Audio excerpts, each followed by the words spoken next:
بروم شادان به فلک، دور از غمها، دور از همه کس. ندهم من ره به کسی، در بزم یار من باشم و بس. شاد و بی باک با عشقی پاک، بر این آب و خاک بپرم ز جهان چو هما به دل آسمان.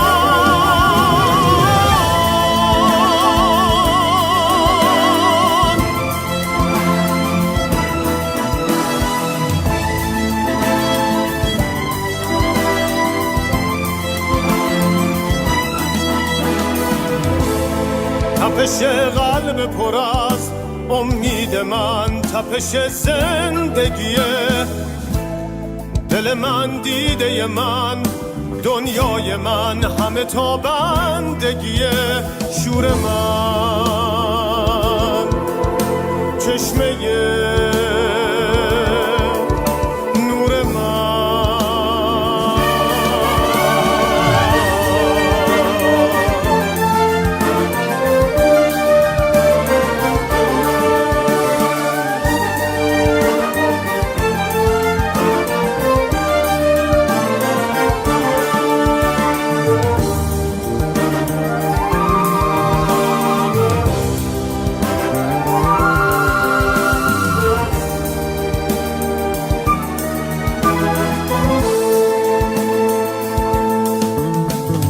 بروم شادان به فلک، دور از غمها، دور از همه کس. ندهم من ره به کسی، در بزم یار من باشم و بس. شاد و بی باک با عشقی پاک، بر این آب و خاک بپرم ز جهان چو هما به دل آسمان.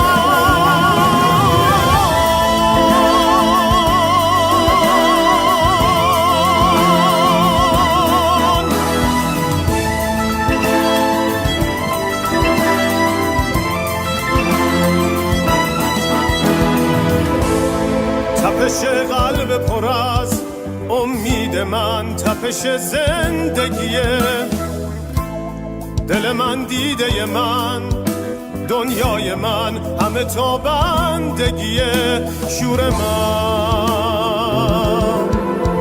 چشمه نور من.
به نام پهلوی رها شویم ز یوغ بندگی.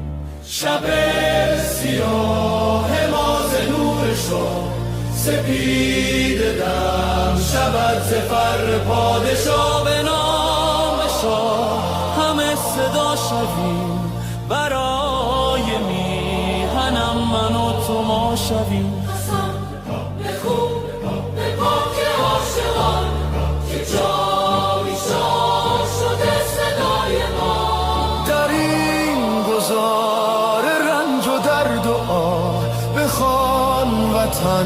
به نام پادشاه که با صدای شاه و نام تو جهان بلرزد از قیام تو.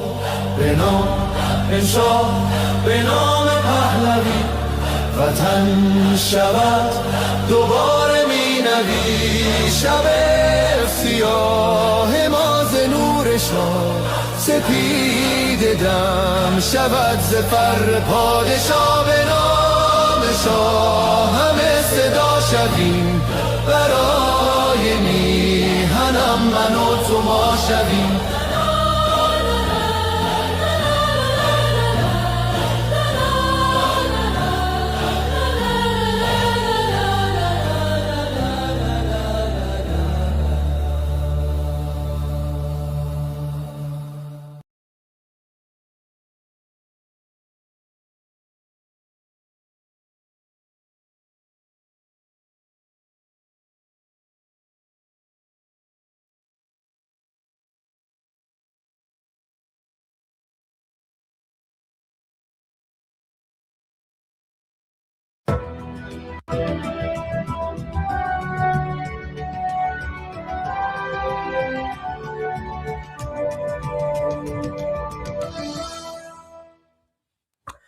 Welcome to Tusi TV. This is your global news channel. Aman Tusi and the Islamic Revolutionary Guard Corps have kidnapped 15 foreign nationals from the Persian Gulf. USS Abraham Lincoln has now directly threatened the IRGC leadership, and the U.S.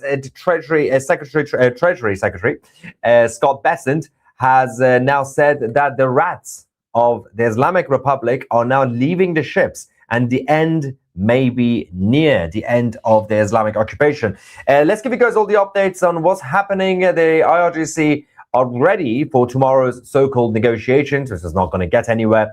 At the same time, threatening President Trump directly. The US military are continuing to deploy more resources and troops to the Middle East.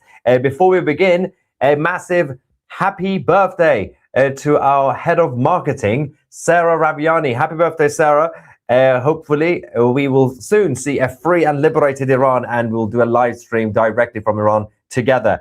Anyway, let's talk about the latest. The Islamic Revolutionary Guard Corps seized 2 foreign vessels. This was near the Parsi Island in the Persian Gulf, confiscating over 1 million liters of fuel. They also kidnapped 15 foreign crew members of these vessels. Now, the seizure took place obviously amid all the tensions that we've had this week, as Washington and the White House have now deployed an extra naval group, an airstrike group, carrier towards the Middle East. Of course, we will have to wait and see what sort of action might be taken or not over the next few days. Meanwhile, in terms of the US side and the military deployment, we've had yet another two C-5s crossing the Atlantic earlier on from the US Air Force, and then everybody else decided to head they went to Germany first, the air base, and then headed towards the Middle East. So you had 2 C-5s and 1 C-17. The code names, what are they? RCH 1800, RCH 1823, and RCH 3278. All of them on their way towards Iran. Now, while the Americans continue to mobilize more troops and resources in the Middle East, we had the Islamic Republic state media doing an interview with the Navy officers about the seizure of the 2 oil tankers, and obviously the kidnapping of the 15 foreign nationals. They claim that these were fuel smugglers. I mean, okay, but let's go. بسم الله الرحمن الرحیم. با توجه به اشراف کامل نیروی دریایی بر خلیج فارس، منطقه دوم نیروی دریایی، مثل به اشرافی که داشت، متوجه تردد 2 فروند شناور حامل قاچاق سوخت شد. با حکم قضایی این 2 شناور تقریبا در محدوده استفاده جزیره اقتدار، جزیره فارسی توقیف شدند. با حکم قضایی به بوشهر منتقل شد و مقدار بیش از 1 میلیون لیتر سوخت قاچاق از نوع گازوئیل تحویل شرکت ملی پخش پالایش شد. در این راستا 15 نفر خدمه خارجی این 2 فروند دستگیر شدند و جهت سیر مراحل قضایی اکنون در اختیار محاکم قضایی است. That's interesting, isn't it? Because the official position from the IRGC is they've been arrested, the foreign nationals. There's a problem here. They're not telling us the nationalities of these foreign crew members. If you were doing actual legal detainment, fine, you would be quite transparent and honest about what exactly happened and who these people are. They're not going to tell us. No, they have kidnapped so many foreign nationals over the last few months that it's difficult to actually keep an eye and keep count. And the problem is, most of the governments, 99% of governments around the world, they don't really care that their citizens have been kidnapped by the Islamic Republic. The only two countries that care seem to be the United States and Israel. And every single time we have US nationals being arrested or kidnapped, then obviously the US government go and shout at the IRGC. They don't really dare to take the Israelis, because if you take even one Israeli, you'll be wiped out. But the British government and all the others don't really care. Every single time we've had people from the Netherlands, from Norway, all these commercial vessels that go around, when they get kidnapped, they just basically sit around saying, well, that's not really our problem. They are your citizens. Anyway, we also had another tense situation earlier on. Iranian boats off the Bushehr, the port, tried to chase a US warship away from the Iranian waters. So this is the IRGC Navy basically warned everybody else against any sort of engagement in terms of the US warships and all the Iranian vessels. But a number of weirdos, as part of the Islamic Republic supporter base, decided to chase off, well, that's what they say, chase off the US warship. What did they think was going to happen?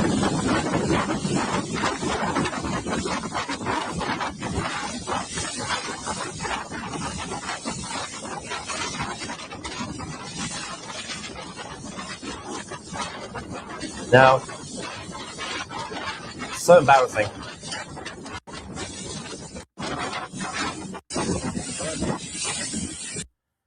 Anyway, so I don't know what they were thinking in the middle of all this as the tensions escalate. Don't approach the US warships. It's not really a good idea in general. CENTCOM, Central Command, decided to release this video, this footage over the last few hours, showing the USS Abraham Lincoln in full operation. And the message from CENTCOM is, Iran is within strike range. That's it. That's all we have. I mean, it's quite clear what they're trying to do, what they're trying to say. So firstly, they are showing, this is the actual video from today, showing, look, we are so active, we are ready, we're on standby, everybody is basically prepared. And if we have to do something, you are within our strike range. And even without the USS George H.W. Bush aircraft carrier, which is also joining. So the Islamic leadership tomorrow, Friday, the 6th of February, are supposed to be starting the so-called negotiations. But we're going to get into the details of that because we had some worrying optics about it. And then luckily turned out to be slightly more positive than I thought. Before that, the IRGC are also responding to what USS Abraham Lincoln and CENTCOM basically did by showing off their capabilities. Now, okay, let's just go have a look at this. This is the footage from the Islamic Republic State TV, or IRIB, saying that Khorramshahr 4 ballistic missiles had now been deployed for the first time in underground bases nationwide. The media outlets calls it one of Iran's most advanced missiles, claiming that it can reach Israel in 10 to 12 minutes with speeds of about 16 Mach. Now, I mean, I would like to believe them, but in terms of the functionality and how operational these things are going to be, that's a whole different matter. They claim that the launchers will be essentially hidden, but they are currently underground and they are across the country. And if the Americans or the Israelis try to hit the Islamic Republic's air defense systems or their normal missile launchers, they can't stop these things. Now, it really depends on how much they're bluffing or not. But even if they're not, this is exactly why both the State of Israel and the United States of America have been very cautious about taking action, because this time round, especially after what happened last year in June 2025, any direct conflict is not going to be, okay, you slap me, I'm going to slap you back, let's go home, let's shake hands. This is the final battle, which means that if you're going to take action, either America or Israel or both, then just in case the Islamic Republic decide to throw the kitchen sink at everybody, literally everything that they have, then you have to be ready. You can't just say, let's just go drop some bombs on Iran. That's not really how it works anymore. You have to have a proper plan, or as President Trump would call it, swift and decisive, but you have to ensure that Israel is protected, the US bases are protected, the aircraft carriers are protected, because you don't know what these idiots are going to do as they get even more desperate. So the one thing about the negotiations, which is good, is that you're preparing, but both sides are preparing. But while you are buying time to do these fake negotiations, you are also buying legitimacy diplomatically. So for President Trump, Netanyahu, they can go around saying, hey, we tried to talk, now we have to hit them. Yes, that's good. But it also means that it doesn't just give enough time for the Islamic Republic to get ready as well. That's not the main issue. The issue is, when these fake negotiations fall apart, the Islamic Republic realize this is a dead end. We have to do something. This is the final battle. They're still trying their best to find a way to drag it along, to kind of see if they can distract people, do something, to find some sort of backup plan.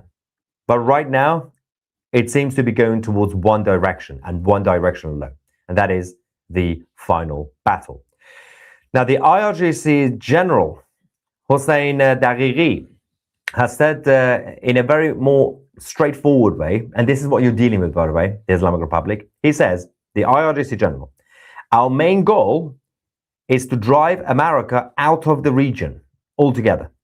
If the US attacks, we will strike Israel first and target all American bases. So at least they're being honest.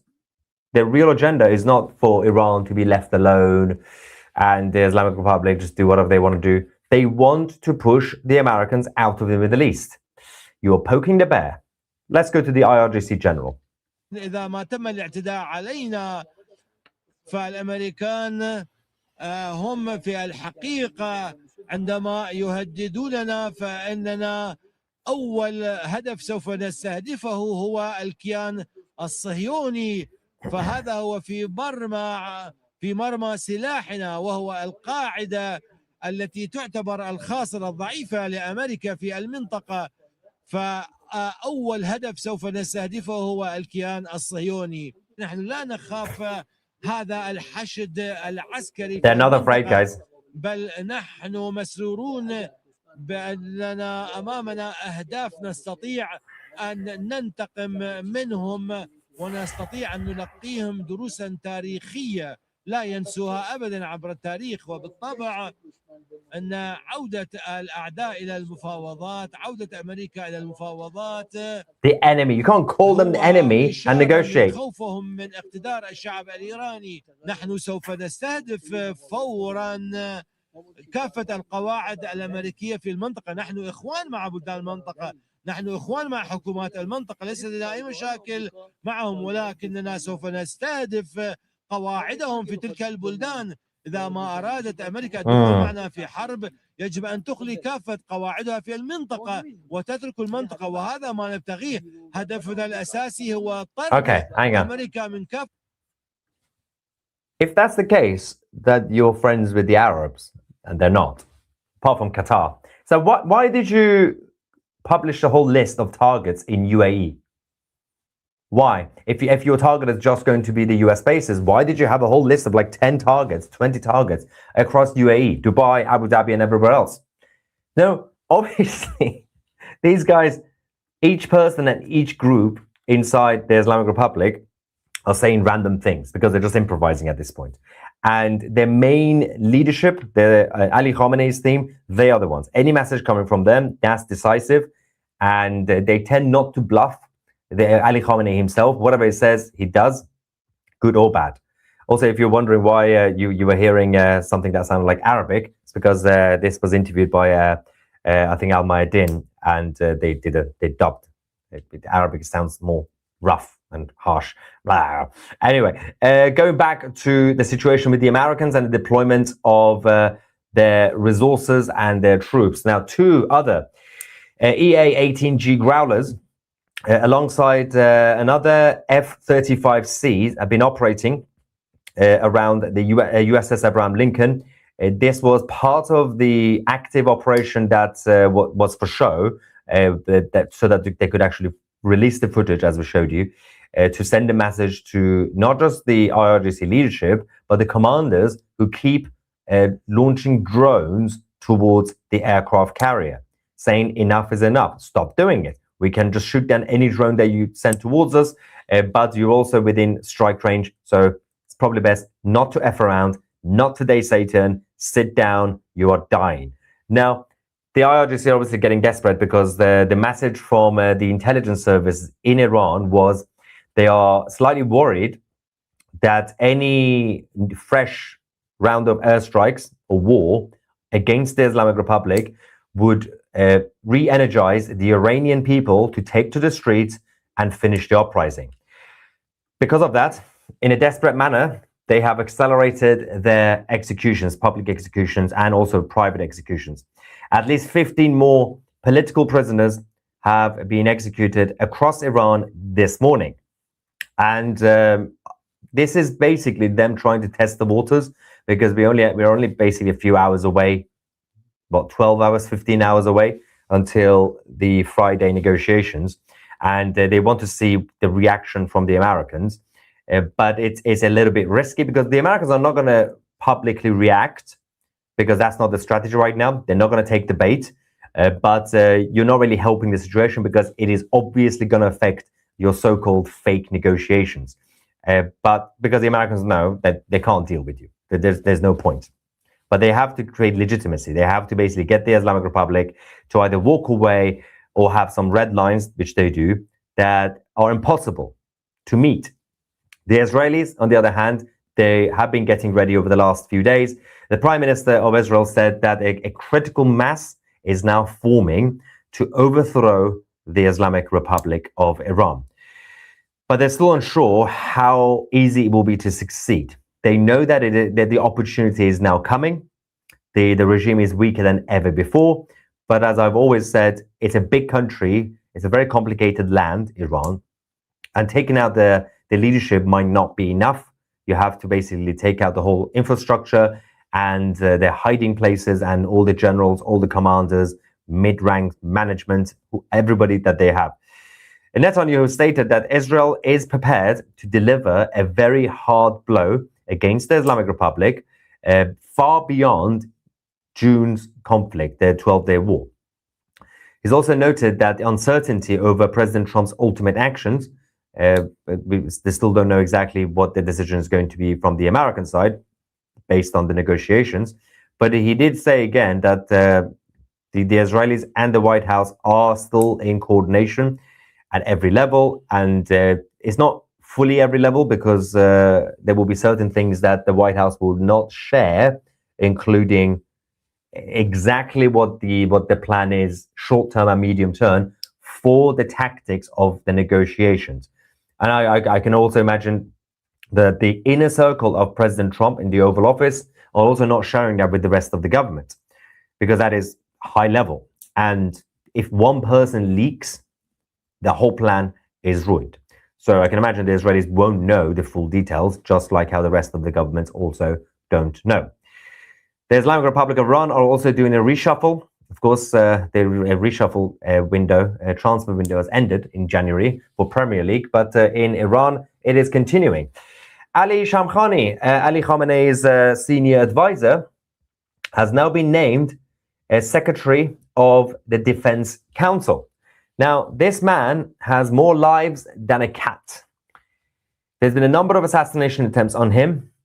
He was targeted during the 12-day war. He was wounded, injured badly. Somehow he survived.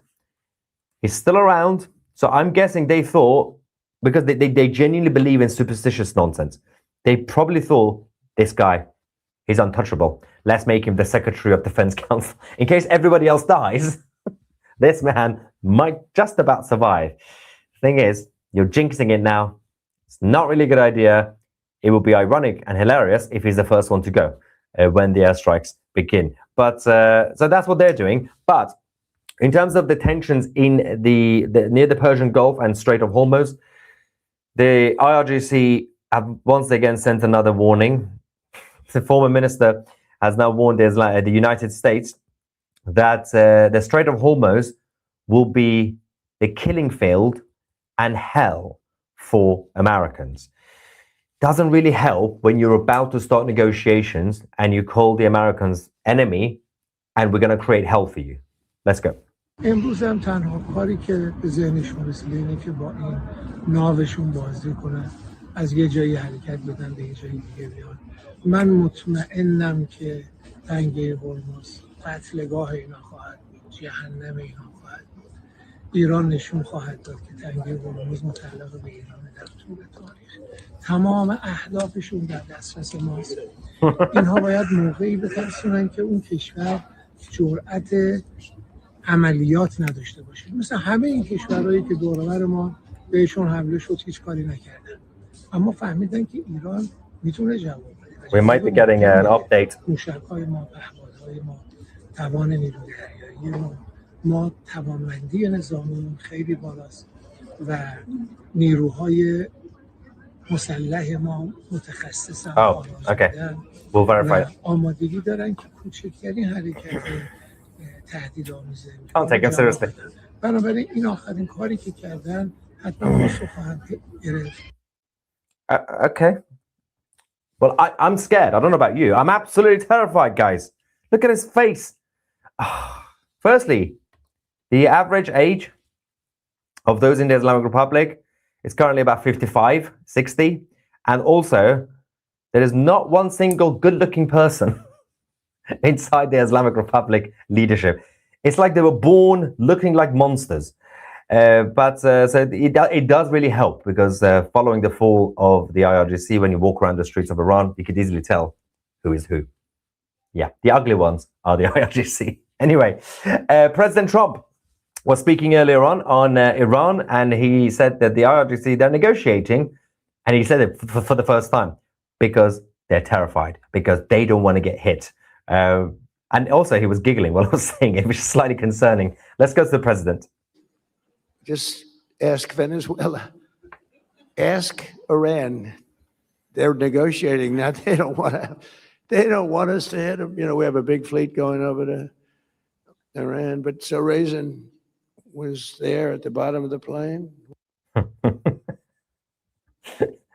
He's right. He said it before the talks even started. As King Mary says, fake news. The average age of IRGC is 550. Yeah, apologies. I've just got fact-checked. It's not 55. It's 550. But we do have an update in terms of the negotiation. This is where it's going to get important. This is part of the report. Steve Witkoff has now landed in Oman. He's getting ready for tomorrow. He just had a big dinner with the Omanis. Hopefully not too much alcohol. Otherwise, the hangover is going to be rough. But something dangerous happened earlier, and I panicked. I'm still going to panic for the next few days, this weekend, because Al Jazeera, I know, Al Jazeera, but you never know. Al Jazeera claimed that they have received the framework proposal for the negotiations by Turkey, Qatar, and Egypt, the talks between the US and the Islamic Republic. And this is where it gets interesting. 5 points. Number one, the Islamic Republic agrees to commit to 0 uranium enrichment for 3 years, and then agree to do enrichment under 1.5 enrichment, basically, percentage after that. So that was already it almost sounds like 2015 Obama. Second point, the stockpile of the highly enriched uranium to be transferred into a third country, which is, we've been hearing the rumors, either Turkey or Russia. 3, the Islamic Republic agrees to not transfer weapons or technologies to the proxies, Hezbollah, Hamas, Houthis, whoever. And then, fourth, the Islamic Republic pledges to not initiate the use of ballistic missiles, especially against Israel. And number five, the Islamic Republic and the US to agree to a non-aggression agreement, almost basically like a peace agreement. I read this and I was like, okay, that's a problem. Because if you say that to the Americans, they might actually sign the deal. You don't have to be honest. You could just lie and just sign the deal. Luckily, the IRGC came out after what Al Jazeera said and denied it. It was very close. An Islamic Republic official denied the claims, accusing the media outlets, including Al Jazeera and New York Times, of bias, and saying that the IRGC's position remains unchanged. But I'm still worried because Al Jazeera claimed it first. Al Jazeera are close to Tehran. This might have been actually the position of the Islamic Republic, what I read. They told Al Jazeera to release it first. We're going to come publicly before Friday to deny it, to see the reaction before we deny it and after we deny it, to see what the Americans would say, what the world would think, the media. The reason I'm worried is that they might still go with these positions. Now, if the Americans fall for the trap, not because the Americans are stupid, that's not the reason. Because some people think, oh, the Americans could be stupid, President could be stupid because he's going to fall for their lies. No, that's not the issue. They're not stupid, but they might get cornered. Just like how the Americans until now have cornered and trapped the IRGC for these talks. If the Islamic Republic publicly tell the whole world the 5 points that I mentioned, everybody, including the United Nations, the European Union, the international media, all the governments would say, these are reasonable. The Americans should accept it. Now the Americans are cornered because the whole point of this negotiation was supposed to be for the IRGC to be trapped so that they walk away, so that they can't say yes to any of the demands by President Trump. That was the point. But now, if they do go ahead with this, then they will be trapping the Americans. The Americans can't really go with the plan of, we're going to basically use it as an excuse to say there is legitimacy in terms of an attack on the Islamic Republic. If the Americans don't accept that deal, it's going to be a problem, which means that the Americans will have to then stall it, then try to find technicality problems and keep going back and forth, which could take months. But let's hope that the IRGC don't actually have these plans and their position remains unchanged, because otherwise everything could change from tomorrow onwards. And obviously we'll give you guys the live coverage of the negotiations tomorrow. Obviously everything that they would agree, they're going to lie, it's false promises, but they will be basically forcing the Americans to agree. But the Americans could also say, well, we need guarantees, blah, blah, blah. You need to stop talking to the proxies right now or destroy your ballistic missiles or whatever. Anyway, there is also a report by Rasul Atas, a journalist, who said that the United States not only wants the Islamic Republic to dismantle the nuclear program, which is clear, they also need to curb the missile range, stop threatening Israel. It's a tricky one. Ease repression after the uprisings. So basically release the political prisoners, stop killing your people. But most importantly, this is where the Americans' demand, the new demand, is interesting. It's a ping pong game right now. Cut energy ties with China. The Islamic Republic can't say yes to that because Beijing will have a meltdown. Winnie the Pooh in Beijing will have a public emotional breakdown.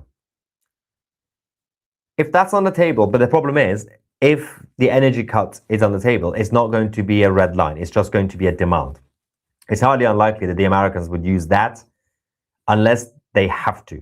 Unless the Americans get cornered based on the 5 points I mentioned earlier, then the Americans will have to use a backup plan and a hidden card, which will be something like the energy cut with China.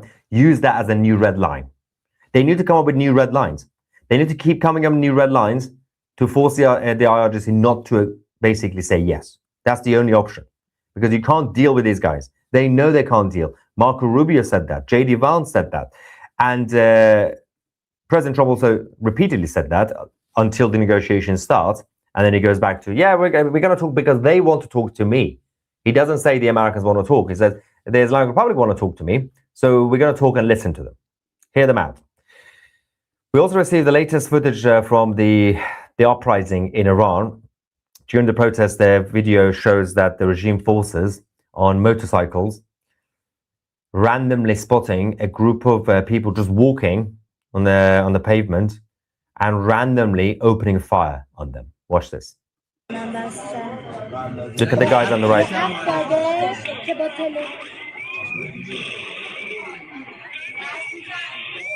They just target anyone.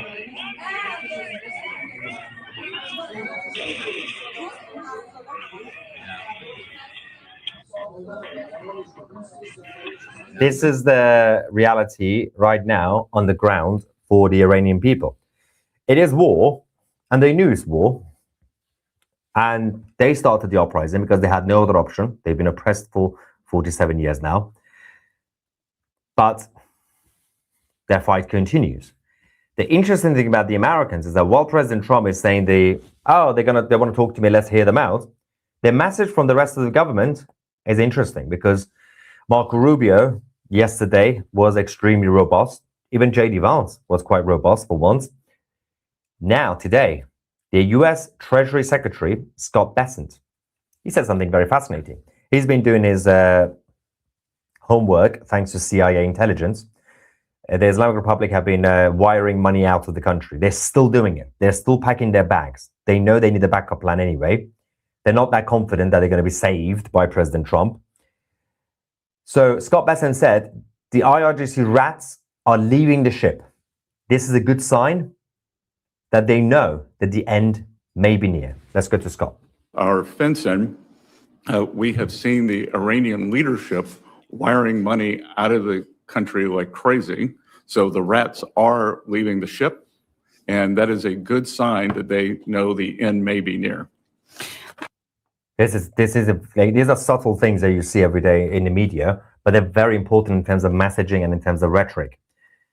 Scott Bessent would not say something like that without getting it cleared by the Oval Office and the president. This is planned. Send him out there, he's talking about technicalities and finances, but add that sentence, that the rats are leaving the ship. The end is near. While President Trump's team and Scott Witkoff are saying, yeah, let's talk, let's negotiate. USS Abraham Lincoln are doing an active exercise and releasing footage to send a warning, look, we are ready, within strike range. Scott Bessent is saying this. Marco Rubio is going around saying that we are on the side of the Iranian people and they're going to take back control of the country, blah, blah, blah, usual stuff. And the Islamic Republic might be in a bit of trouble. On the side of the Israelis, we had the US ambassador to Israel, Mike Huckabee, also talking about the war on the media level, especially new media, not necessarily mainstream media, but new media. Obviously, Tusi TV, we've been the leading media outlet when it comes to the tensions in the Middle East and the uprising and the revolution and everything else. But there are those who are slightly problematic. The ones who've decided to take the side of the Islamic Republic. And these are people in the West. Mike Huckabee was talking about people like Tucker Carlson and the psyche around what on earth happened with people like Tucker, or have they always been like this, but they were just hiding their true face? Let's go. Let's just take Tucker Carlson, that a man in his mid-50s, who I've known since 1991, when his first job out of college was in Little Rock, Arkansas, working for a newspaper. I worked with him for 6.5 years at Fox News in New York. Suddenly, in a very short period of time, a switch is flipped and he has a completely different worldview and his ideological base has completely changed. That's not normal for someone in his 50s. It just isn't. What happened? I don't know. Is it that it is more profitable for him to do what he's doing now than what he was doing when he was at Fox News? He wouldn't be doing it if it wasn't. There's got to be, on all of our part, a willingness to push back, stand up, speak up, but to do it with facts, but to do it not with a sense of anger and hostility. I think that's a huge mistake. If all we do is engage in the same level of temperature, then we're not going to be able to be successful. We need to calmly, but with a sense of assurance and confidence, push back on some of the more outrageous things. I'll give an example. He made a speech a few months ago, and he made the comment. He said, everybody knows that Jeffrey Epstein was a Mossad agent. Now, he said this in front of probably 1,200 people. I wonder how many of those 1,200 actually knew that Jeffrey Epstein was a Mossad agent. I would say no one, because to anyone's knowledge, it has never been proven, documented that Jeffrey Epstein was a Mossad agent. But this is the problem with so-called journalists, mainstream journalists like Tucker Carlson.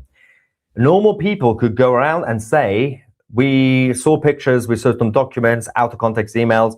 We believe that, for example, Epstein is a Mossad agent. You could say that. Perfectly fine. What the journalist can't do is saying, I know, and everybody knows.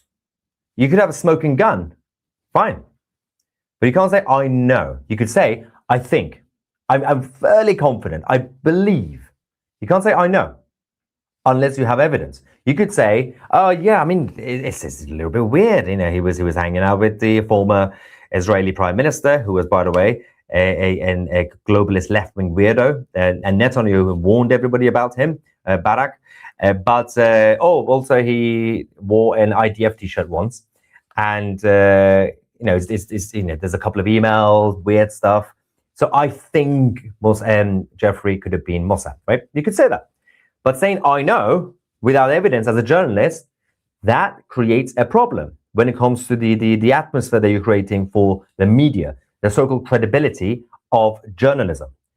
But they know what they're doing. People like Tucker know what they're doing, because they know at this point, no one can hold them to account. He's basically independent. But is he independent? Who is actually funding him? We know some of the payments coming from Qatar, because that's already been public already. But I can also say, I can't say, I know that the leadership of Qatar is telling him what to do. I can't say that.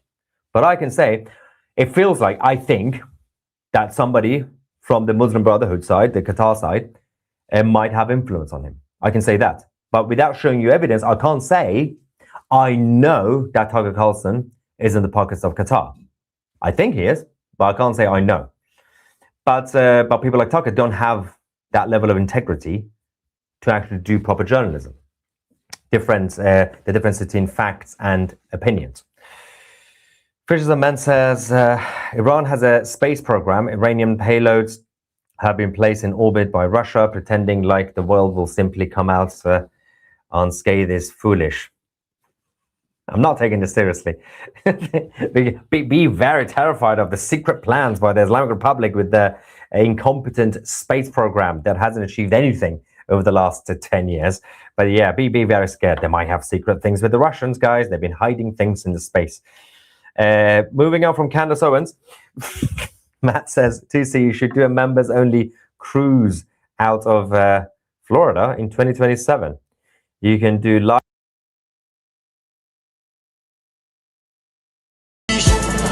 کارگر ای برزگر راحت کنون ادامه دارد در این زمان که پرتو یزدان از هر سو بر تو میبارد پس پیش به سوی آزادی از بحر خزر تا کیش ایران غرق انقلاب است به پیش به پیش به پیش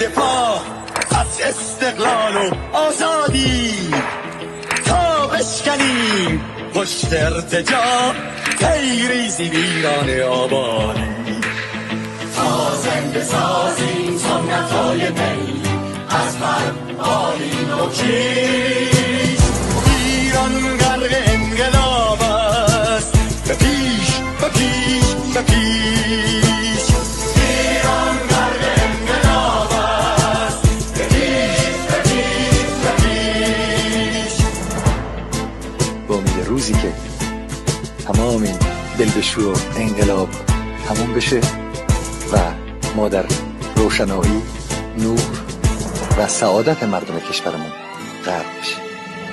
نه خارجی نه بیگانه، نه مستشارهای ویرانی، نه چیر خاران نه کاسه لیسان، فقط هم رزمان ایرانی.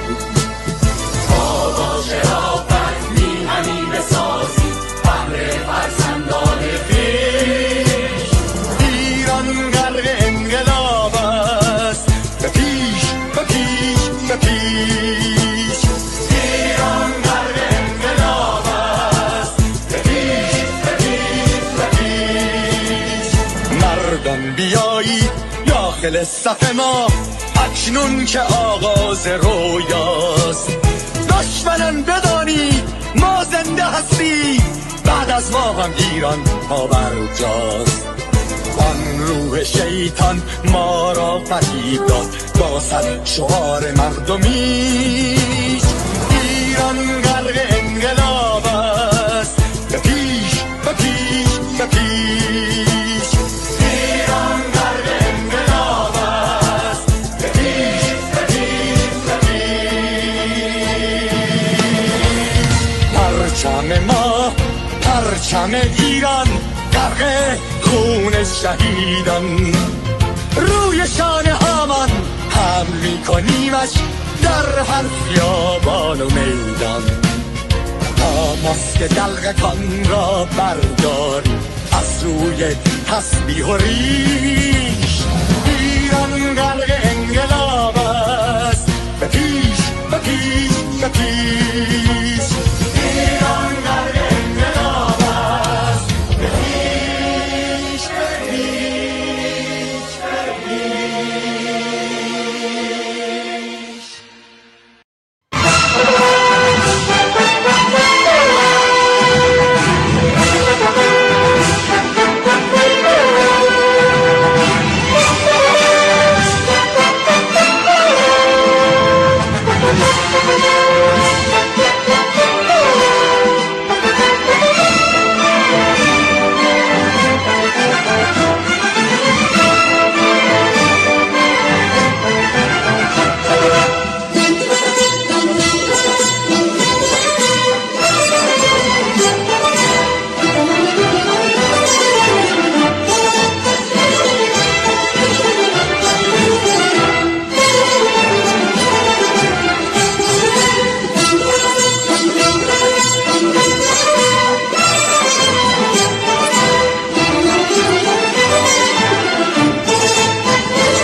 Patriots!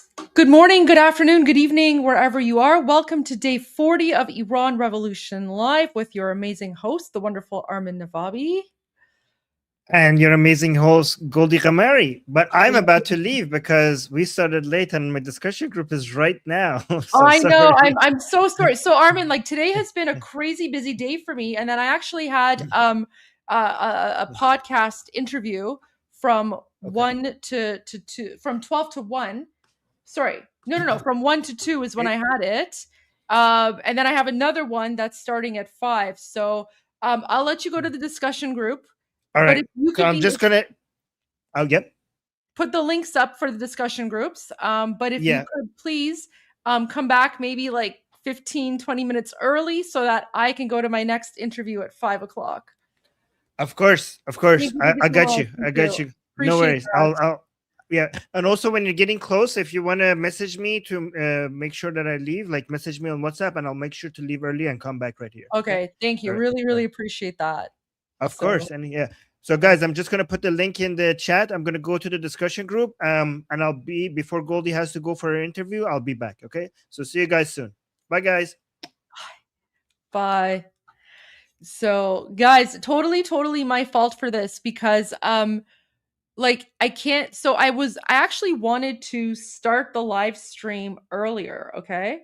Like I wanted to start the live stream earlier and then just, leave and do my thing and then come back, right? Because I could have like done the pre-show, but then I realized I can't actually do that on the same laptop. So I think I have an old laptop somewhere. So I should probably get that laptop and bring it out so that if something like this happens again, I could like start the live stream on my other laptop and just have that running with like the intro and stuff. And then I can do my interviews on my main laptop.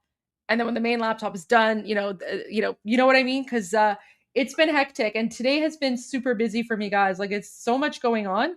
I'm not complaining though. I'm really grateful for it, right? So like I'm literally doing media every single day. I can't even keep up with all the requests, but this is great. Like I'm actually really grateful for this. It is a good problem to have. But I will try to figure out the technical side of things so that when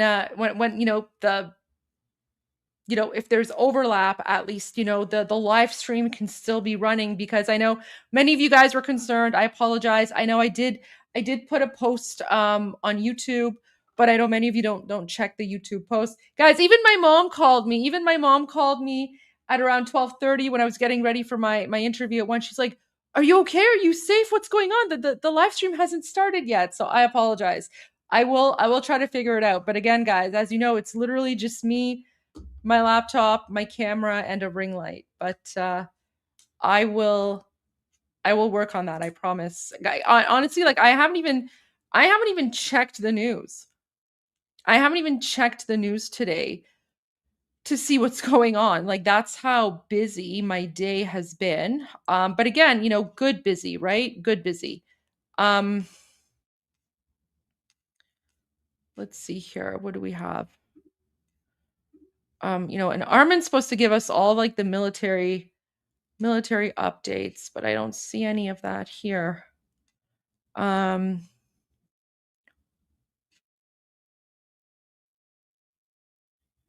Oh.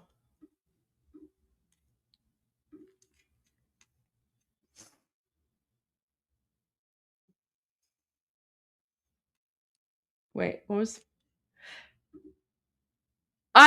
you know what? I approve. I approve of that drinking game. I approve of that drinking game. If that's what you guys want to do, go for it. Go for it. Because I know it's like a nervous tick, a nervous habit I have. I just like shove my hair to the side. So what are you guys doing shots of? Drinking game?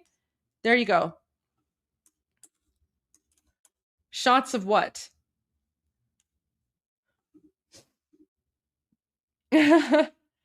Yeah. So I was watching 2C. I did tune into 2C, so I did see that. So but I mean that's what the regime does, right? Like that's what the regime does. they're pros at hostage taking. They're pros at hostage taking. So I'm not surprised that the Islamic regime is doing this, because they're probably seeing this as a way to, try and extend their power. Oh my gosh, there's like a cover of Bapish. Oh, guys. Okay. Okay, let me play this first. So US Treasury Secretary Scott Bessent, we have seen the Iranian leadership wiring. Oh, wait, let me share my screen first. Sorry, guys. Oh my gosh. Okay.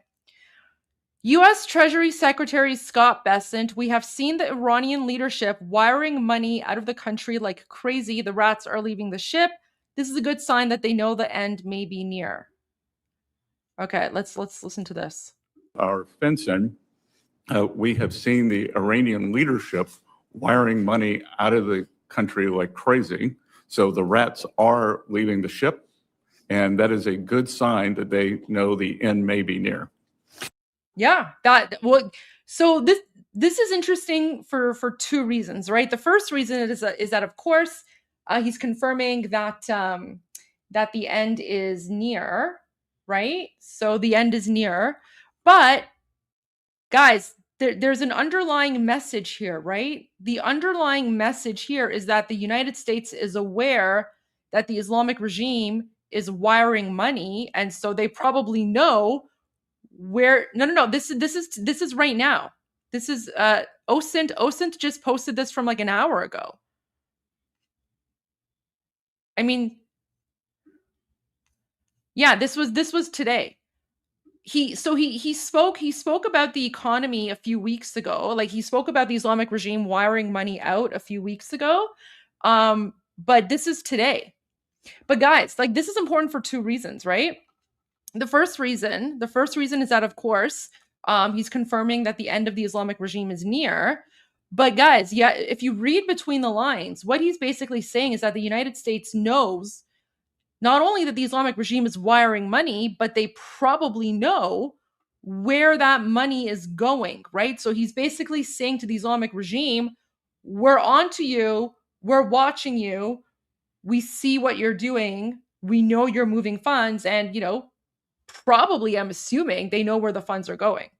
Our fencing, we have seen the Iranian leadership wiring money out of the country like crazy. So the rats are leaving the ship, and that is a good sign that they know the end may be near.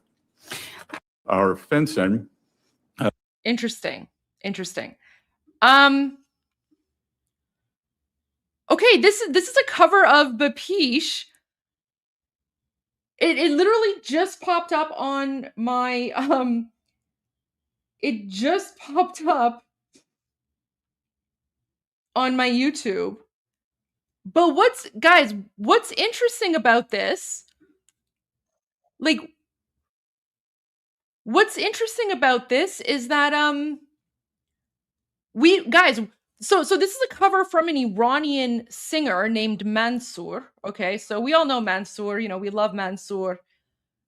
But the name of the song is not actually Bapish, okay? Like the name of this song is not Bapish. The name of the song is Engelab, okay? So we Iranians, we know the name of this song as Engelab, right? So I find it really interesting that Mansour is calling the song Bapish. I don't know, maybe it's like a remix or something, right? So maybe it's a remix, maybe it's like a new song and he's just like taking elements of Bapish and putting it in there. But I love that. Like, I love the fact that Mansour named the song Bapish, right? As opposed to like I don't know, guys. We have a new Bapish song. Okay, let's listen. Let's do a live listen together. Live reaction. No, I don't know if I've influenced them. Probably not. Guys, like, listen, all Iranians know Engelab. Like, all Iranians know the song. We all know Feridun Farrokhzad. But it's just kind of cool. This was uploaded yesterday. I'm not going to take credit for it, but I just find it cool. All right. That was pretty good. That was pretty good. Not as good as the original. Like I don't think like any version will ever be as good as the original. But I've listened to a lot of covers. I've listened to a lot of variations. This one probably the best cover, right? Oh yeah, Mansour is amazing, guys. We love Mansour. We love Mansour. Mansour is one of our favorite artists. Yeah, definitely. Oh, it's 100% a tribute. I agree. Like it's beautiful. It like honestly, I really enjoyed this. I thought this was beautiful. I like how they used, he used imagery from the current Iranian revolution. But like the original, right? The original is it's a classic, right? So we all love the original. I don't think anything will ever be able to replace the original, but this was very close. Like I actually really enjoyed this version. This version is probably like my favorite remix or cover or tribute to Bapish. So yeah, like out of all of the remixes and covers and tributes, this one 100% my favorite one. So, and guys, Mansour is an OG. Like we love Mansour. Mansour has always supported the Iranian people, right? So like Mansour is great. Mansour is fantastic. We love Mansour. Everyone put an M in the chat for Mansour. He's probably not watching, but just in case. Mansour, if you're here, we love you. Okay.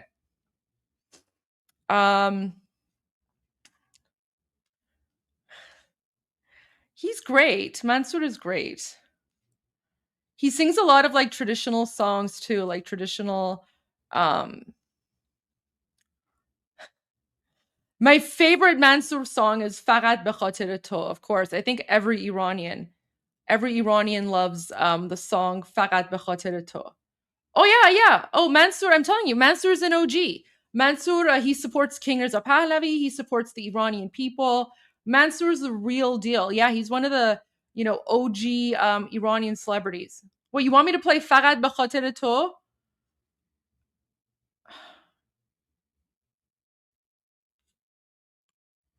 Guys, it doesn't have English lyrics though. So, I mean, I could play the song for you, but you wouldn't understand what the song is about. Because like there's no like English. I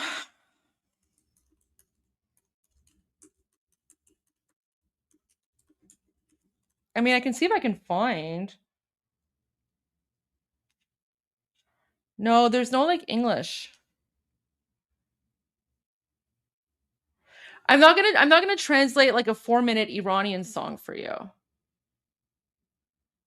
Okay. All right. Oh my gosh. Okay, I can't believe I'm doing this. Guys, I'll probably be copyright striked. Okay, I will play this one song. I will play this one song by Mansour as an appreciation to Mansour for his tribute to Bapish, because Mansour is the OG. Oh my gosh. My sister is messaging me. She's like, "Don't play Mansour songs. Don't do it." I don't know. Should I listen to my sister? نمیخوای فقط به خاطر تو رو برات You know what? Okay. All right. I'll play this one time. One time. No, she's like, "Don't play Mansour songs." All right, guys. I can't play Parande because I get copyright striked. Parande is in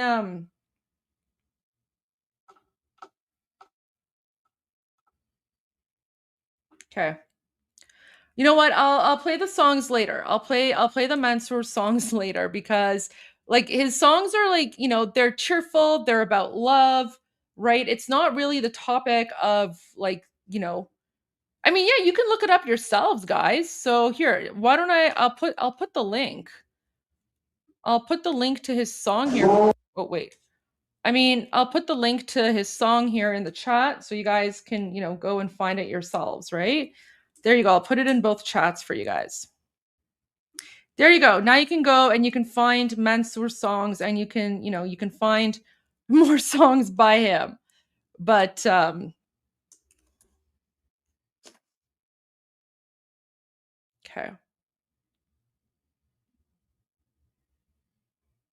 Oh, look at this. Okay. We have a new Douglas Murray interview. Guys, we are big Douglas Murray fans, right? So here, okay, let's watch this. I'm always interested in what Douglas Murray has to say, and I always have so much time for him. Okay. About Iran, there is an uprising against the Islamist regime. There has been for weeks. Oh, that's Rita. I didn't even realize. I love Rita. So Rita is also Iranian, and she's fantastic. Rita is an amazing journalist as well. This is gonna be a fantastic interview because it's gonna be Rita and Douglas. They've ruled the country since the Islamic Revolution in 1979. Thousands have been slaughtered in this latest uprising. You wrote in the New York Post that for decades, the regime in Iran has acted with near impunity, not just at home, but also abroad, where they are the chief sponsors of terror. But the response from the international community for too long, Douglas, has been weak and confused. Do you see that changing under the Trump administration? Well, it's very interesting, first of all, to segue from what we were just talking about, Rita. I don't need to tell you. I mean, one of the extraordinary things about this is that apparently tens of thousands, it seems, of Iranian protesters, including students, have been massacred by the revolutionary Islamic government in Iran. And all the celebrity airheads, of course, pretty much have just nothing to say about it. And I think there's a reason for that, which is that it's not involving America, the West, or Jews. And if any of those groups were involved, of course, then we would hear a lot more outcry. It seems a lot of people are rather confused by the idea that someone like the Ayatollah Khomeini and his terrorist government do things under their own steam, have their own views, and act on their disgusting ideology, including by massacring the Iranian people. I think this confuses a lot of people, particularly in America, in the celebrity class. They're presumably also confused because they want to do whatever Donald Trump doesn't. They want to do whatever he doesn't do and don't do whatever he does do. I actually think, as I said in the New York Post piece, I think that one of the things you can say about Donald Trump in general is that he does tend to do what he says he's going to do. Now, he said that if the regime continued with the massacres, the public executions, and much more, the Iranian revolutionary government would feel the might of the American military, certainly American air power. And he has, of course, moved a fleet of American war vessels to the region. And we'll see in the coming days whether he actually follows through on his threat. It seems that the regime is continuing the massacres. They're doing so with, of course, the added benefit that tyrants always have, which is that they can turn off the internet, turn off the electricity, and try to make sure that the world cannot see what they're doing to the Iranian people. I hope that doesn't work. I hope that that trick of dictators around the world doesn't succeed on this occasion. The world does actually pay attention to this. But it is very striking. You know, the New York Times and other papers of record have just not even bothered to put this story on the front page in weeks. And that speaks to a more general apathy about this. You know, I think this is this silence of so many people in the face of the massacre of the brave protesters in Iran is something that people will look back on with some shame, I think. Yes, they're on the wrong side of history there, undoubtedly. Now, we saw in Davos, President Trump introduced the concept of the Board of Peace. It was not popular with a number of countries, including France and Britain. But do you see any merit in a board of peace, and would it coexist with the UN, or ultimately could it replace the UN? The big problem, which you know, Rita, with the UN is that its so-called peacekeeping forces routinely fail to keep the peace. We saw that, of course, in the former Yugoslavia, particularly with the Dutch military who stood aside as the Srebrenica massacre, genocide happened, and we've seen it more recently in the utter failure of the UN peacekeeping force in the south of Lebanon to stop Hezbollah activity. So I certainly wouldn't trust the UN to oversee security in the post-war Gaza period. I think there are several things that are interesting about the Board of Peace. One is that President Trump has made himself the chairman, or has been asked to be the chairman, and that shows that he's going to be committed to the success of post-war Gaza, and that itself, I think, is a good sign. Secondly, there is concern among many people at the fact that, you know, Vladimir Putin's been invited to join. The Qataris, who of course are another state sponsor of terrorism in the region and extremism, have been asked to join. But the third thing is that it is very striking that a genuine international coalition is in the process of being put together. Now, what that looks like is still unclear. There is going to have to be very, very specific oversight to stop a security oversight to stop Hamas regrouping and being able to continue their persecution and murder of Palestinians in Gaza who stand up to them. And that's going to be probably the hardest bit of the whole puzzle to solve. But there are other countries, that, including the Emiratis and others, who I think will be able to help out in a meaningful way in the rebuilding process. And I think to get a regional coalition like this is a considerable diplomatic success. But of course, it's going to rely on what happens in the months and years ahead. I'm all for any new thinking on this, because the status quo has been so appalling. And the UN status quo was basically that, you know, Hamas would end up rearming, you rebuild Gaza, the same thing happens again in a few years' time. And that's just not, I think that shouldn't be acceptable to anyone. So any new thinking on it, I think, is to be welcomed. I've been wanting to ask you about this shocking story from the Netherlands, where an idealistic project to house refugees and students together in a custom-built block became a nightmare of sexual assault and violence. The scheme placed 125 students alongside 125 refugees, with residents encouraged to form buddy partnerships to help migrants adjust to Dutch society. However, testimonies from former residents shared in an investigative documentary describe repeated sexual assaults, stalking and violent confrontations. And Douglas, this nightmare endured for years because everyone seemed to be so desperate for this pioneering project to work. And immediately for me, brought back the grooming gang scandal in the UK. Supposedly well-intentioned people turning a blind eye to just some horrific behaviour. Yeah, I mean, this is reminiscent of that, and sadly of many other such cases, Rita. I mean, it reminds me of cases I wrote about in The Strange Death of Europe 10 years ago now, where, for instance, I mean, there was a case I mentioned where an aid worker who worked with refugees and encouraged open borders was herself raped by some so-called refugees, migrants, and was encouraged by her colleagues not to report it and indeed to cover it up so that the narrative held. And this story from the Netherlands is very similar to that. And I think it speaks to a really big problem in our time.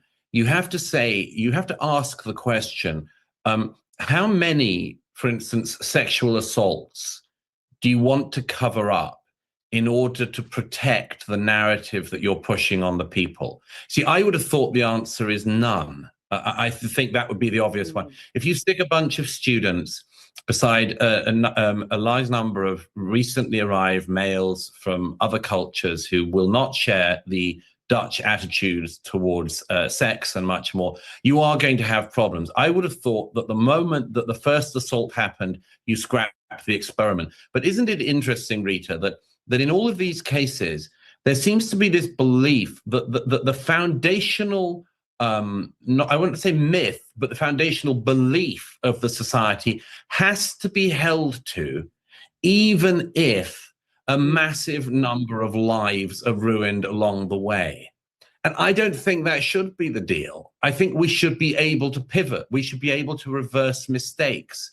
We should be able to alter the course we're on if the course we're on isn't working.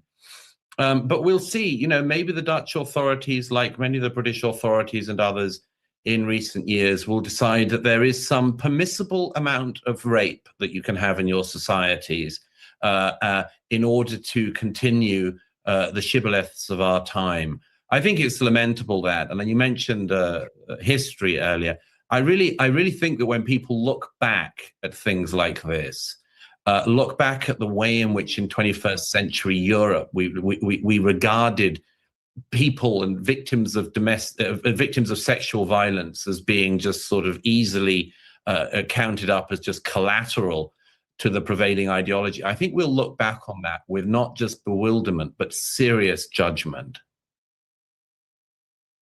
Yes, let's hope so. Let's hope there's some lessons learned, because in the UK, it doesn't appear to be the case. Douglas Murray, thank you so much for your time tonight.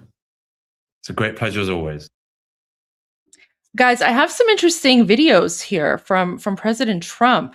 Look at this. So, guys, remember I told you what the negotiations are about, and I said the negotiations are not to legitimize the Islamic regime. The negotiations are basically, you know, kind of negotiating like a term of surrender or something, right? Look at this. So President Trump, this is from today. President Trump says they're negotiating because they don't want to be hit. Ha ha. They don't want us to hit them. Guys, do you see what I mean? Just ask Venezuela. Ask Iran. They're negotiating now. They don't want us to hit them. You know, we have a big fleet going over to Iran, but so Raisin was there at the bottom of the plane. Just right? Like President Trump's making it very clear. Like the negotiations are basically terms of surrender, okay? Oh, there's a new tweet, a new post from King Reza Pahlavi. Okay, we'll go to that. Let me just share the other one really quickly as well. The other President Trump video here. Wait, where is it? This one. So he says, if you don't have strength, peace is very hard. And we have strength. In 1 year, I've ended 8 raging wars. Peacemakers are very important. But you can only have peace, I find, through strength. If you don't have strength, peace is very hard. It's true. And we have strength. In 1 year, I've ended 8 raging wars, such as Cambodia and Thailand, Kosovo and Serbia, Pakistan and India, Israel and Iran, Armenia and Azerbaijan. Peacemakers are very important. There you go. So there's that. Okay, let's go to the new post by His Royal Highness. Let's see what this is all about. Okay. Oh, interesting. So King Reza Pahlavi puts out, the only acceptable deal is one in which the Islamic Republic surrenders to the people of Iran. We are ready for such a deal, and it will bring peace to the region and the world. 100%.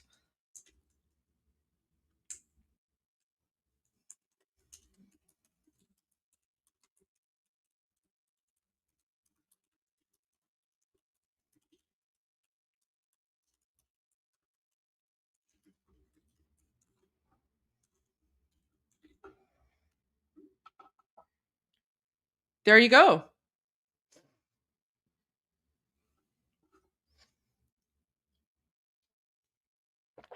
This is what I mean, guys, when I say that, you know, deals aren't necessarily about keeping someone in power or legitimizing them. A deal could also be negotiating terms of surrender. So this is very interesting. President Trump says earlier today that the Islamic regime is basically negotiating trying not to be hit, right? Like the Islamic regime is scared.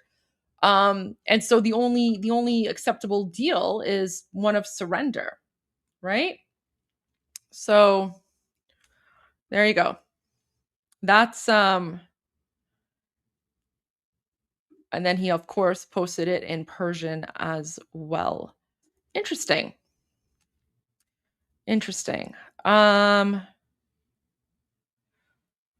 Oh, this is sad. Look at this. So this is in Iran. This is another funeral.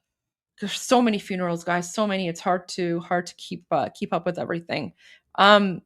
Mourners hold up the final Instagram post of murdered protester Mehrzad Nazari, which reads, "If anything happens and I don't come online anymore, know that I didn't lose easily. Don't read prayers of Quran at my grave, just music and celebration."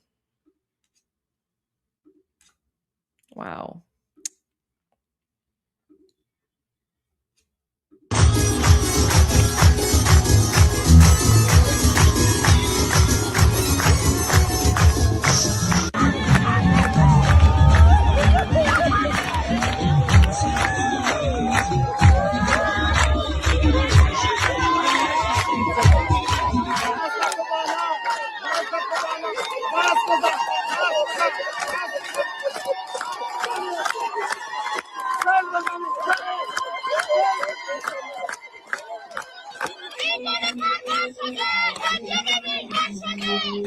So what they're chanting there, they're saying "In gole par par shode, hediye be mihan shode," which means this blossom has wilted and has, this bloom, like this flower has wilted and it has become a gift to the homeland.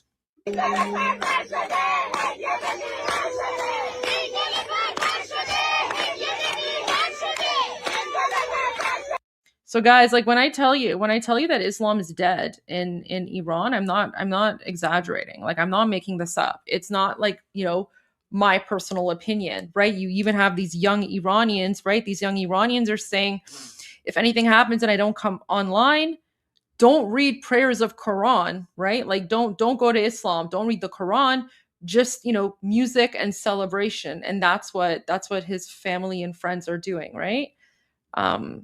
Yeah. So sad. Oh geez, this is like new footage. I don't think I can show that.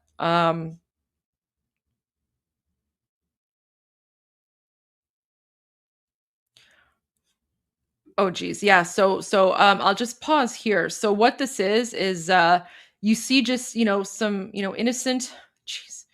some innocent people walking by. And then these, Islamic regime Muslim Nazi just shoot at them.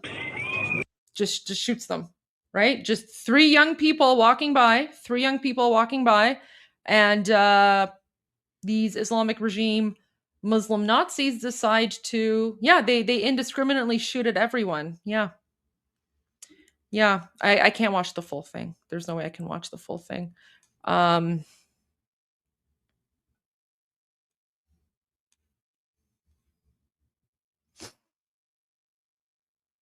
Oh, we could talk about Iran. This is interesting. All right, let's watch this. So Iran's internet blackout is unprecedented. I mean, yeah, I know that 100%. Jeez. All right, let's watch this. Because one of the Iranian OSINT accounts posted this. So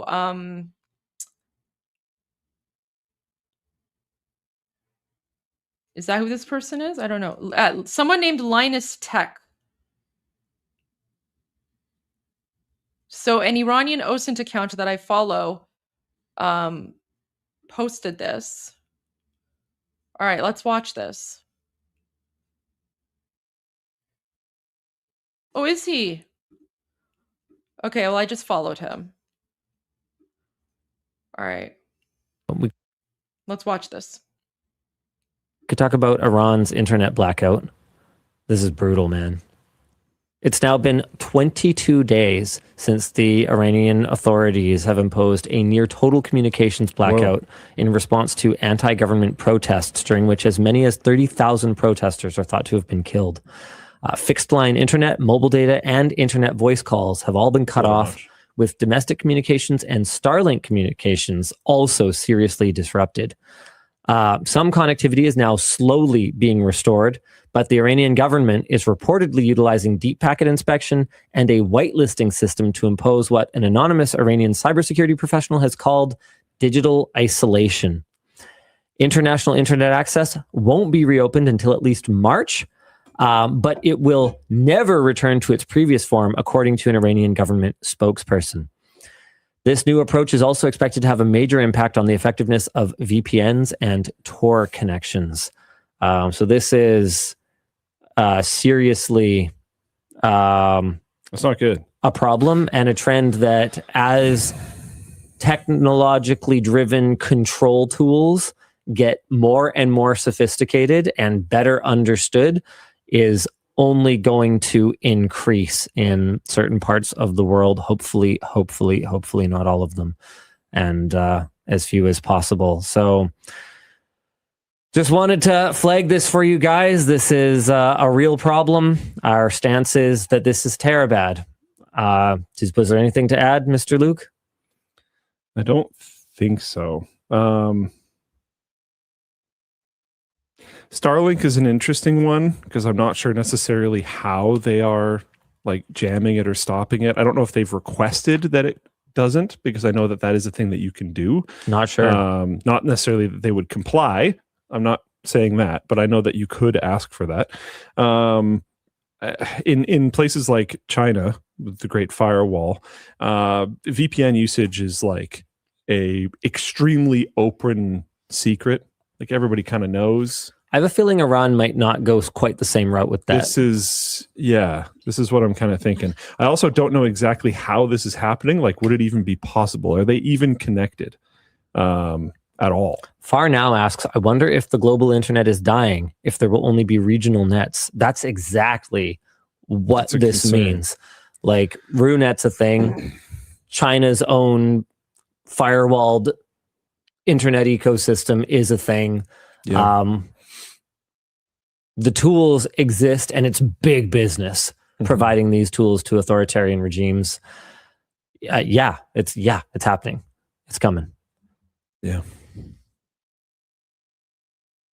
Magic Cheeseburger says Mulvad VPN apparently has several anti-censorship methods to obfuscate VPN traffic. I wonder if they can get around this packet inspection. I hope so. I hope that the VPN companies win the arms race here, but obviously this is. I feel like when it gets to whitelisting, I think there's only so much you can do. Bro, what's up? Is it TeamSpeak? Well, I do appreciate them. I definitely do appreciate them speaking about this and raising awareness. So thank you for that. Thank you for covering the digital, guys, this is nice. I appreciate this. I appreciate, everyone using their platforms to speak out and raise awareness. So, thank you. Thank you, Linus. He's Canadian. I said American by mistake. He's Canadian. So thank you. Let's see. Okay.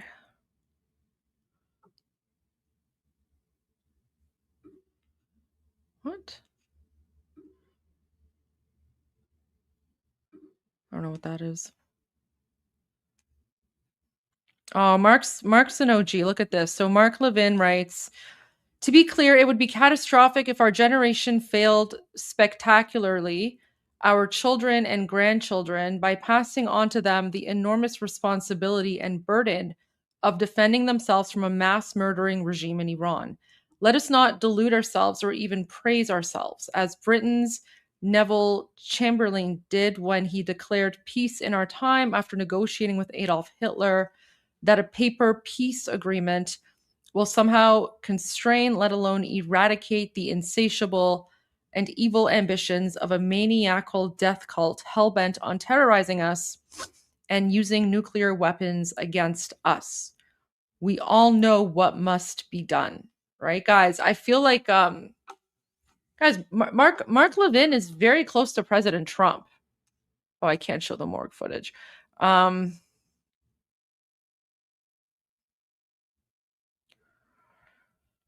my gosh. All right, here's like a new, jeez.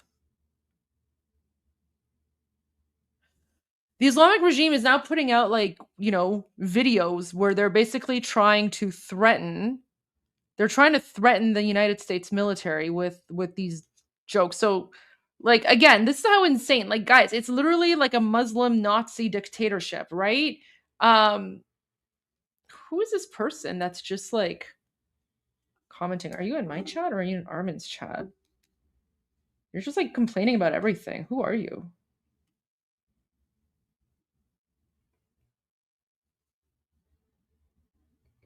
Like, you just sound like a very angry person.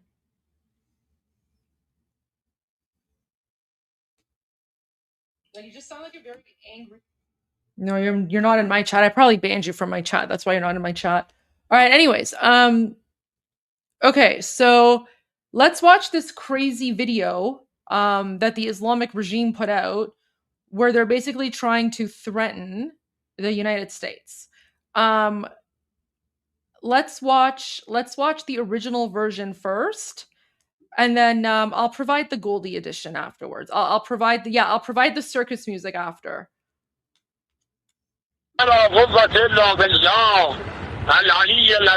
yeah, of course. So of course, guys, they're preaching. See, this is where we need Armin, because the video literally starts and they're preaching the Quran. I don't know what they're saying, something in Arabic, like literally. It's literally like Allahu Akbar, like jihad nonsense. Oh my gosh. Is it gonna be one of those videos where like I have to translate for you guys? Oh my gosh. All right. Give me like 30 seconds. I'll be right back.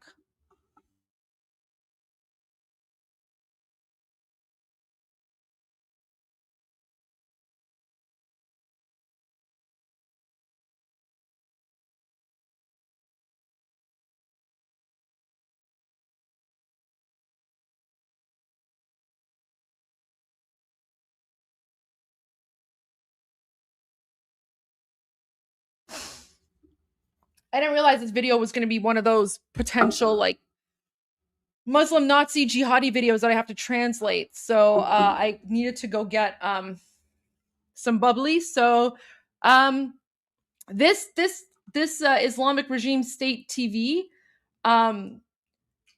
interpretation is brought to you by orange flavored bubbly, even though bubbly is not sponsoring me.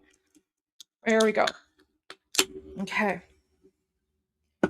Whew, the video literally starts with them like chanting in Arabic. So I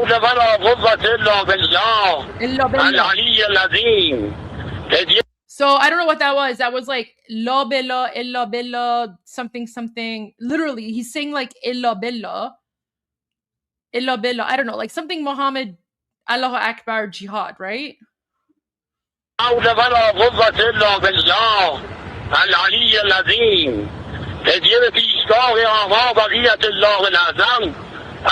Honestly, like this is what I mean when I say it's like an Islamic occupation. The guy's speaking Arabic. We're Iranian. I speak Persian, right? I speak Persian. Why are these like weird Muslim Nazis chanting in Arabic?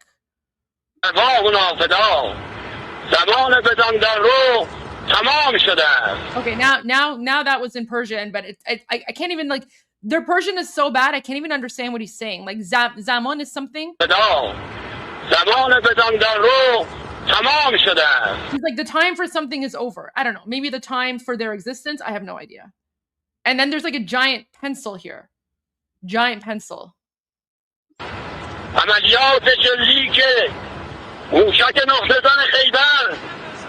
So he's talking about amaliyat shelik in mushak, which is like the plans for like, you know, shooting this missile, which I think the missile is called Khaybar or Haydar or something, right? I don't know, man. Like too much jihad in this video. Khaybar. The missile is named Khaybar.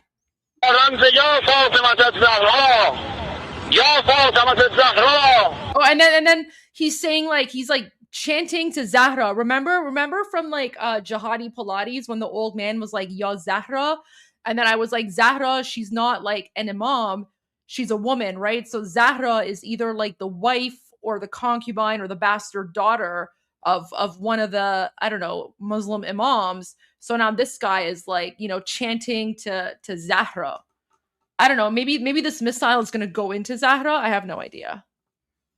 Ya Fatima Zahra. Yeah, Ya Fatima something Zahra, right? Like he's like praying to like the bastard daughter of like one of the imams.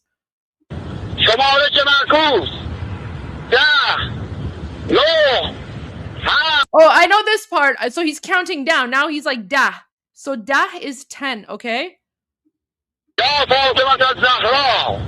شمارش معکوس 10 9 8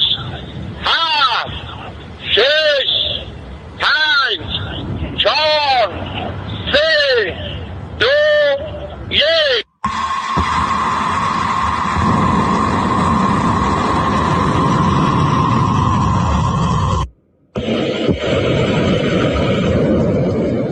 This is supposed to scare the American military.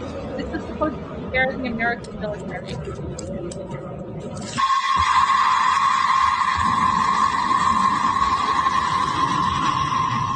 No. That's not counting in Durka. That's counting in Persian. They were counting in Persian. Persian is not Durka. Our language predates Islam. Our language predates Islam. The Durka part is when he's chanting like Arabic phrases from like the Quran. That's the Durka part. Don't mix in our language with the Durka. Our language is beautiful.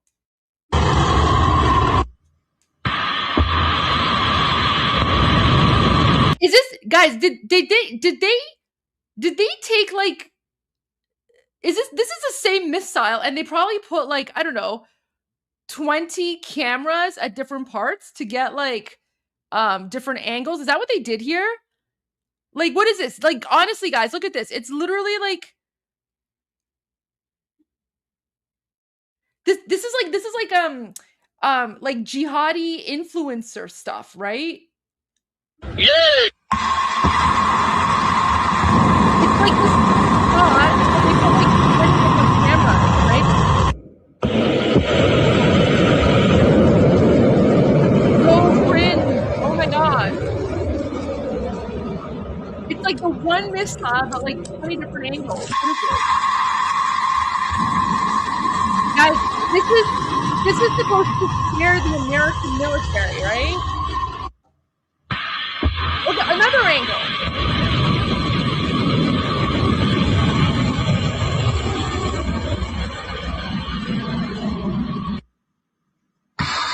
Oh my god, another angle. Okay, this is ridiculous now. This is literally like how many I was exaggerating when I said, you know, they have like 20 cameras, but I think they actually might have like how many angles do you need to show like your weird pencil missile while you're yelling Allahu Akbar?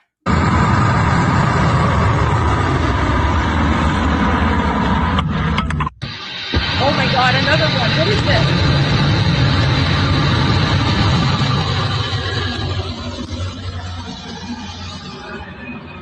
Oh my god, another one! How many angles are there?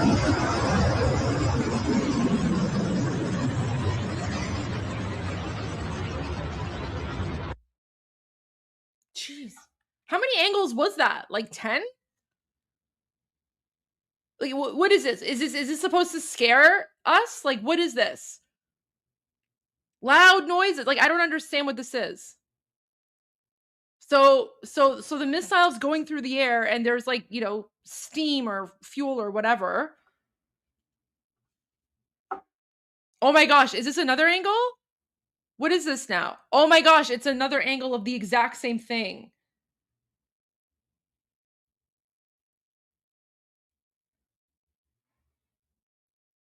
Guys, this is so embarrassing.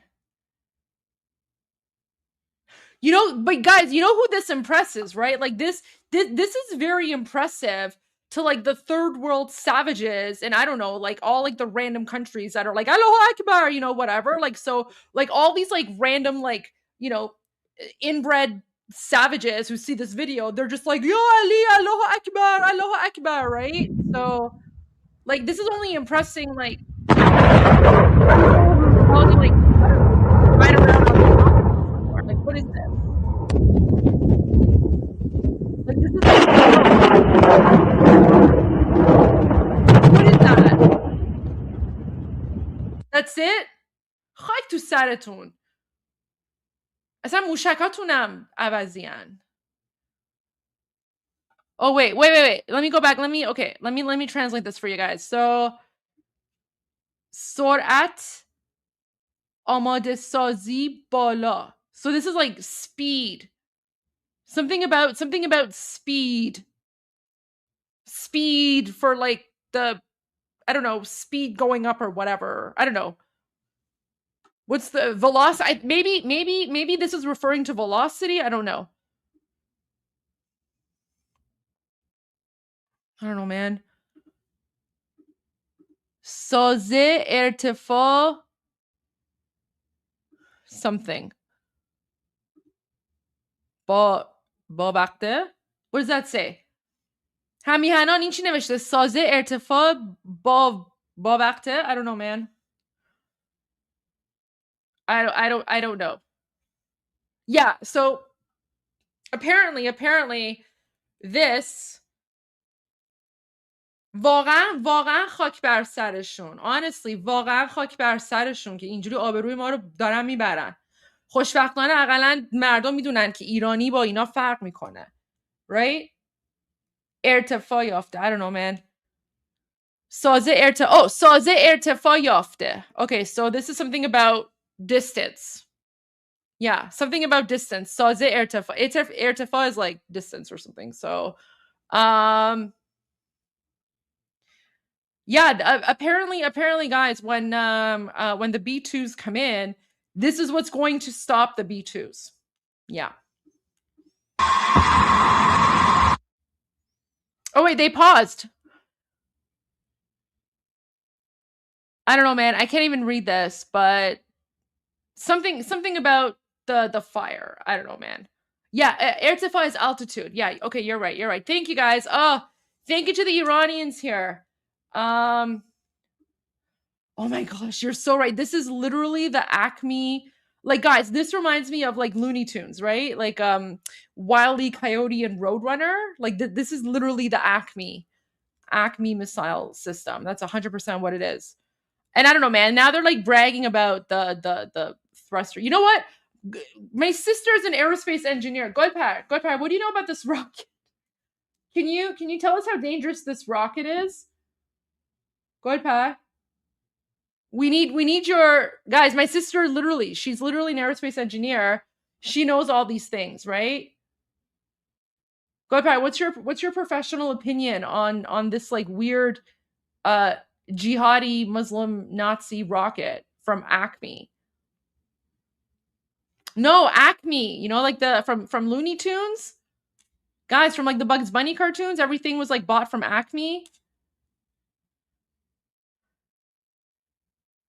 Like apparently this is like the most advanced missile they have. Like it's so ridiculous.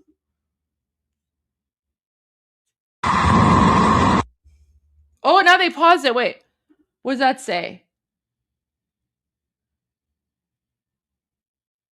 Sarjangi فوق سنگین رادار گریز. I don't know, man. Sorry, guys. We need Armin to translate. We'll get Armin to translate this.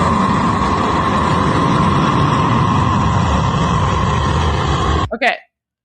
موشک راهبردی برد بلند و نقطه زن خرمشهر 4 خیبر. So this is like this. I think this is like the name. So this is like the name of the missile. So it's like this is, yeah, Khorramshahr 4. Yeah. So guys, apparently apparently the Islamic regime is showing off its most like the most advanced missile it has, which is called the Khorramshahr 4.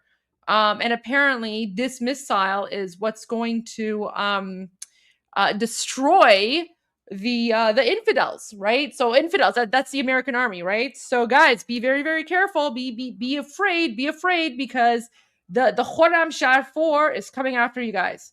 Not Khorramshahr 1, not Khorramshahr 2, not Khorramshahr 3. Nope, the Khorramshahr 4th edition, sold by Acme or Timu, I don't know. Is going to counter the B-2 bombers. Yeah. And this is what's going to destroy the United States military. So guys, be very, very scared. Like this is serious business. This is probably why President Trump is actually negotiating, because he's terrified of these, missiles. That was sarcasm, by the way, if anyone didn't catch that.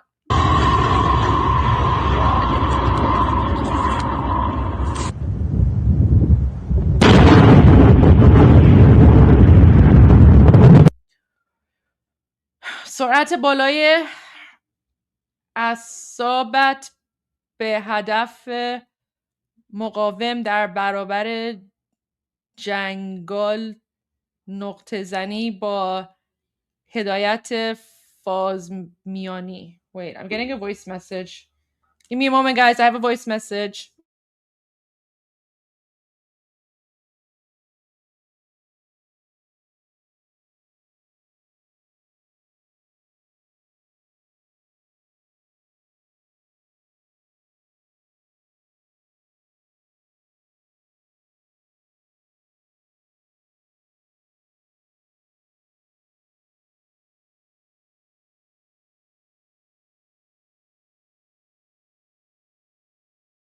Yeah. Okay. All right, guys. So I got the translation from my mom. No, that was my mom. My mom is explaining. So I was right. So the name of the missile is so this is the Khorramshahr 4 missile, which is apparently the most advanced one.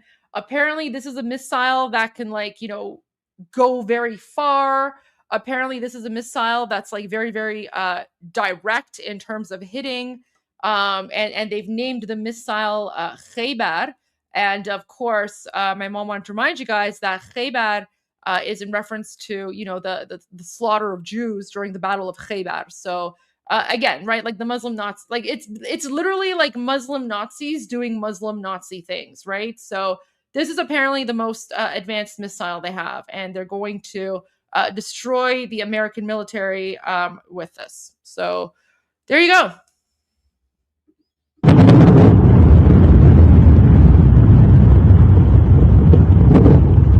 Okay. So I gave you the explanation. I'm gonna add my own music because I feel like my music on this will probably sound much better. You know what I mean? So let's do like the Goldie edit.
doesn't end. It doesn't end. It doesn't end.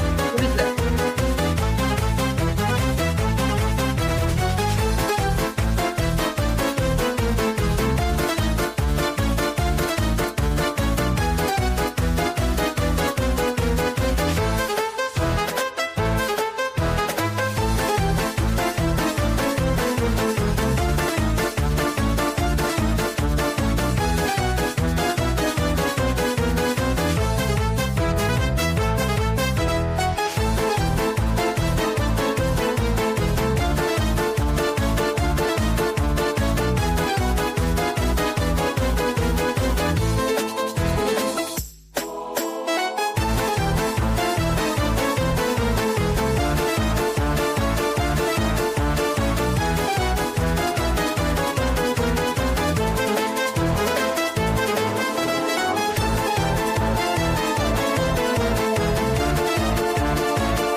No, wait.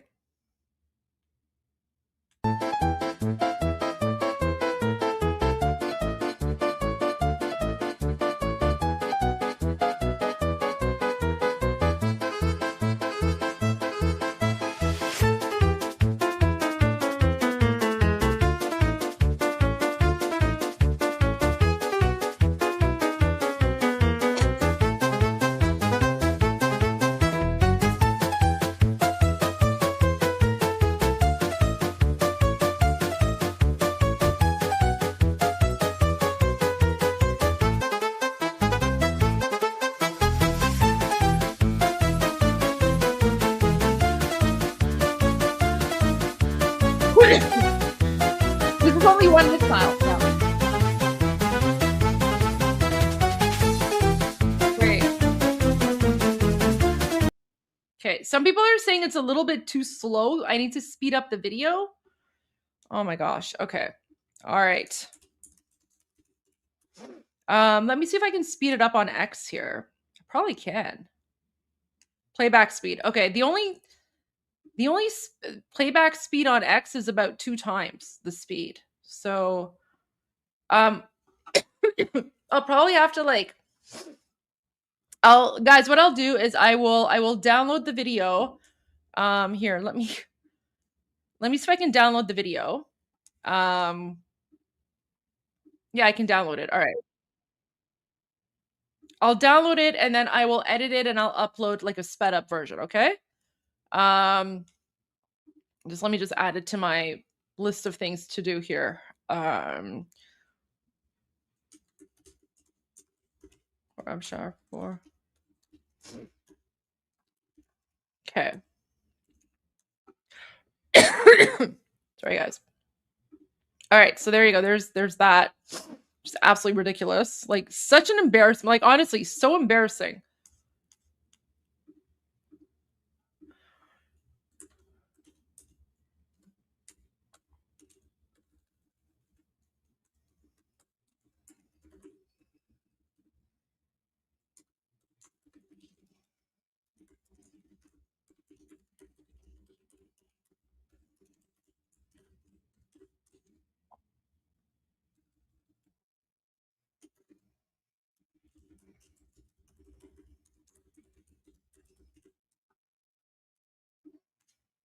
There we go. All right. So, oh, we don't. Oh, Newt's insane. Like Newt Gingrich. Of course, Newt Gingrich is like posting like MEK propaganda. Screw him. Oh, who's this person? Sylvan Adams. Okay, that's nice. He made a nice video. Oh, guys. Ooh. Ooh, guys. So the Iranian accounts are starting to call out the lefties, right? So Joker Nijad, actually, guys, so you know the MEK video that I share with you guys? The MEK video was actually made by this account, Joker Nijat. So this account and a lot of other accounts do a very good job of keeping track of Iranians who are speaking out against the Iranian people and are, you know, somehow in their own way keeping the Islamic regime alive. Nazanin Bunyadi is one of them. So Iranians, I guess they're just like, they're done with the nonsense. And so they're starting to call people out. So Joker Najat here says, the performance of Nazanin Bunyadi in recent years has shown that she unfortunately lacks basic political awareness and knowledge. Someone who doesn't even know that before publishing something, one should think about its consequences. She is continuously striking blows to the Iranian people's revolution on the global stage. I hope she stays away from politics. I mean, I agree. I agree. It's pretty nonsense what she's saying. This is King Reza Pahlavi's comms account, where he's saying, my bond with the Iranian nation is not new. It has been with me from the moment I was born, and it is unbreakable. Even in exile, I have devoted my life to serving the Iranian nation. Amazing quote. Beautiful quote. I'm going to retweet that. I don't know. What's this? Oh yeah, so the Huda Beauty boycott continues. Guys, I still have to do my Huda Beauty stuff. It's been so busy, like literally super busy. Oh, look at this, the Islamic regime. Look at this. So the Islamic regime is now posting like AI generated images on social media threatening Israel. Like, so they're saying Zaman ziyadi nadarid, which means you don't have much time left. And it's like an hourglass. And then it's showing like, I don't know, rockets and stuff. What is that? Tel Aviv? Like this is how insane these people are. Literally insane. Literally insane, right? Like, you know, United States is going after the Islamic regime. And what does the Islamic regime do? They literally like, I don't know, man. They put out like these weird AI images where they're threatening Israel, right? Like again, like this, just look at the insanity, literal insanity, right?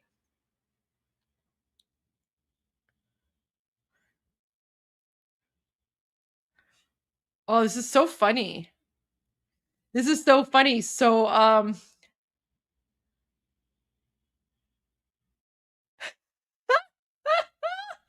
my gosh. Guys, okay, so this person actually supports the Islamic regime. You can tell, like, you know, she's got like the Islamic regime flag there, right? And then like Islamic regime, and I don't know what flag is that. Iraq, I think that's Iraq. I don't know. Anyway, so like she supports the Islamic regime.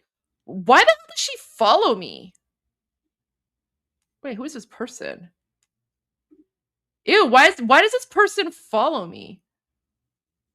Oh, I don't know, man. I'm wondering if this is one of those parody accounts. I have no idea. Bismirabal. Wait, what the heck is this? I don't know, man.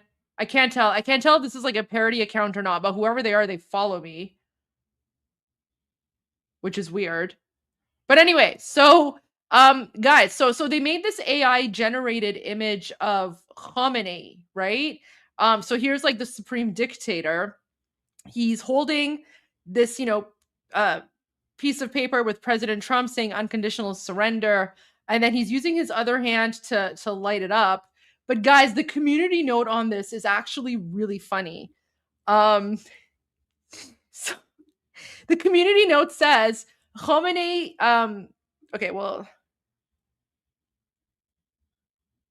okay, so it doesn't translate properly, but it said basically the translation is Khamenei cannot use both hands at the same time.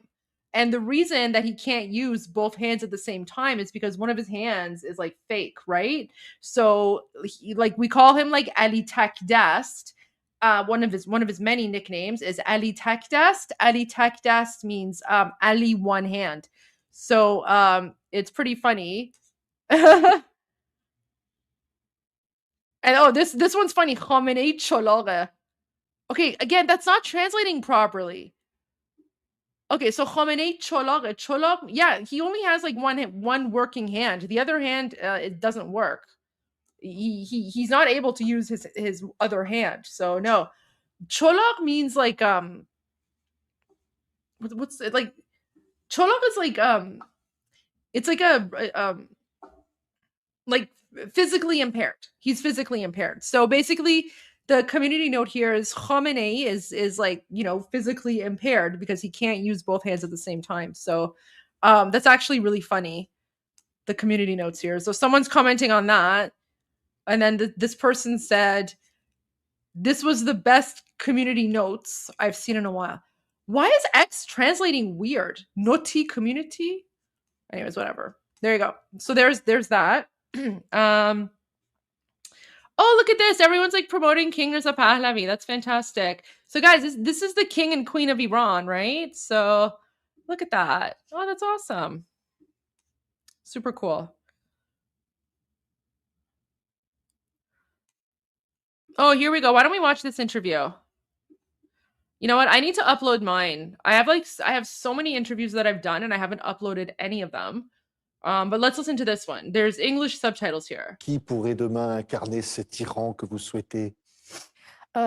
Écoutez, il y avait millions des Iraniens qui sont descendus dans la rue, qui escondaient mort au dictateur et ils voulaient le retour de Reza Pahlavi. Ils veulent le retour de Reza Pahlavi, le fils du Shah d'Iran. Il est un homme démocrate, il est légitime parce que son nom a été appelé aux quatre coins du pays. On croit en démocratie et c'est le peuple iranien qui a appelé son nom. Donc, je pense qu'il faut faire confiance au choix du peuple iranien. Qui pourrait demain... There you go. That was very good. I'm glad that there's English subtitles here. Good for her.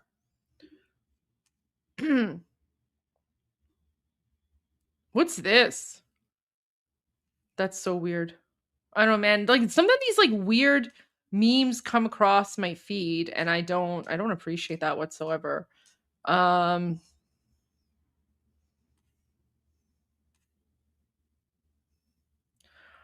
Oh, this is a crazy person. Guys, so this guy, remember we were talking about Iceman, and then Armin was talking about the Iranian Thomas Jefferson, who's like best friends with the Iceman. This is the Iranian Thomas Jefferson. He's also like he's insane. He's insane.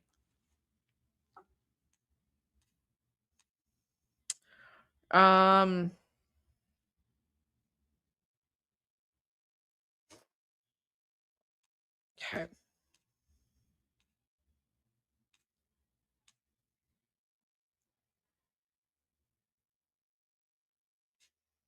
Oh man, I can't show that video. Oh, geez. Okay. We're getting into like a lot of blood here, so I need to stop. Guys, like literally, like my For You page is not YouTube friendly right now. Because of all like the horrific stuff that's going on. Whew.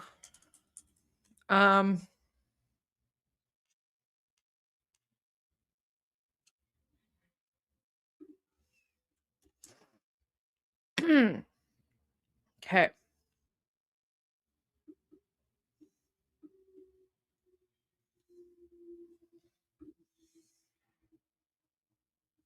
Yeah, there's actually, so guys, there is one picture that I posted on my X account, and I posted it on my Instagram and Facebook. You guys can go and see it there if you want. I can't post it on, like I can't show it on YouTube. It's basically the image of brains scattered and smashed all over the ground. You know, and then blood, and then there's like a face mask, and there's like smeared brain on that too. Yeah, brain. The body itself is gone, but there's literally bits of brain all around, and it's yeah, it's yeah, like we said, the Islamic regime is only good at one thing, and that's murdering innocent, unarmed Iranians. So, all right, okay, I'm gonna take a quick break. We're gonna watch this video by Mark Levin because I feel like this is gonna help center and ground us. Because guys, like Mark is very, very close to President Trump. So what Mark says here, I think, is really, really important, right? Like he's pretty much saying the things that President Trump can't say, because of course President Trump wants to keep the Islamic regime in the dark, right? So here we go. This is really important. Is turning into North Korea. The North Korea of the Middle East, and this is a huge problem, huge problem.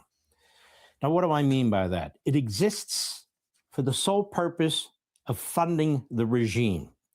It's a police state that uses police forces, internal security, and its military to stay in power and to control its people. So they have death camps, torture prisons, murder people at will, and it's getting worse and worse and worse by the day.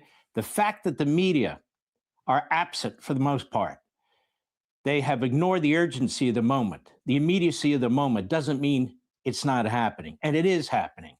And unfortunately, people seem to be getting used to it. Not there, but outside of there. And I'm here to tell you, I'm never going to get used to this. Those people are suffering from a complete lack of civil liberties, a destitute economy, and a nearly non-existent middle class. It used to have a very vibrant middle class. Not anymore.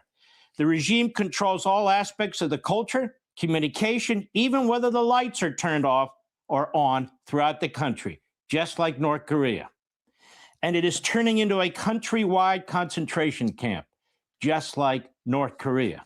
Now, if we don't act, and by that I mean not diplomacy, but decisively, quickly, and overwhelmingly, with our military against the top of the regime, Khomeini and his cohorts in that circle, Iran will in fact build nuclear weapons, as North Korea has, despite dozens of agreements over the decades with Republican and Democrat presidents in which they pledged not to.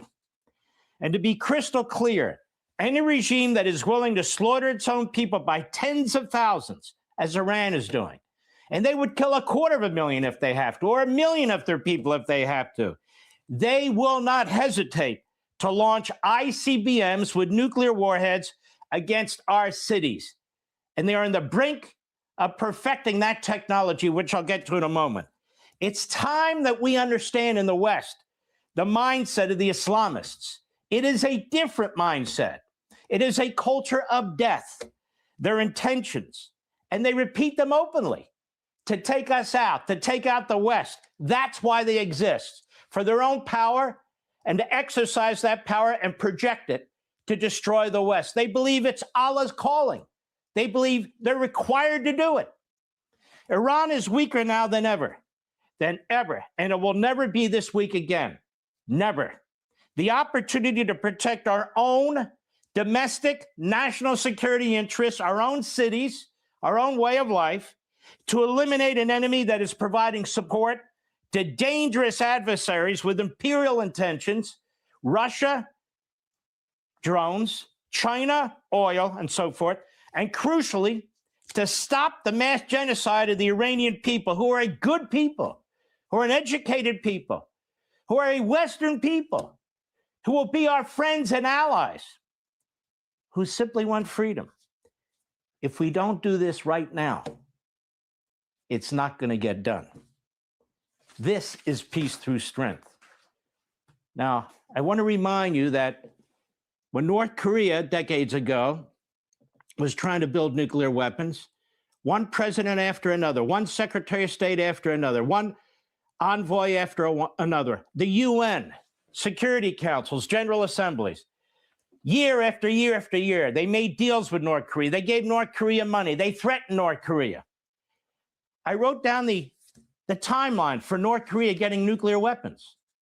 1985, 1991, 1992, all negotiations with us, with Europe, with the UN, with all kinds of individuals and organizations. But we were intimately involved. 1994, 1995, 1999, desperately seeking a deal. And we got deals. And they broke them each and every time. 2000, 2001, 2002, 2003, 2005, 2006, agreement after agreement, deal after deal, money sent to them. Appeasing is what it was. In October 2006, their first nuclear weapon tested successfully. Then we keep negotiating with them to control what they've created. 2007, 2008, 2009, 2010, negotiations, deals, sub-deals, counter deals, 2011, 2012, 2013, 2016, that whole period, negotiations stalled. 2017, now they have a hydrogen bomb. A hydrogen bomb. Nuclear, now hydrogen. 2019, North Korea ends all negotiations with all countries and all entities related to its hydrogen bombs and its nuclear weapons, which it got through deals, through arrangements, through subsidies, through appeasement. 2022, they ramped up their missile tests. 2026, they have estimated 50 nuclear and hydrogen missiles, and they add 6 to 7 every single year. And now they're helping the Iranians, as are the communist Chinese. So you have a limited period here. And Iran right now is on its back. It's weaker than it's ever been. And recent reports indicate their economy has reached a state of near total collapse right now. Now, what do I mean by that? Currency collapse. The Iranian rial has plummeted to historic lows. Historic lows. 1.1 million rials to $1 US. You know, that's where you're pushing around paper money in wheelbarrows. Remember those black and white movies of the Weimar Republic? In late 2025, it was losing value so rapidly that shop owners were unable to set stable prices. Hyperinflation. Inflation rate overall is 43% right now. Food prices have surged at an annual rate of 72%. Basic staples like bread have seen price increases of over 113%. Meat has become a luxury item, unaffordable for tens of millions of people there, of the 90 million population. 1 in 5 young people is unemployed. Official reports suggest 57% of Iranians are suffering from some level of malnutrition. This was a society and a culture that was vigorous, that was vibrant. Not anymore. The economy shrank 2.8%. Unemployment rate overall is 41%. The banking sector is in crisis. A major bank recently collapsed under bad loans to regime cronies, and ATMs have frequently gone offline. Severe energy and water crises cause daily nationwide power outages for 3 to 4 hours. There's a chronic water shortage. Intense sanctions from the US and Europe, alongside the aftermath of Israel's 12-day war with Iran, crippled oil exports and nuclear infrastructure, but they're rebuilding at a breakneck speed. Now, what should we do about this? We can negotiate like we did with North Korea for 30 years. Where does it get us? Look, folks, the foreign minister of Iran said, yeah, you knocked out our nuclear sites, but you can't knock out our knowledge, and we're going to build our nuclear weapons. And so maybe they'll make an agreement and say, no, we won't, but they will. Maybe they'll sign an agreement and say, okay, no more ballistic missiles, but they will. They're terrorists. It's an Islamist terrorist regime. They don't care about human life of their own people. Why are they going to care about a piece of paper?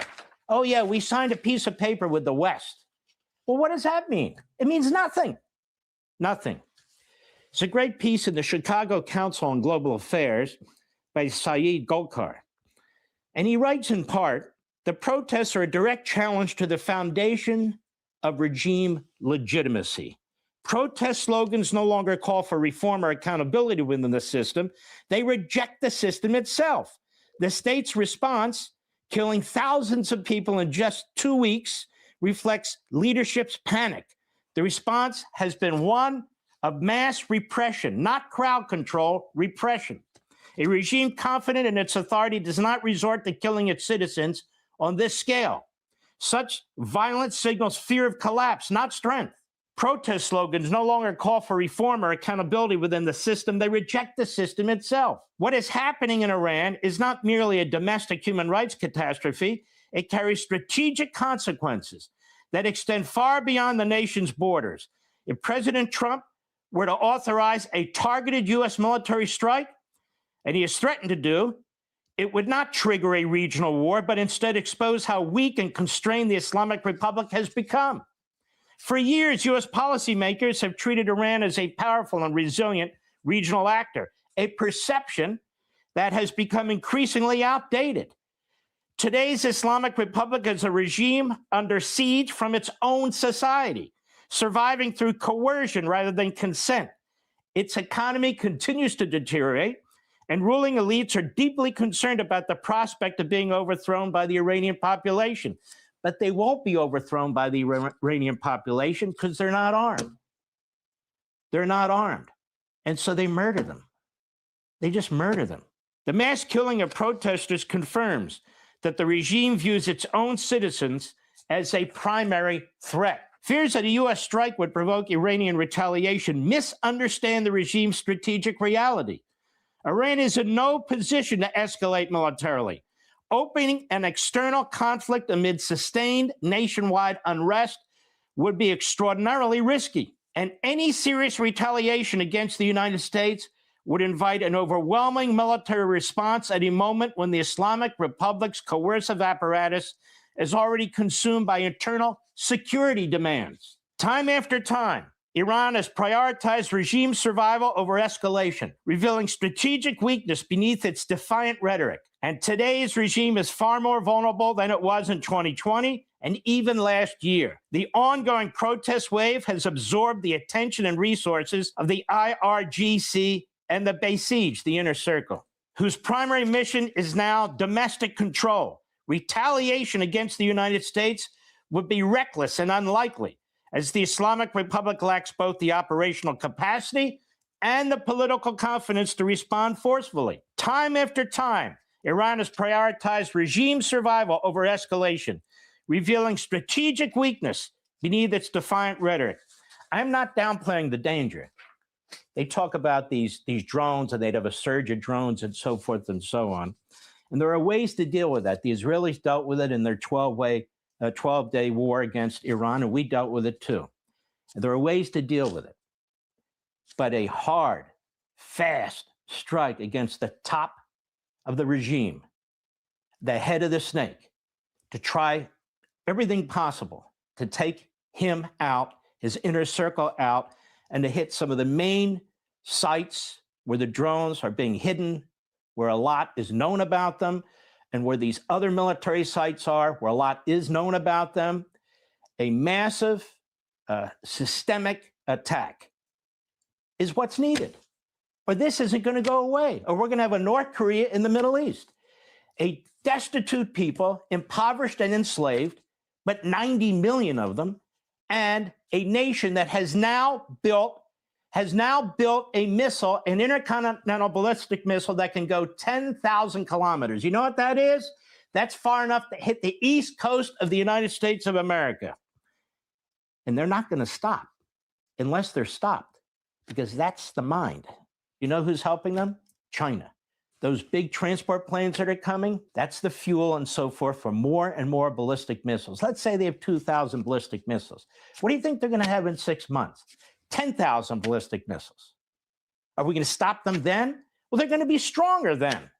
And more people will have been murdered and put down from the internal unrest that's taking place there. Their ICBM ambitions, Iran's ambitions, space program. They are advancing in their space program as I speak. And it indicates the Islamic Republic is also pursuing an intercontinental ballistic missile capability that can reach the continental United States, as we know. This is from the Great Hudson Institute. And China is a critical enabler of Tehran's ballistic missile production and ambitions, and cooperation between North Korea and Iran is going on as we speak. This ICBM I'm talking about, why do you think they fired it off with Russia's support into Siberia? Just tell us. You can do whatever you say you're going to do. We'll make whatever deal you want to deal, or maybe we won't. What are you going to do about it? And while these systems would not pose an existential threat to the United States, even a limited ICBM capability would bring all of Europe and much of the continental United States within Iran's coercive reach. That sounds existential to me. And here's the story, and many stories about this 10,000 kilometer rocket they just fired off. It just shows you they're getting this information and help from the North Koreans, from the Communist Chinese. Russia's been assisting them too. And they are on breakneck speed to break out. As poor as this country is, they're using the economy of the country, what resources they have. Their people will starve, they'll imprison them, they'll slaughter them, but they will continue to fund their military machine, their satellites, their missiles, their nuclear program, unless they're stopped once and for all. And that is my point. Now, one of the other reasons to deal with this regime is it's one of the main providers of oil to communist China. China buys more than 80% of, this is from Reuters, of Iran's shipped oil in 2025, and Iran oil has limited buyers due to U.S. sanctions, so they sell more and more to communist China. That represented about 13.4% of the total 10.27 million barrels per day of oil it imported by sea. This is another reason to deal with this, ladies and gentlemen. Communist China, well, they'll negotiate too. Sure they will. People don't understand the Islamist mentality and the Marxist mentality are very similar. They overlap. They will sign deals, they'll make agreements for the purpose of delaying us, for creating a psychological hypnosis within our own country, within our own experts and so forth, that, okay, we have a deal, peace in our time. But for the communist Chinese, they look at the history of China and they count it by thousands of years. For the Islamists, they look at not so much their history, but their fundamentalist ideology, and they say, we have thousands of years. For both, the goal is to conquer and destroy, for both. That's why I talk about this Marxist-Islamist fusion, and more people are talking about it too. They talk about the red-green or the green-red combination. It's the same thing, as I've been talking to you for years. Iran is weaker now than ever before. However, it's not going to stay on its back. It will continue to slaughter its people. And from a humane point of view, what do we believe in as Americans? What do we believe in? Individual liberty. We believe in freedom. We believe in life. We cannot interfere all over the world. That would be insane. We don't have the resources. We don't have the capabilities. For instance, we can't help the Uyghurs in communist China. But when a situation exists where we can do something, in addition to everything else I just discussed, shouldn't we do it? Shouldn't we put an end to such an evil regime, evil in every respect, that wants to kill you and me, is slaughtering its own people, is using all its resources to build weapons to destroy us and Europe and people who don't agree with them? If not now, when? Hey, Sean Hannity here. Hey, click here to subscribe to Fox News. Okay, there you go. Hopefully Armin's going to come back. Guys, I'm literally doing a million things at once right now.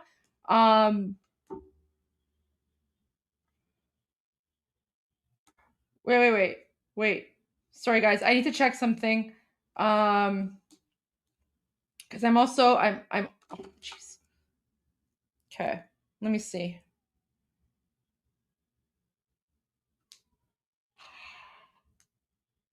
Okay, guys.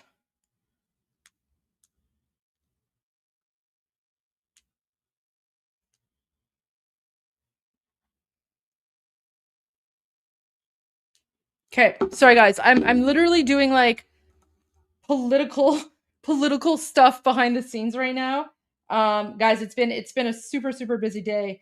But we've been working on a petition. And so I'm WhatsApping with my amazing friend, MP Melissa Lantzman. And guys, so همین هنانی که الان دارن نگاه میکنن، اگه که همین ماجرای این پتیشن رو دارین فالو میکنین، الان اینو به شما اول میگم. چون که خود داشتم ببخشید رو تلفن بودم، داشتم با دوستم ملیسا لنسمن صحبت میکردم و از توسط واتساپ.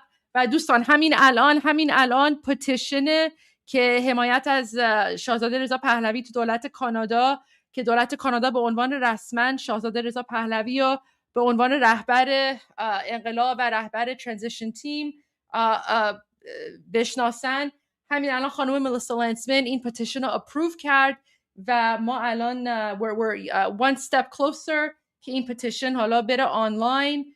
و آره دیگه ببخشید داشتم روی واتساپ با اون با ملیسا بودم. واقعا ملیسا دمش گرم، خیلی خیلی خانم خوبیه، خیلی باعث افتخارمه که دوستش هست. Guys, the link's not available yet. لینک ببین دوستان، لینک هنوز نیست چون که این پتیشن های دولتی there's like you know there's steps, like there's like formal steps that have to take place.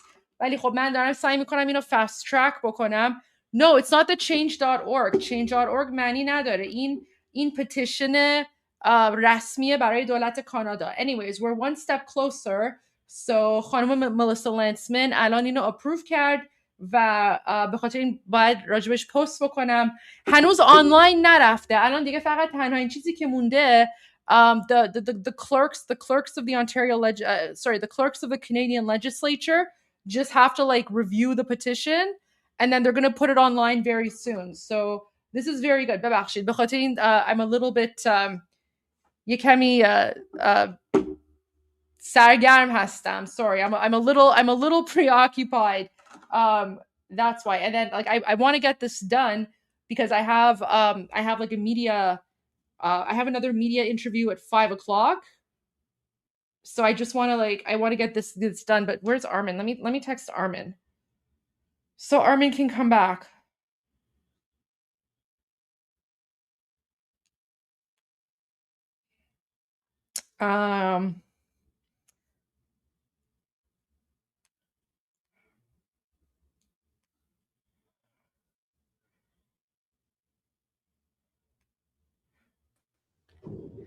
Oh, there you are, Armin.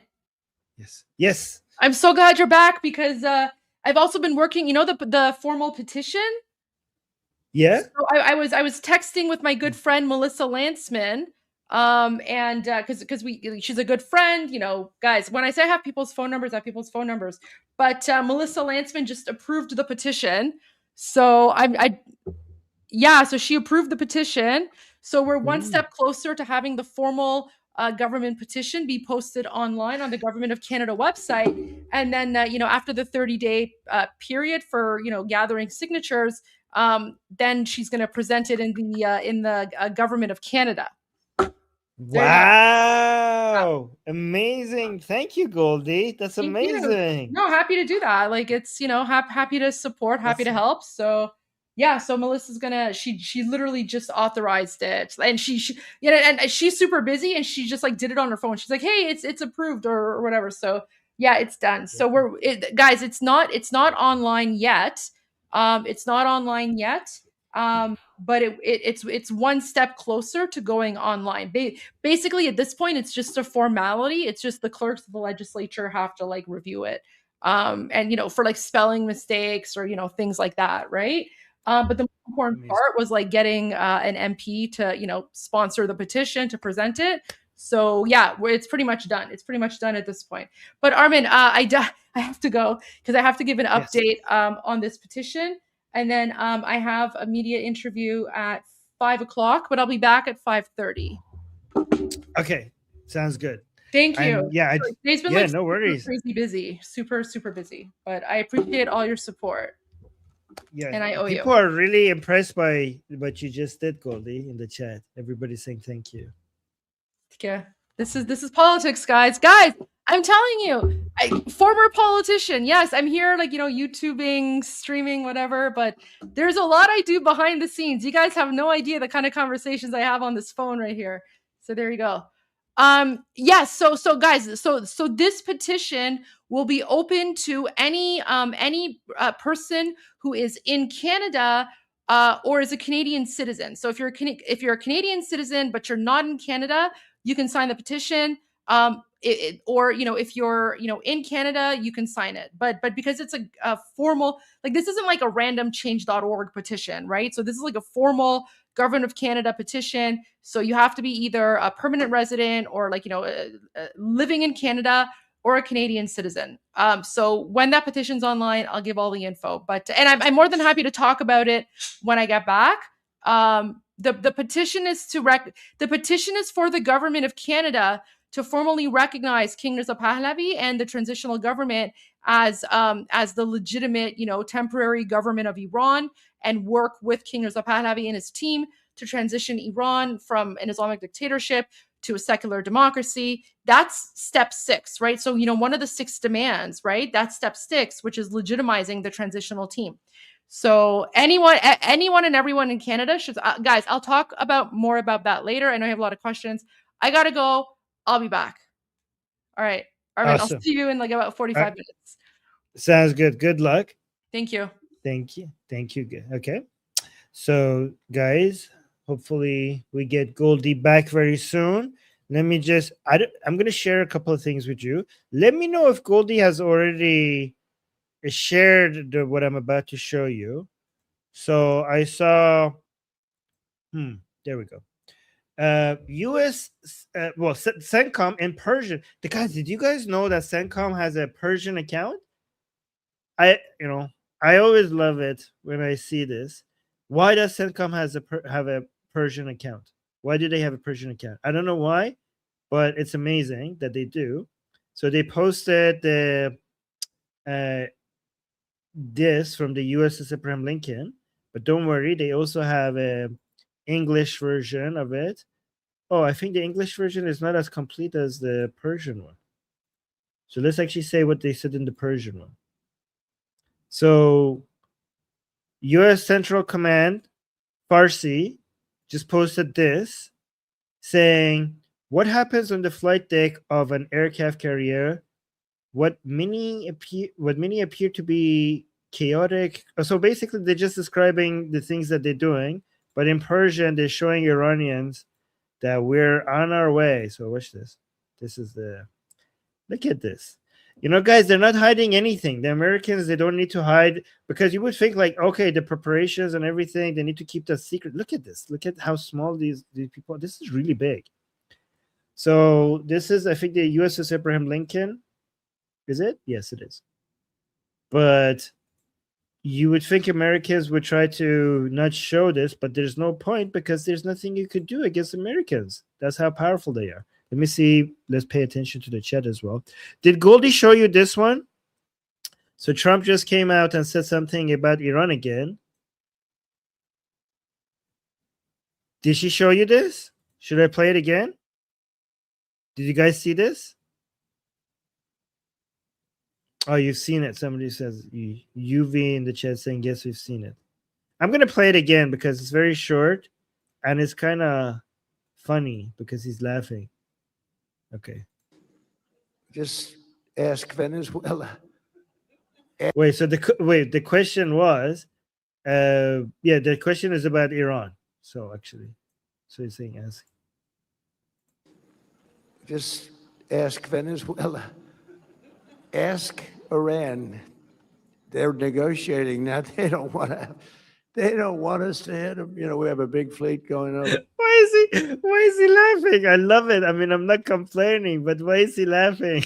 This is so good. He's ridiculing them. They don't want us to hit them. We have a big fleet going over to Iran. But so Raisin was there at the bottom of the plane. Oh, by the way, guys, I can't find this tweet, so I don't know if it's true or not, but it's kind of funny because, if I don't know if this tweet is true, but I'm gonna treat it as if it's right. It's true because it's funny either way. So this is a Islamic Republic supporter posting a picture, AI picture of Khamenei burning an X post from Trump, where Trump has says unconditional surrender, and then Khamenei is burning it. And Oh, thank you so much. Somebody saying, Armin, switched over to your channel to watch to give you equal time. Oh, that's so sweet. I appreciate that. Thank you. Okay. Yes, yes. Goldie has so much more views than me, so thank you. Okay. Oh, I should post a link to my channel in the chat so that you guys could subscribe. If you're on, well, I mean, I should post a link to Goldie's channel on my channel as well.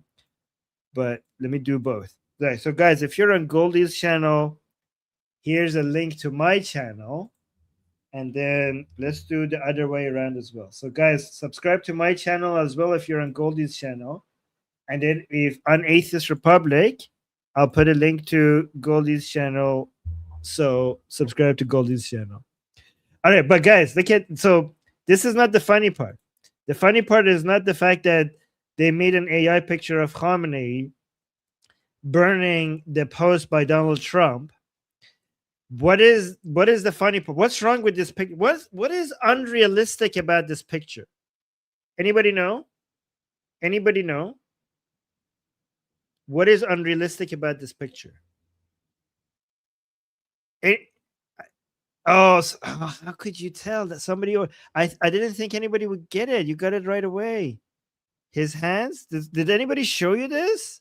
Oh my God! So many people already know that because both of his hands are functional. So here's the community note. Khamenei نمیتواند به صورت همزمان از دو دست استفاده کنه. Khamenei is not able to use both of his hands at the same time because one of his hands he's handicapped in one hand.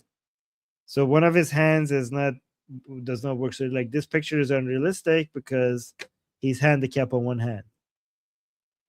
So you got a community note for that. So wait, look at this one. Oh, guys, this is going to be hard to watch.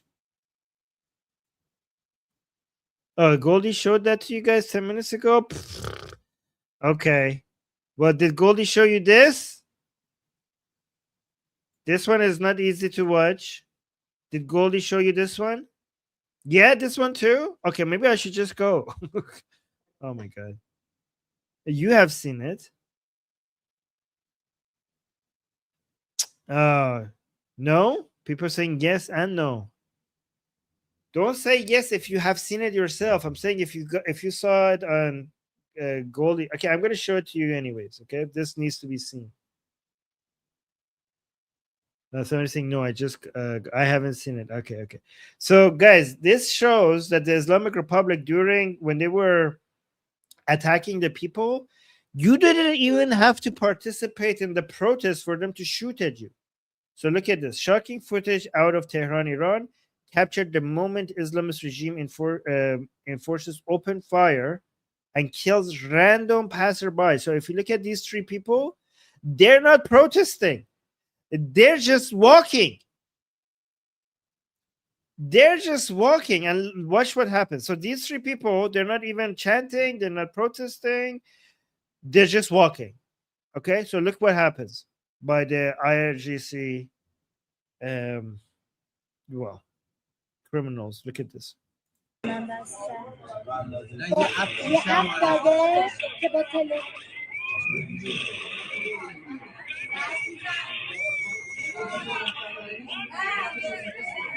Look at this.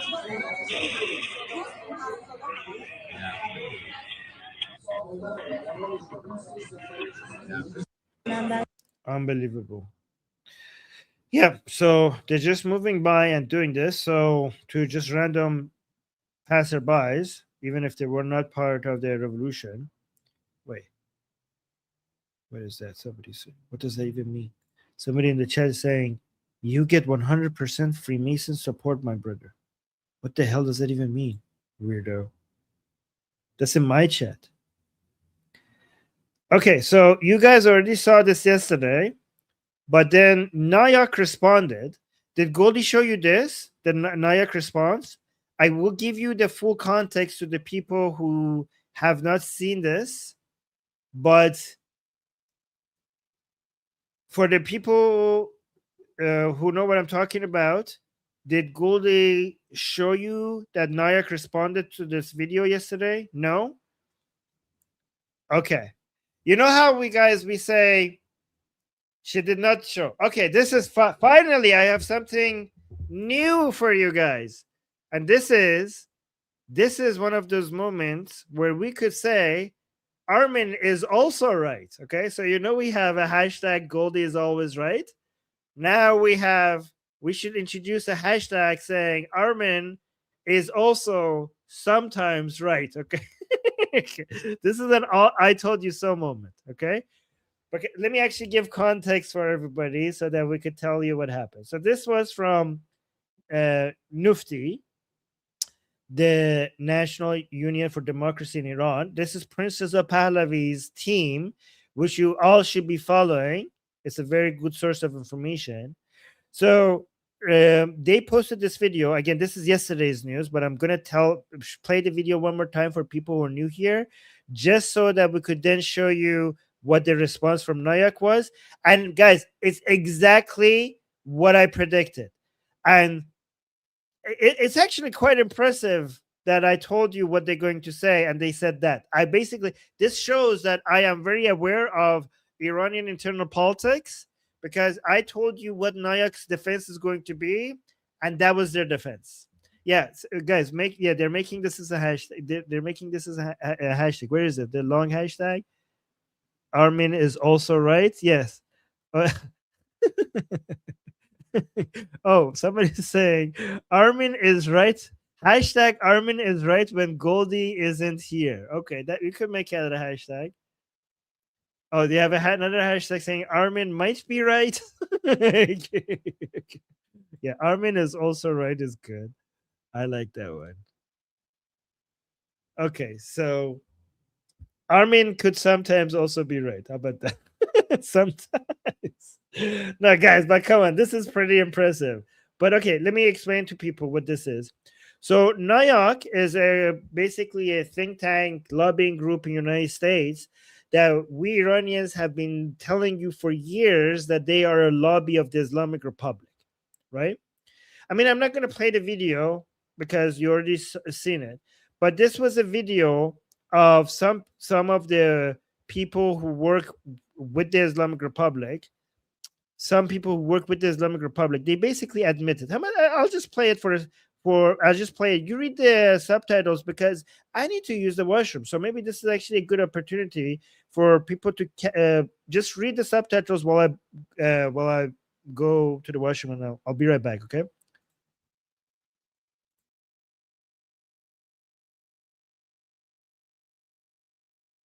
لابی درسته مطابق سبک خودمون که سبک خودمون چی باید باشه من و شما میشینیم بعداً صحبت میکنیم الان به سبک خودمون به سبک خودمون تریتا پارسی بود دیگه دکتر حالا بله نه خیر اینا داره برنامه ضبط میشه دیگه اون داستان دیگه است تریتا پارسی چون مثلا شما ببینید این مشکل آقای روحانی بود یک دقیقه من اقتصادیاشو آقای عبدالکریم نه ببینید آیه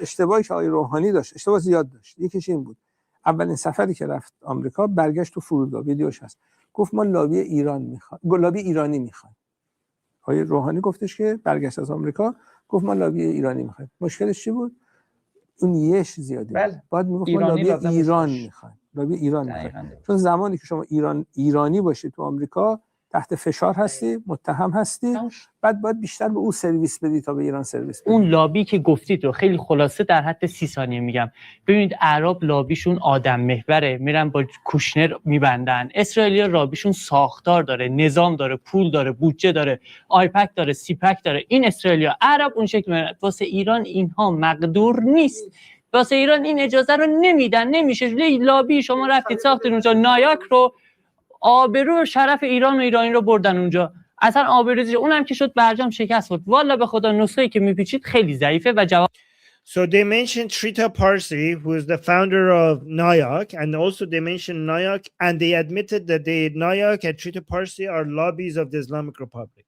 And remember, this guy is part of the Islamic Republic, this guy over here, okay? So they're admitting that, and they're basically saying that was not a good strategy. So this came from the Islamic Republic itself. And guys, you guys remember, what did I say when we showed this? And me and Goldie were both like jaws dropped, right? Both of us like, oh my God, because we have been saying what these people have been saying for years. And, you know, we knew what we were talking about. And finally, now we have them basically, you heard it from the horse's mouth, right? But I said that Nayak will have an excuse for this. What did I, does anybody remember what did I say? So what did Nayak came out and say? What did I say they would say? What did I say Nayak would say? Anybody remember? If you don't remember, then you're gonna say I'm gonna making it up. I'm making it up. Like you're not gonna believe me. I hope some people remember. Yes, somebody's saying they did it also. Yes, hardliner propaganda. That's what I said. That's what I said yesterday. That's what I said. I said Nayak, because remember, Nayak is part of the lobby groups of the reformers like Zarif and Rouhani. So I said that Nayak is going to come out and say, so remember, hardliners and reformers are, you know, sometimes in reality, sometimes it's a game, you know, fighting against each other. They're competitors.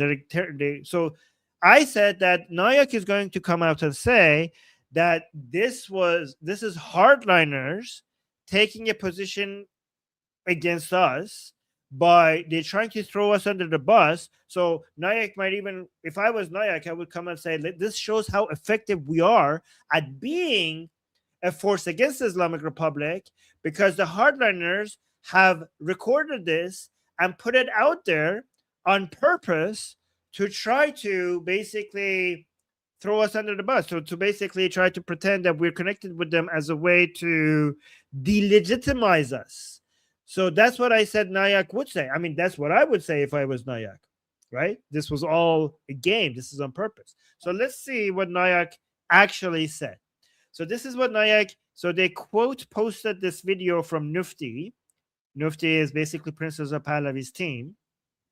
And they said, Nayak is 100% an Iranian American organization and has no connection to the Islamic Republic or any foreign government, not in the past, not in the present, and not in the future. Bold claims, bold claims. And then they continue, some forces who are pushing war with Iran, see, look at this. They're referring to the Islamic Republic as Iran, right? Some forces who are pushing war with Iran are circulating a clip of a hardliner,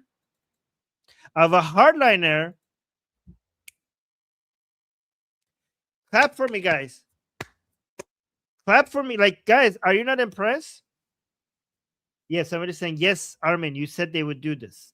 Guys, I said this before they posted this. Look at this. Look at this. They're going to blame it on the hardliners. See?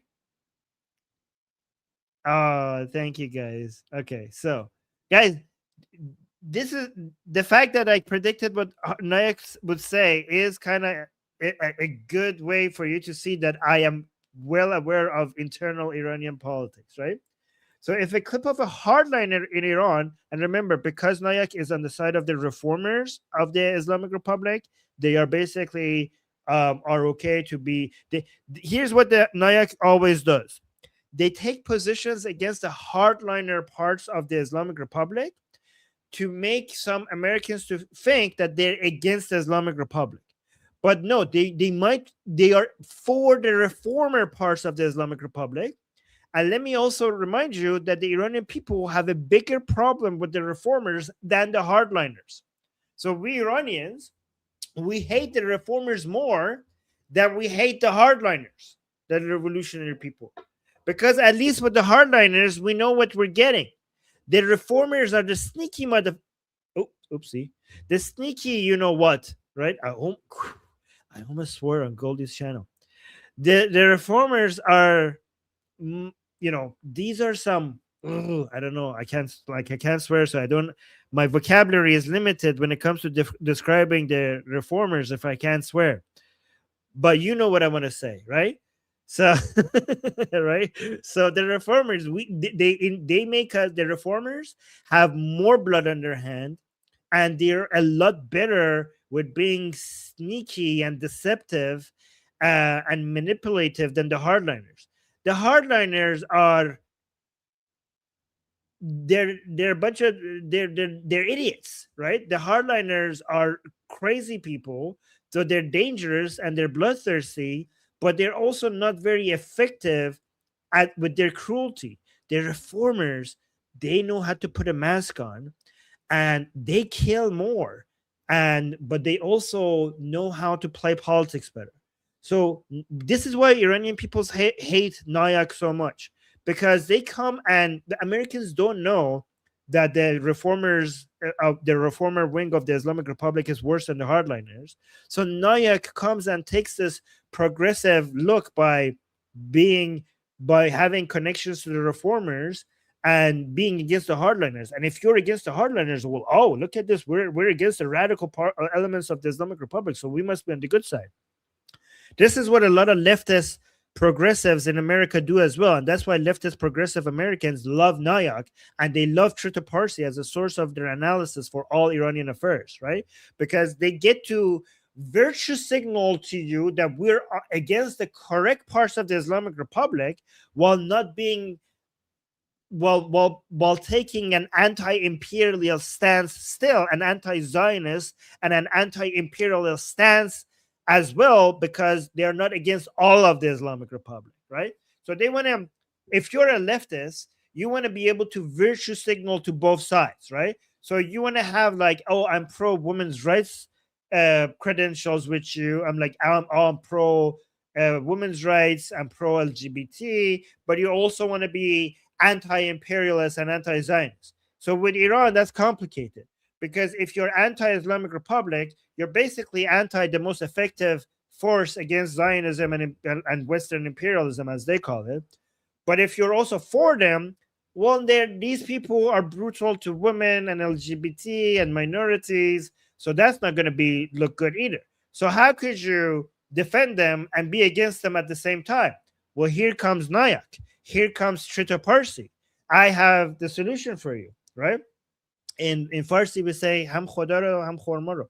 Okay, so basically this is the English version. You could have your cake and eat it too.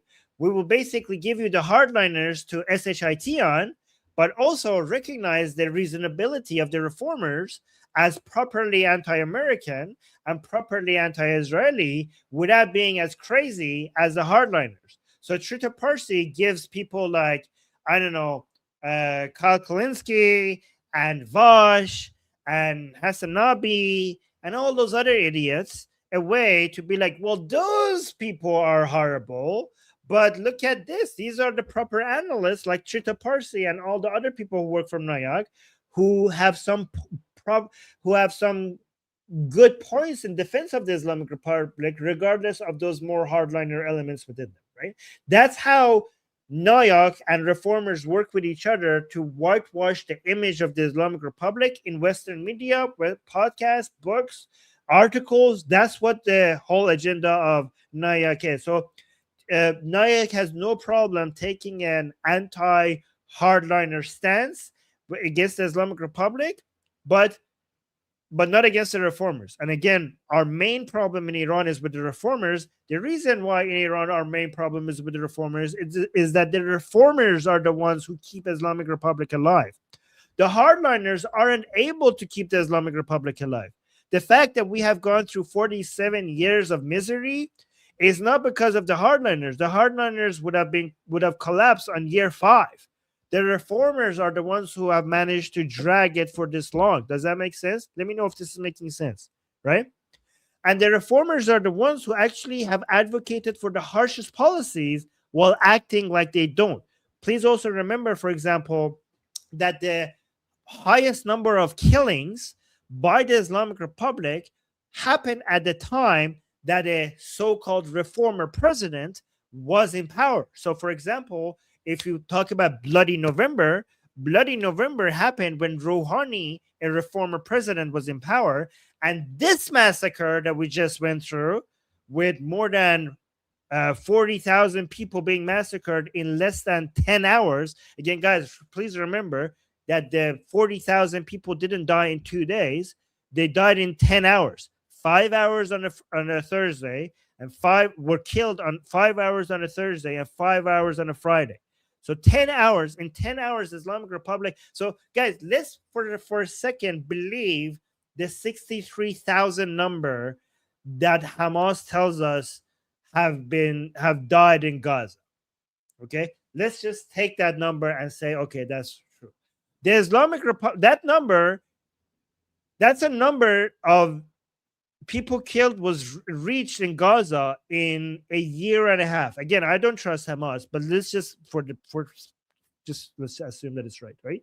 So that's in a year and a half, the number of people who died in Gaza was 60,000.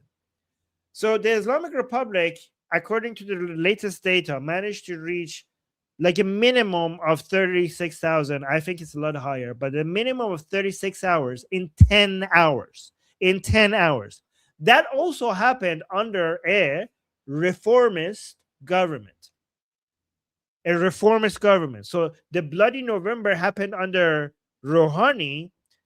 The massacre of this revolution, 36,000 people in 10 hours, happened under Pezeshkian, another so-called reformist president,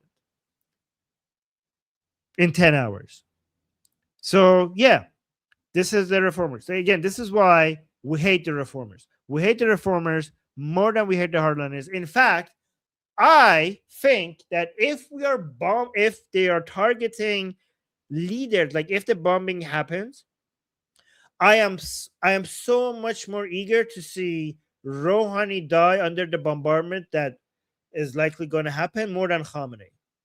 Rouhani and Javad Zarif and Araghchi are higher priority for me to die under the bombardment than Khamenei. In fact, I hope that we manage to catch Khamenei alive, right? I hope we manage to catch Khamenei alive. I understand if that is not reasonable and he probably has to go if the bombardments happen, but I really hope that we capture him alive. But Rouhani, Zarif, and Araghchi, these mofos, they need to be eliminated. Higher priority than Khamenei himself, in my opinion. Anyways, let's get back to the Nayak statement. Is this, guys, is this helpful information? Let me see. We got a super chat that I need to respond to because they had my, hold on. Wait, what is this? Somebody's saying, hey, Armin, thanks for, let me bring this on. Thanks for holding down the fort. Can you explain how trusting King Pahlavi and Iranian Prosperity Project won't burn the U.S. like trusting Iraq's what? Oh, Chalabi, who betrayed the U.S. It's a reason many Americans are gun shy. Wait. Did you mispronounce that? Oh, Ahmed Chalabi. All right, well, let me tell you why. Let me tell you why. First of all, you don't need to trust Pahlavi. You could trust all of the Iranian people who are more pro-American than they are pro any other nation. Princess of Pahlavi, the reason why you can trust Reza Pahlavi is Princess of Pahlavi has always been a reflection of the Iranian people. If you look at his career for the past 47 years, he has constantly been he has always been the voice of what the Iranian people demand. And that's why sometimes he's changed his position, because the Iranian people change their position. The main thing that the Princess of Pahlavi hasn't been changing his position on is the fact that he has been fighting for the sovereignty to get back to the Iranian people, and the Iranian people basically getting their right to their own destiny into their own hands. They be able to choose their own destiny, basically democracy, bringing democracy to the Iranian people. That part has not changed in the past 47 years. That's the main mission of Princess of Pahlavi, and he's consistently been fighting for that. But there are some minor things that Princess of Pahlavi has changed his position on, and you could always see that that's the thing that the Iranian people have changed their position on. So Princess of Pahlavi has been a very effective reflection of what the Iranian. Let me actually bring this down to explain this. A very perfect reflection of what the Iranian people ask for, right? So, given that Princess of Pahlavi is just an amplification of what the Iranian people are asking for, and that's why we have chosen him as our leader, because he's the best at doing that. You don't have to even just trust Princess of Pahlavi, other than just trusting him for being a proper reflection of us, Iranian people. And then once you realize that, what you could do, and this is the difference between Iraq and Iran, the Iranian people are pro-American. If you look at every single poll that has been taken off of Iranian people, the number one country that Iranian people like is America. They like America more than any other country, right? So that's the difference between Iran and Iraq. The Iraqi people, like in Iraq, you're trusting the leader. Well, if the leader is not a reflection of the people, that is not going to be stable. But when it comes to Iran, you're not investing in the leader. What you're investing is in an entire nation of people that want to be your ally. An entire nation of people who want to be your ally. So trusting dictators or other people who are just going to basically try to manage a people that don't share their values or don't share that's unstable. So basically, if Princess of Pahlavi wanted to be pro-America, but the Iranian people didn't want to be pro-America, this would be an unstable investment. You would have to see if, like, would Princess of Pahlavi be able to be enough powerful to basically force this upon the Iranian people? If I was American, I wouldn't be trusting. Even if Princess of Pahlavi was the best person in the world and a great leader with the proper values, I wouldn't be investing in that. But when I see that this is also the desire of the Iranian people, that they want to have proper relations, good relationships with America and Israel, then this is a good investment. Does that make sense? This is a good investment. This is the want of the Iranian people. Does that make sense? Okay, somebody's saying great explanation. And beyond Iranian people being pro-American, the Iranian people, unlike the people in Iraq, unlike the average people, again, not all, but unlike the average people in Syria, unlike the average people in Afghanistan or Pakistan, which is now being taken over by inbreds. Like, it's not enough for Pakistan, by the way. Apparently, Islam and poverty was not enough. Let's also make an inbred army. How about that? By the way, this is not. This is not an insult. This is actually what's happening in Pakistan, right? So they're getting hit by poverty, Islam, and being inbred. Not a good combination, right? Again, not all Pakistanis. No offense to the secular fighters, anti-Islamic fighters of Pakistan. We salute you. So I'm not talking about you, but the rest of the country. Holy shit, man. Oh, sorry, not sorry.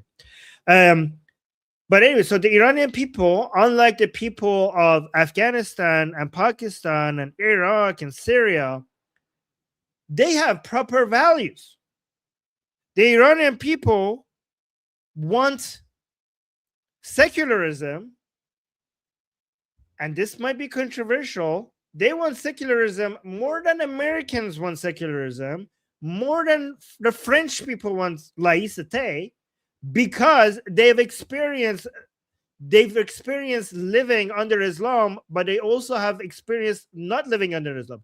This is the difference between the people. So people are like, oh, okay, Armin, if people of Iran have the proper values because they have lived under Islamic tyranny, well, shouldn't that also be true with the people of Afghanistan? Aha, there's a difference. The Iranian people have experienced living better under Pahlavi, and then they experienced living under Islamic theocracy.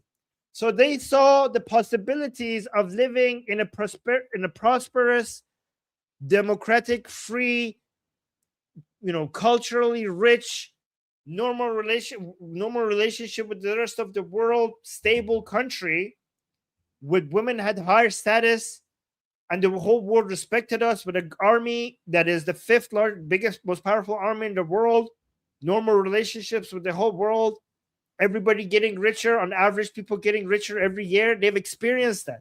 They experienced a much higher level of culture and values, and all of that was taken away from them. So they know that their country had much, this was not supposed to happen to us.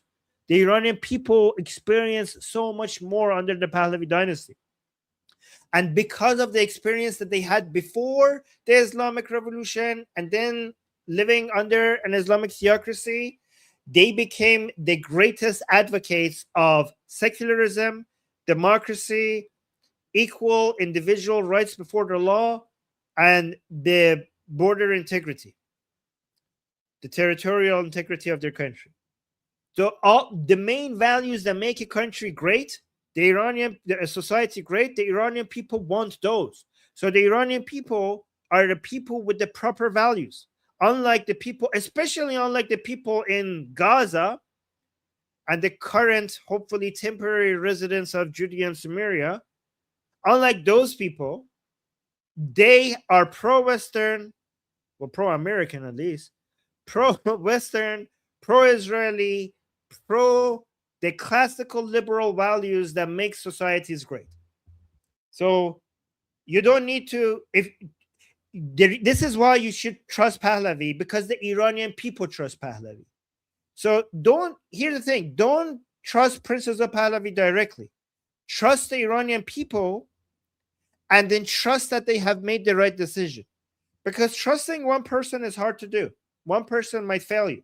But an entire nation, if they are, because now if an entire nation is choosing the proper values, like one person might lie to you, two people might lie to you.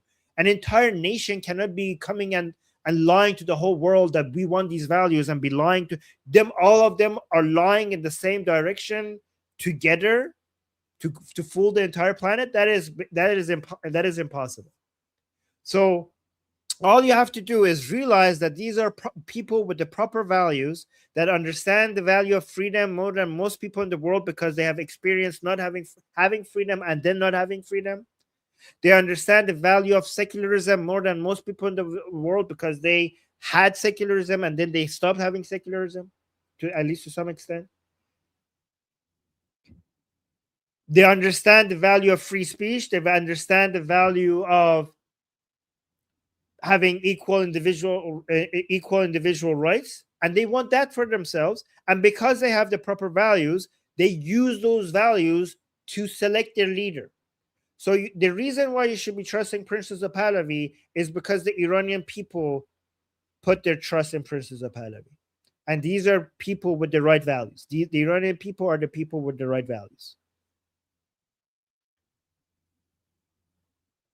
That's why this is why this is safe investment. Guys, remember, the most important resource of a society is not its oil, it's not its gas, it's not its metals, rare earth minerals, it's not its farmland, it's not its access to the sea, it's not its access to trade routes, it's not any of that.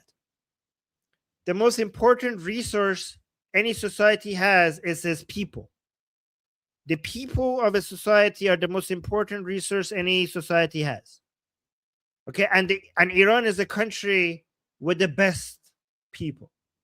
These are entrepreneur people, they're hardworking people, they have the proper values, as I mentioned, and they are fighters, and this is a nation of the bravest people that I've ever known anywhere in the world, any time in history.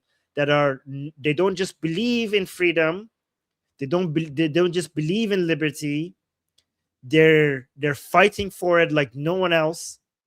So when it comes to investing in a group of people, investing in the Iranian people is the safest investment that you could ever get.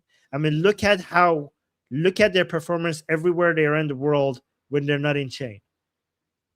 Look at where they are. Look at what they do everywhere they are when they're not in chain.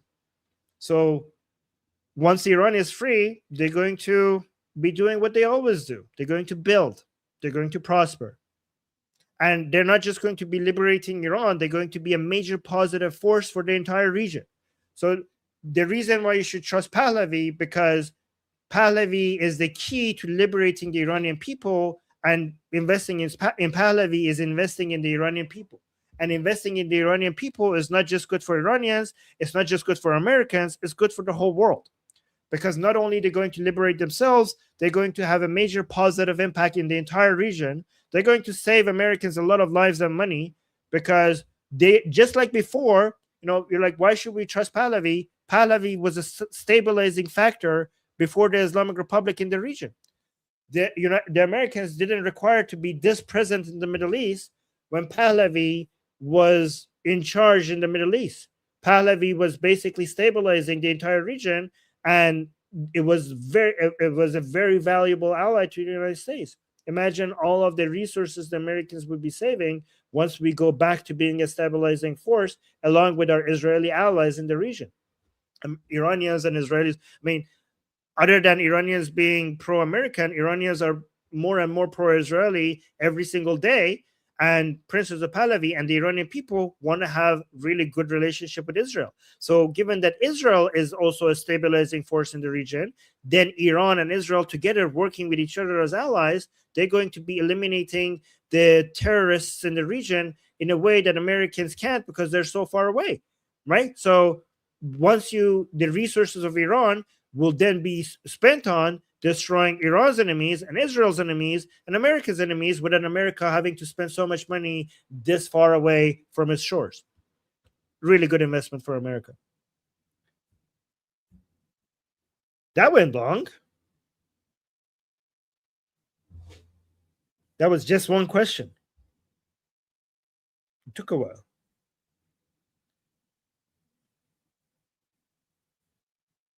Ooh, that's a good question. I will respond to that. Let me start that.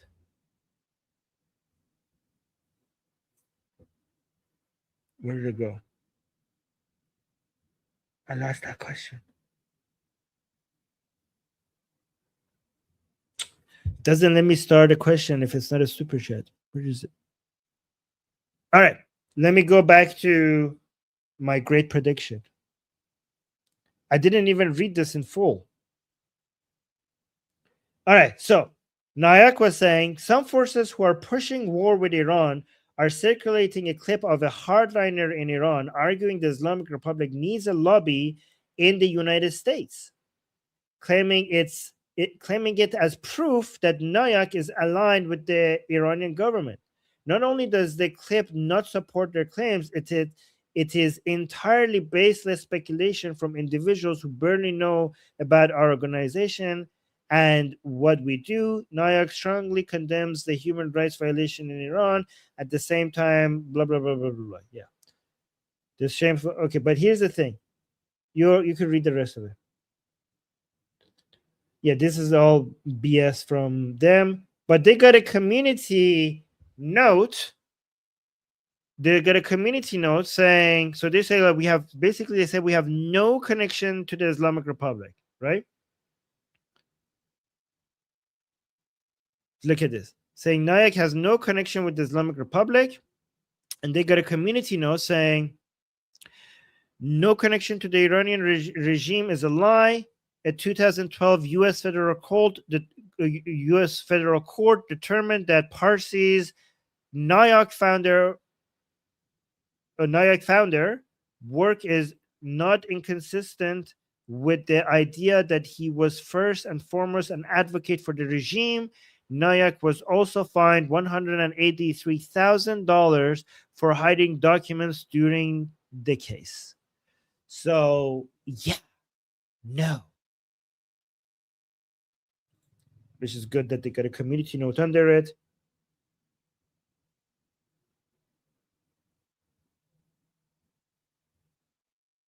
Smooth and democratic referendum. Yeah, somebody's saying, Armin, I think we should also point out that His Royal Highness Reza Pahlavi is the only entity who can lead the nation into a smooth and democratic referendum. Otherwise, destabilization will be a major concern. Yes, that's actually a good point. And people say, like, guys, why should we choose Princess of Pahlavi? Okay.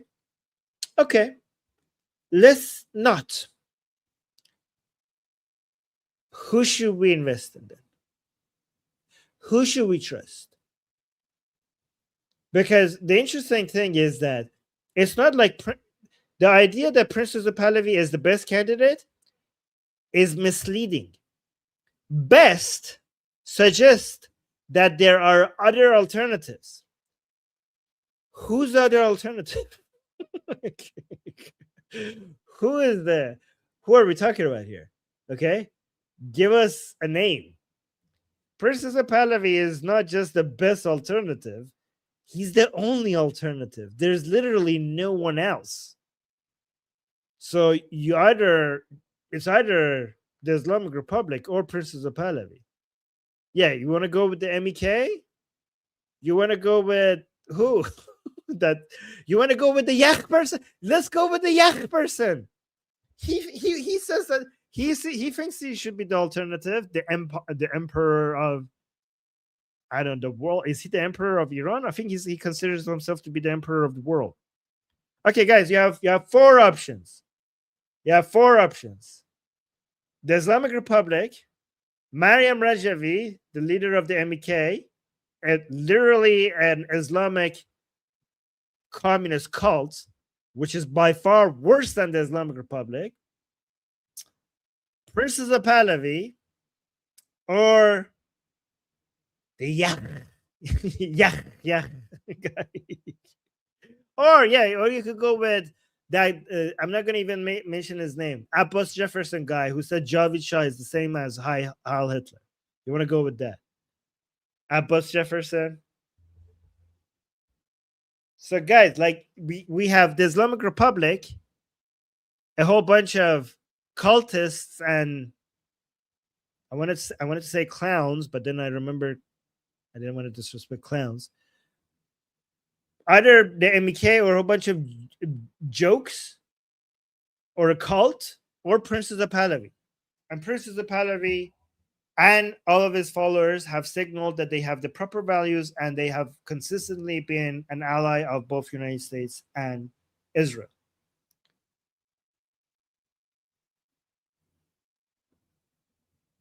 Yeah, people saying don't say his name. Yeah, I don't want to give him credit.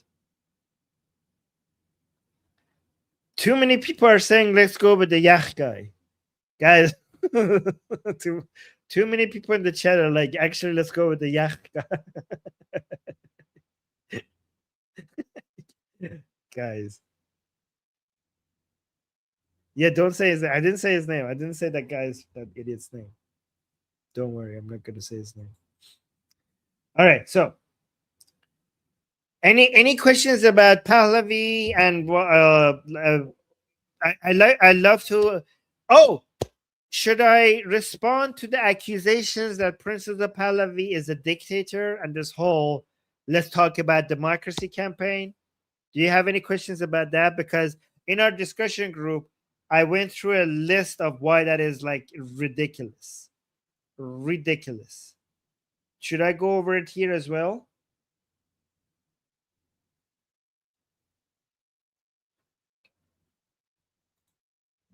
Let me see. I had some notes here. I don't know if I still have it because that was I made some. So a lot of people accuse Princess of Pahlavi. They say like, oh, he's just going to bring tyranny just like Khomeini. Like, why are you guys trusting Pahlavi? We trusted Khomeini, and now you're making the same mistake.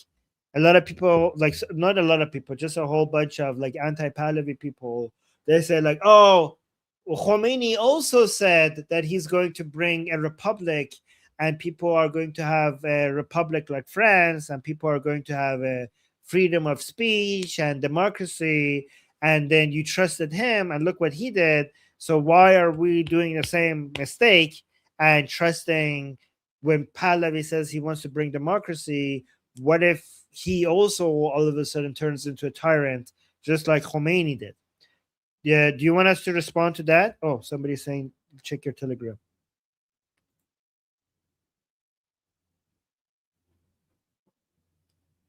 I'm not saying anything. Okay, wait. Mail Bunny. Oh yeah, I will show that. Yeah, let me actually show that right now.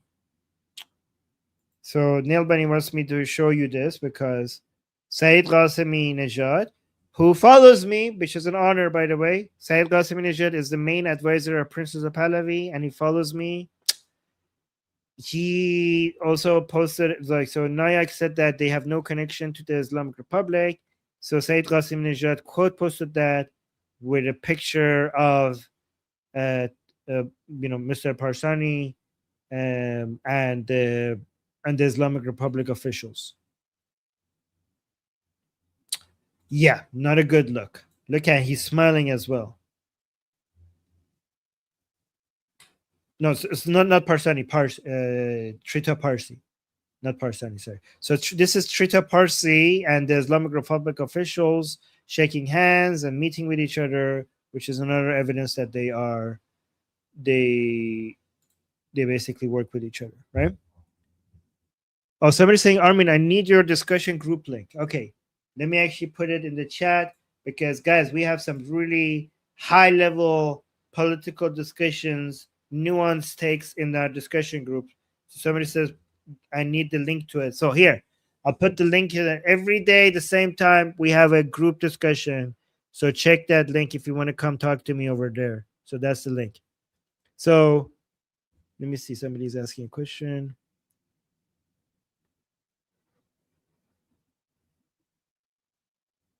Somebody's saying, Armin, don't you think we should give the Iranian people some guidance about war status?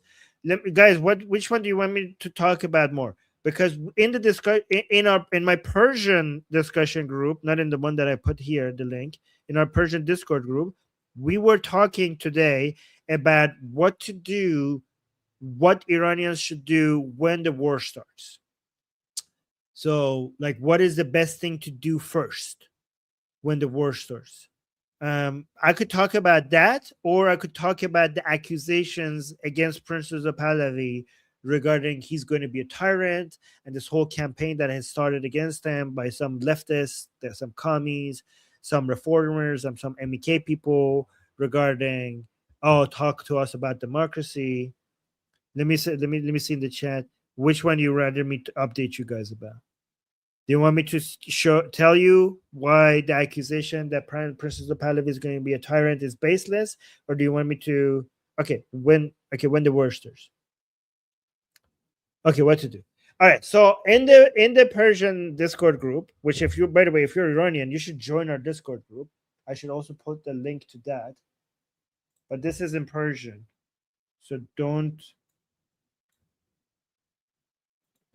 Because we also, so there's the school link that I give you, that's for English speaking discussions. The Persian Discord group that I put in the chat, that is for the Persian people who want to come. Also there, we also have like discussions that are more focused for Iranians, right?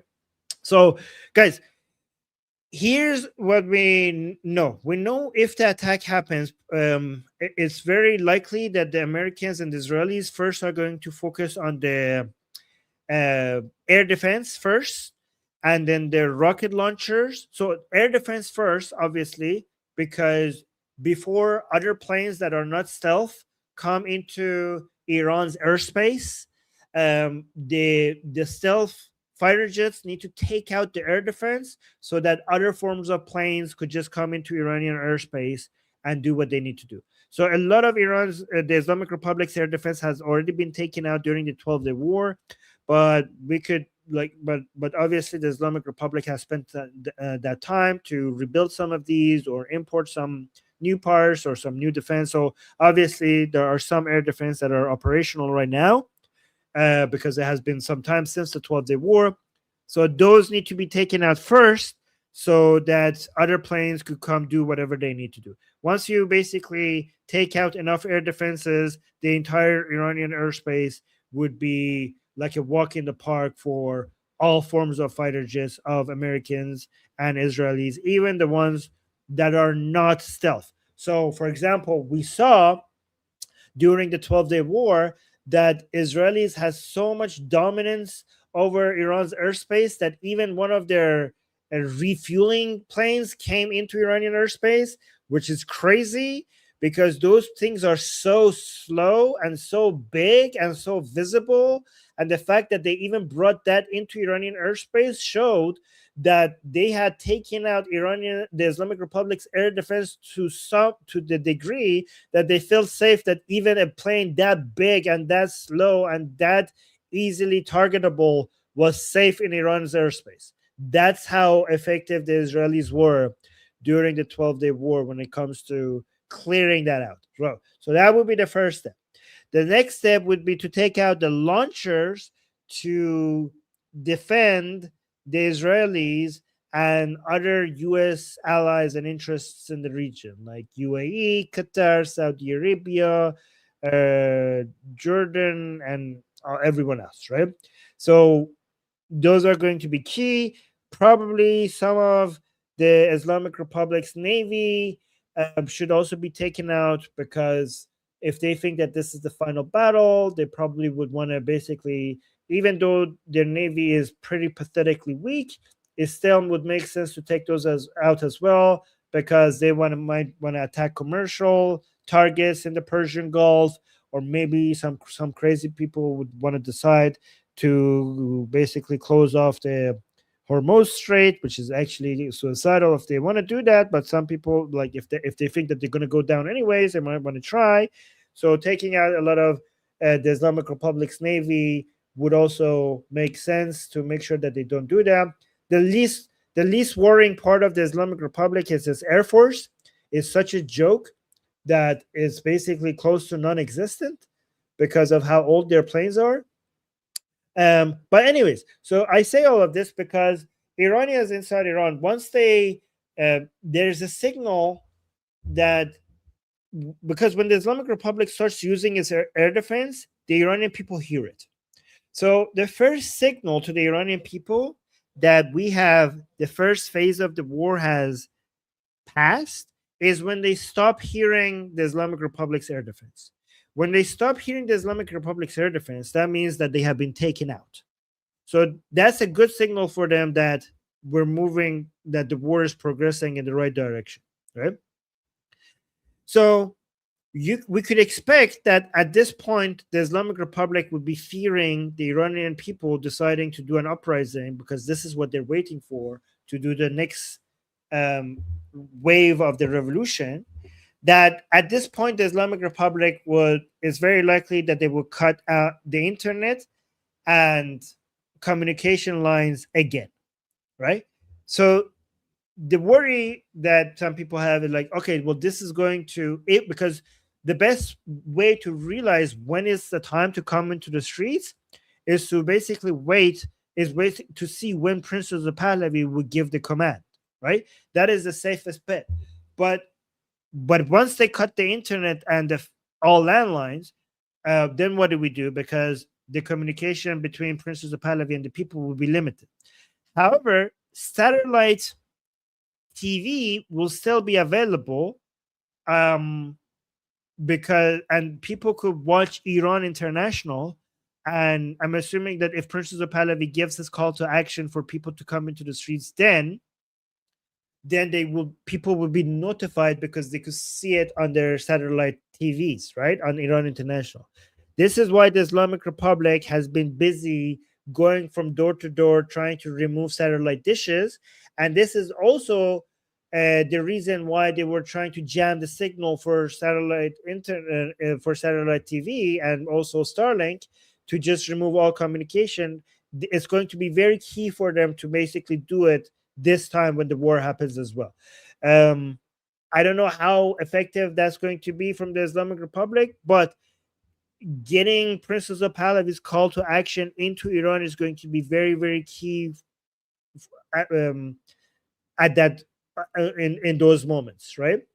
However, even if many Iranians don't get that message, at some point Iranian people are going to realize that the regime forces are on the run, right? So once we go through the first couple of phases of the war, then if the war goes in the same direction that a lot of people are predicting that it would, because after you target the air defense and after you target the launchers, then what you have to do, then what people are predicting will happen is either the Americans or the Israeli or both, they're going to start attacking the politicians, the remaining heads of IRGC, the IRGC bases, the Basiji Central Command Centers, and Nirui Intizami. So when the Israelis and Americans start doing that, that's when the anti-riot police and the suppressing forces will be on the run. They're too busy saving their lives that they cannot be bothered in attacking the Iranian people. So at some point, the Iranian people are going to notice that when they come into the streets and protest, and more than that, when they go and capture government units, these units are so occupied with running away from Israeli drones, perhaps, that they can't be fighting the Iranian people, and the Iranian people could go and capture government buildings and military bases. That's the plan, at least, right? So one key point that a lot of Iranians are talking about is the fact that if this happens, it would be probably a good idea to do this during daytime, because when the Islamic Republic is armed and completely ready to attack the Iranian people, then the Iranian people need the cover of darkness.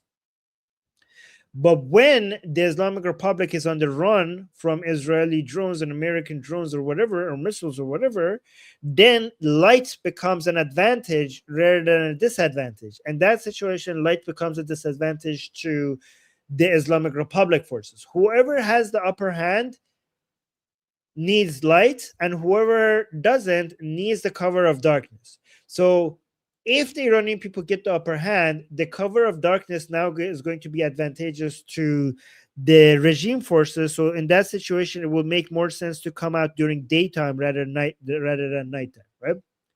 One thing that we have been discussing in our Persian groups is that the Iranian people right now, when they're waiting for America or Israel to attack, they should be busy documenting where these people live, where they sleep at night. So, because the people who work with the regime, that they're part of the Basij, part of IRGC, part of Nirui Intizami, it's hard to keep this a secret because your family, your neighbors, they know what you do. They know your job. They know that you work for the regime. So one thing that the Iranian people could do right now, again, YouTube, I'm just talking about hypotheticals and what the Iranian people are discussing as part of the revolution. I'm not advocating for anything. One thing the Iranian people could do is create a list of, like, if you know that this person in my neighborhood is a Basiji, is IRGC, is Nirui Intizami, like there needs to be a place where you're contributing to, like, this my neighbor, he's Basiji, he's Nirui Intizami, and basically writing down their addresses. So when the time comes, you know how they come to your houses, how the regime comes to your houses, like so many. This is what you have to do now. So the Iranian people, as soon as they see that the regime is collapsing and is busy fighting a war, they need to show up at where these people live and find them where they live. That's what at least that's what they're discussing. I don't know. I'm not advocating for anything. Okay, this is what I'm just reporting to you, the news. Okay, that I didn't say this is what they should be doing. What I meant is that this is what they say they should be doing. Right. This is what they're saying. This is what the news is in Iranian, in this Discord server that I know of, right? So, yes, like a hit list, right? So as soon as something happens, they need to know where to go, and they need to go where they are not prepared to fight, which is at their home, right? And this is why those videos that we saw where Iranians were marking the homes of regime forces with the Derafsh Kaviani, that made a lot of sense. But and there needs to be better organized. Like this is what the Iranians who are now not in the streets and waiting for the next opportunity to come back in the streets. This is what they should be spending their time on. They should be spending their time on documenting where all of these people are. Again, not my words. Persian Discord server, and at that time, this should be shared with everybody, so everybody knows where to go and what to do. Right? That's one point. Another point that people need to be talking about is more preparation when it comes to food, water, and first aid. So one thing that the Iranian people could do right now while they're waiting for that day is to stock up on water bottles. There needs to be some people with backpacks that carry water bottles with them, and high calorie food like chocolate bars or stuff like that, okay, to carry with them. And also, more importantly, first aid kits.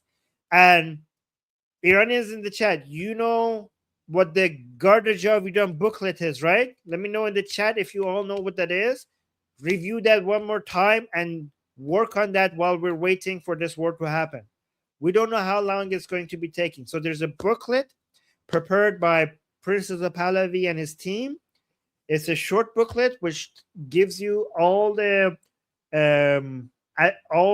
guidelines that you need to create groups of 3 to 5 people to be able to operate in these small groups as emergency units and helping units. So it's a really good booklet that Princess Pahlavi has provided to the Iranian people to create and manage these groups of 3 and 5 people. And if you're in Iran and you haven't created one of these small groups of 3 to 5 people, then you need to read that booklet and you need to create that group and you need to be part of one of these groups.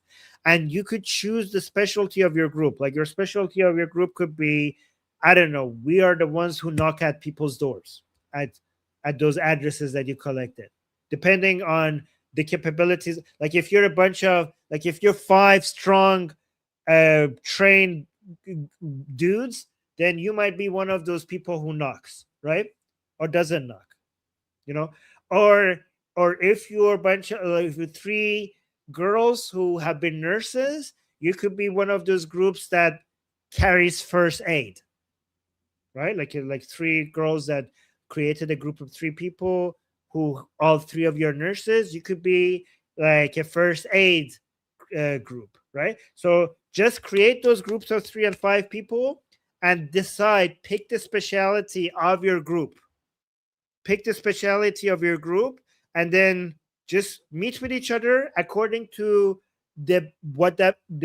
meet with each other, but make sure you follow security protocols based on what that booklet teaches you. Again, just search for Garda Javidan, download it, and just make sure you review it and make sure you create your group and you pick your specialty and get ready for the day. Okay, you don't know how much time we're going to have. The war might happen tomorrow.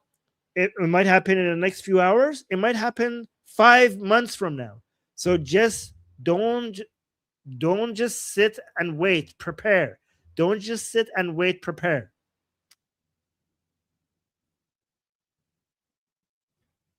Yeah. So Garda Javidan in English is called Immortal Guard.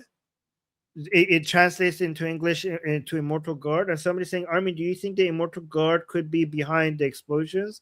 Yeah, maybe. Yeah. I mean, so we're saying, Armin, please say these in Persian. These are important. I have said these in Persian on my Persian channel just today. So here's the link to my Persian channel. I'll put it in the chat. I've already said those. Guys, before I come and do a live stream with Goldie, I do 3 hours of live streaming in Persian on our Persian channel. So here's the link to our Persian channel. I put it in the chat. And I basically, we have said all of these things 5 hours ago. So there's the link. Let me actually show you how I do the live streaming Persian. So this is how I do the live stream in Persian. So I have the Discord group in the middle. So I'm here at the, I do it vertically. So it shows up on the shorts feed. So more people end up seeing it. So I'm here in the Discord group. These are the Persian audience and the Persian speaking audience, not the Iranian audience, but Persian speaking audience. And we're basically reviewing all of these things. And it's not just me talking. The entire group is talking and we're live streaming the entire discussion. So that's my Persian live stream. So the information that I bring you here regarding the discussions we're having on the Persian side, it's based on conversations that I have on a daily basis, 3 hours every day with people inside Iran. And when I'm talking to you about people's views from inside Iran, I'm basically talking to them 3 hours every day. And so you're hearing a lot of my thoughts based on all of those conversations that I've been having with them. Let me see, somebody's trying to contact me on Telegram. No, that's not it.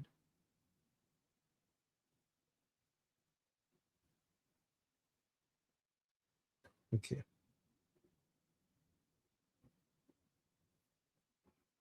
Oh, so I'm saying, damn, Armin, you're right about daylight. Oh, well, thank you. Oh, here's another thing we talked about on the Persian channel. If you guys are interested, we talked about whether Iranian people should get armed. Again, this is a conversation that comes up every time we're talking about the revolution. At some point, if the discussion goes long enough, we always talk about, should the Iranian people get armed or should they not get armed? And there's arguments that people make for both sides of this. So that's one conversation that we have. We also talked about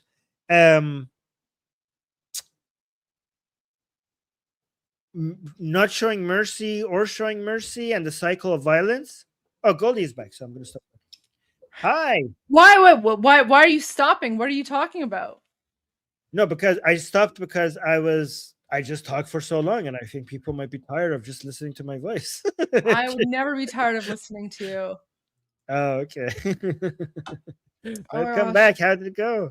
It was great. Oh my gosh, Joe was fantastic. So I did an interview with Joe Pags. Joe Pags, he's fantastic. Nice. And it was so good. Apparently, so part of that is going to stream tonight, and then the rest of it is going live tomorrow. So there amazing. you go. So we get to see it tomorrow. We get to see it tomorrow, right? What? No, I did not. I didn't, guys. Vouch for me. Did I swear? I stopped myself. I said these mother, and then I stopped myself. Rat in the chat. Rat in the chat. Okay. Okay. I did not swear. Guys, I did not swear. Okay, I said the SHIT, but okay, that's fine. I'll forgive you. Yeah, but I didn't. I said mother, and then I stopped myself from saying the F word. Yeah, I did say holy SHIT. I made a mistake. That's okay. That's okay. Yeah. You know what?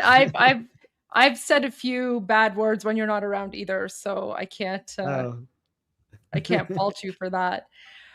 Armin, have you seen the Allahu Akbar jihadi missile video that the Islamic regime put out to scare the No, let's see that.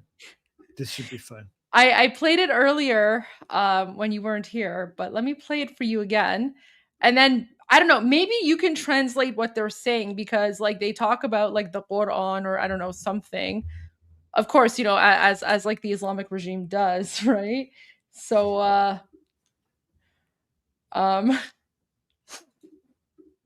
you know what? I'll send the link to you so that you can share Okay. it. I could translate it.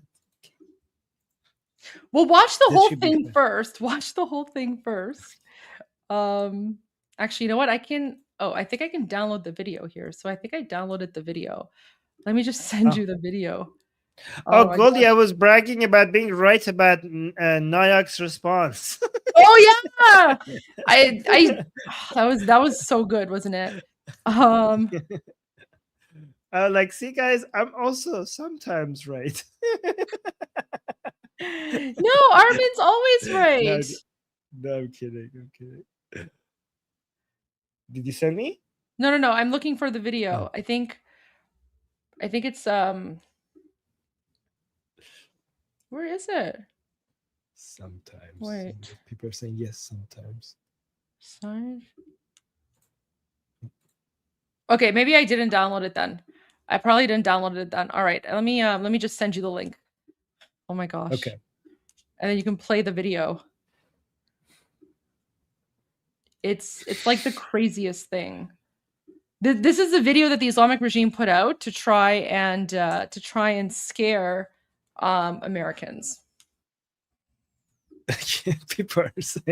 People are making Armin is sometimes right as a hashtag. So it's Goldie is always right and Armin is sometimes right. Sometimes right. Guys, your comments are so funny. Oh my god, yeah. Okay. Guys, now you're calling me out. Oh my god, this is so true. Yeah, you know what? We should start a swear jar for Armin and he could fund the revolution himself. Hey, I'm getting better. That's so funny. Armin is sometimes right. Too funny. All right, let's watch this. Latest Islamic regime threats. Okay, so let's just watch this all the way through and then translate it. Is there anything to translate? Yeah.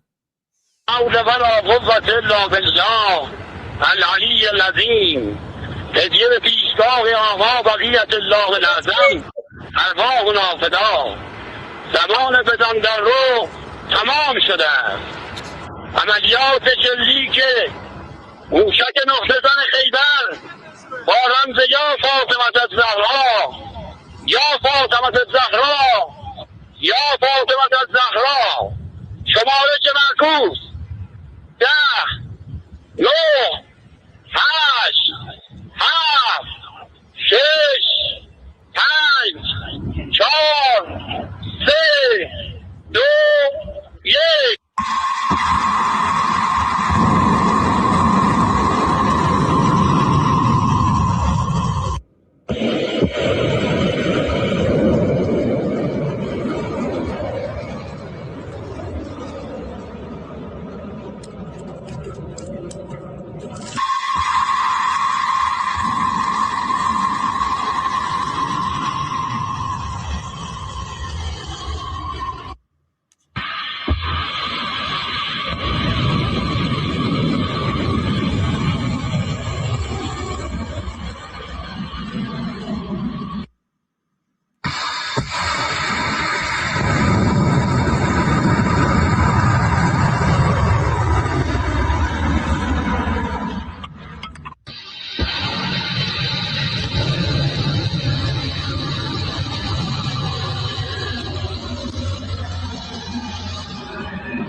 It's the same missile, just different angles. Yeah, is it just different angles from now on? Or is it going to say anything else?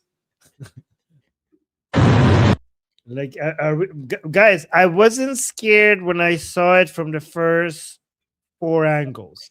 But then when I saw it from the 5th angle, then I'm like, okay, guys, the 5th angle, we should be scared now.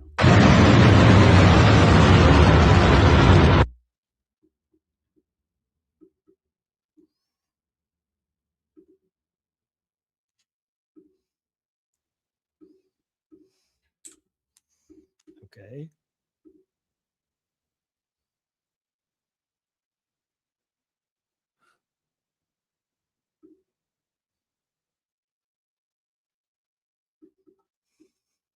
Again? Please no. I think I know their plan now, Goldie. They're trying to kill us with boredom. Boredom is their weapon. That's what they're showing, their secret weapon. Now we know.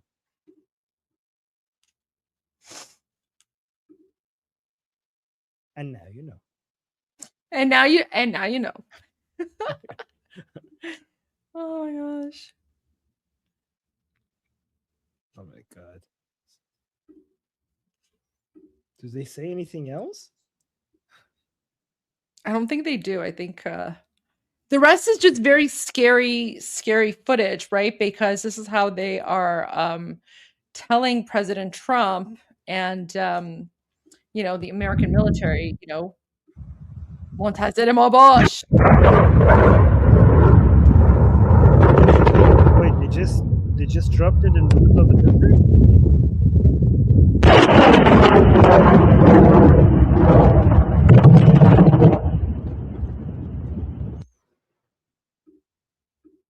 Wow, saying حاصل 3 دهه تلاش و فناوری متخصصان موشکی.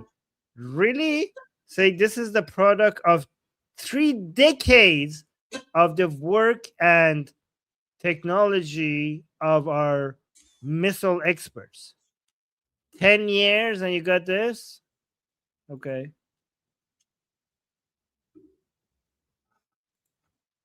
This thing, well, I'm saying this part speeds it up. This is the speed preparation, high speed preparation over here. Okay, thank you for that. So apparently, guys, they want you to be impressed by this part. They say that this makes it the preparation part very fast. Oh yes, wait, how many decades did they say? It said 3 decades. Yes, 3 decades, 30 years. It took them 30 years to make this. What? سازه ارتقاء بافته. Oh, okay, so this part ارتقاء. Oh, I think this part has been improved. Whatever this part is, it has been improved. Guys, this part has been improved, I think. Oh, what is this? This is, oh my god. They put yellow font on desert sand. That like, itself, you know what? That in of itself, Armin, that's a crime against humanity on its own. Yeah. This is the worst font color with that background. Okay, I can't read that.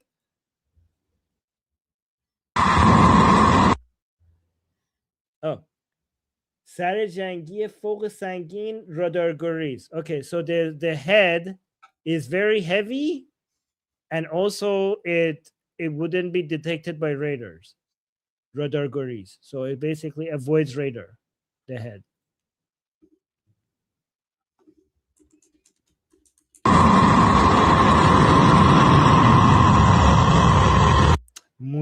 موشک راهبردی برد بلند و نقطه زن خرمشهر 4.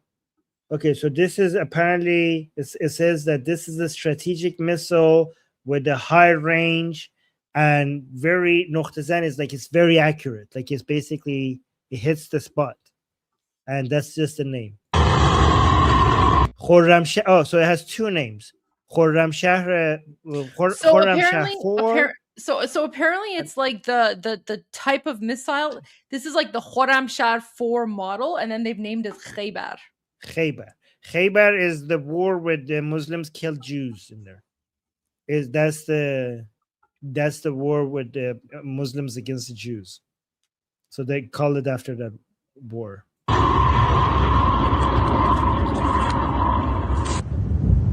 This is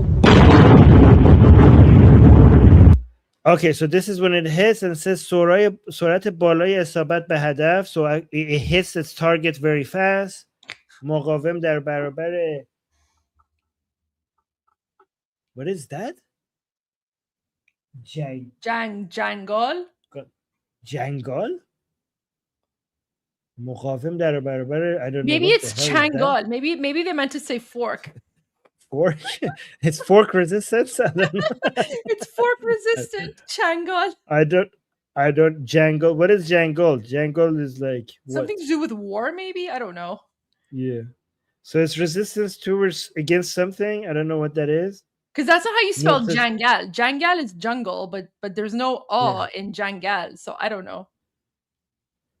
Oh, yani jangi electronic. Okay, so apparently it will resist electronic warfare. Oh, okay. Good to know. And then, I mean, according to the chat, I don't know if they're translating this properly. I don't know what this part is.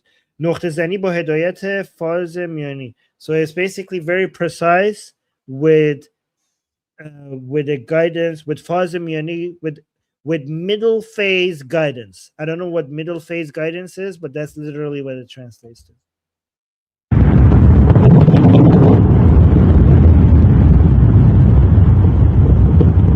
All right, so let me translate the first part, which is a whole bunch of religious nonsense.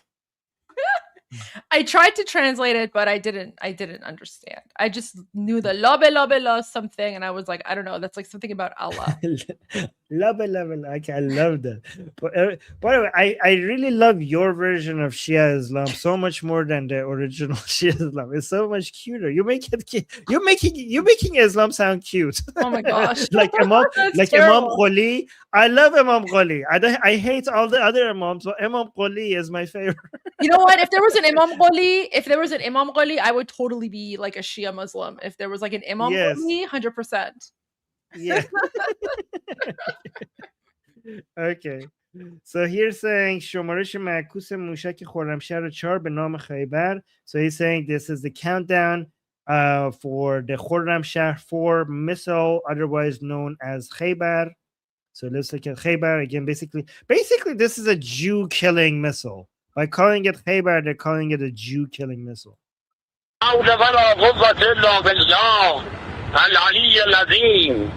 So basically, it's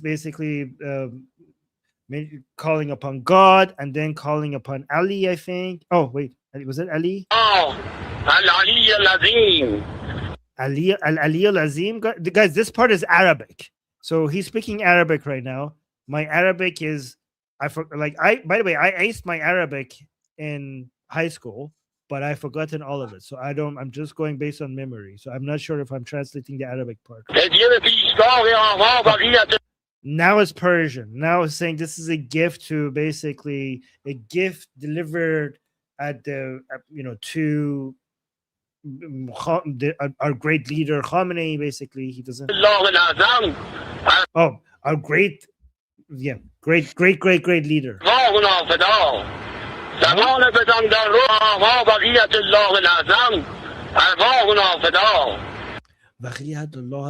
So again, this part is Arabic. So he's basically, this is a gift to, I think what he's saying is basically a representative of God, our leader, representative of our great leader, representative of God, or something, some BS like that. This part is Persian. Zaman bedan burro tamam shode hast. He's basically saying the time of hitting and running away is over. So basically saying the time for Americans and Israelis to come strike us and then running away without us heading back, that time is over. Yes. So from now on, so guys, basically what he's saying is that all of these times we were just allowing the Americans and Israelis to hit us without us responding. We were just being patient. But now our patience is over. Now we finally are going to respond. So be afraid. So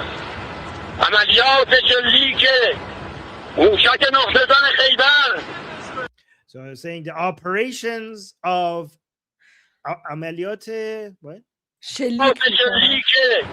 Amaliyot Shelike, the operations of blasting this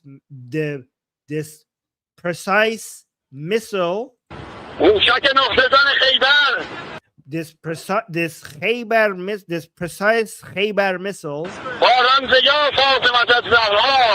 with the code word of Ya Fatimatul Zahra. Remember, guys, Fatima is, so the code word for this, the code phrase for this missile is Ya Fatima Zahra. So basically calling upon the name Fatima Zahra, which is the daughter of Muhammad. See how he's so like he's saying that with a lot more emotion than when he was mentioning God, because Fatima Zahra is like one of the Shia Trinity. Fatima is the daughter of Muhammad. Armin, I thought they were mentioning Zahra because this missile is supposed to go somewhere into Zahra. I don't know.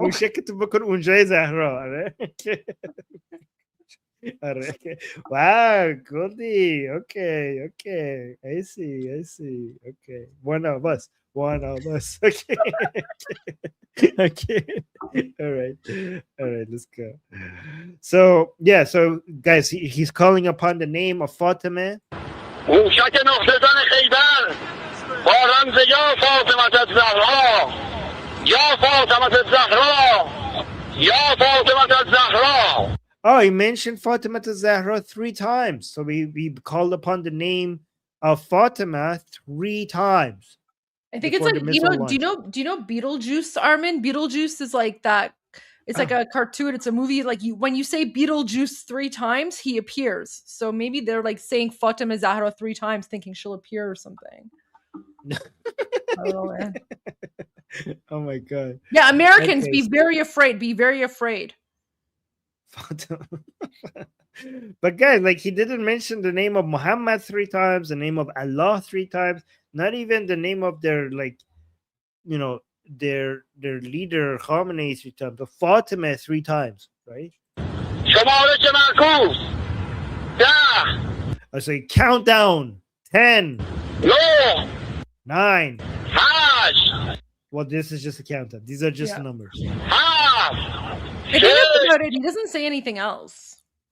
Yeah, he doesn't say anything else. That's it. And then we get different angles of the missile, and then we get the. But you guys see how they mix religion with their everything? Like they named the missile Khaybar for the battle of Muslims against the Jews. By the way, can I say something about the Khaybar battle?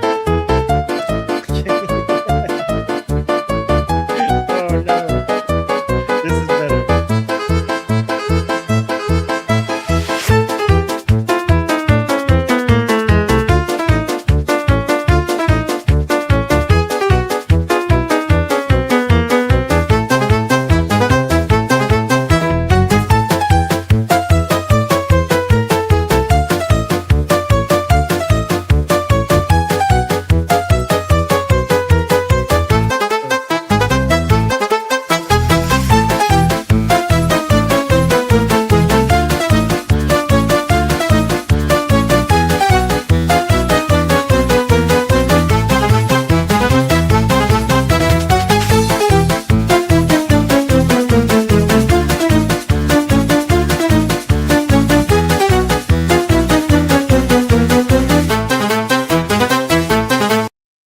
There you go.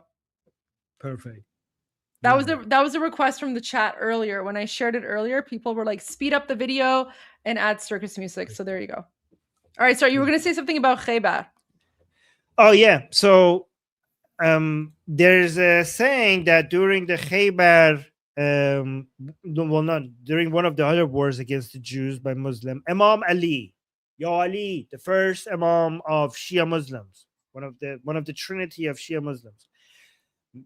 There was a ceremony when you know how Shias like hit themselves and cry, and there was one of these crying ceremonies when they were crying for the hand of Ali, because on that day when he was killing the people from Bani Qurayza,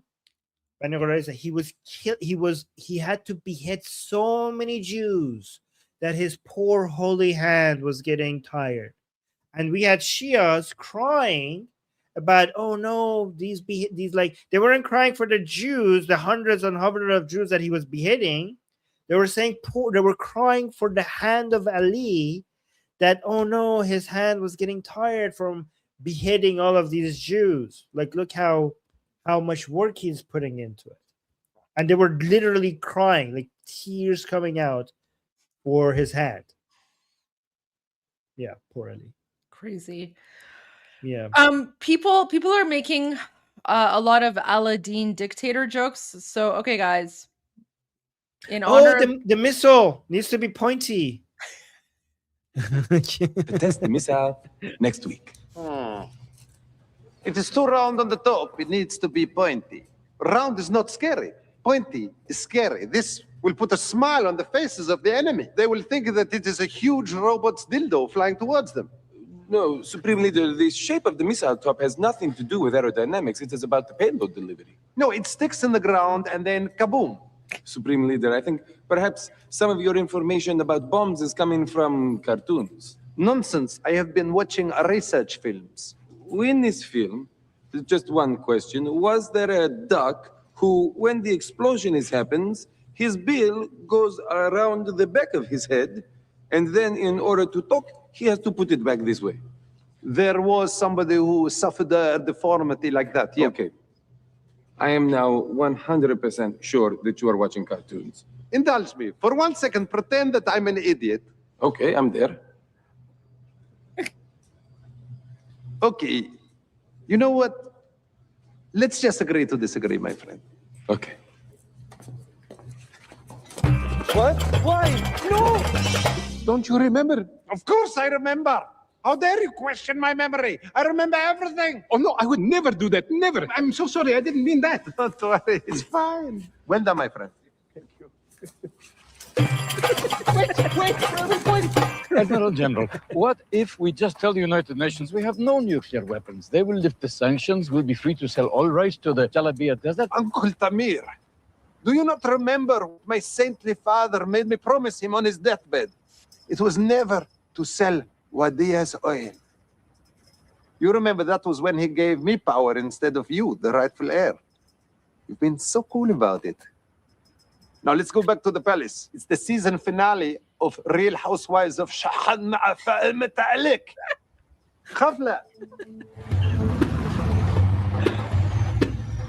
such a good movie. I know, it's the best. I think that's about it. That's the end of the funny part, I think. Wait. Death to the tyrant!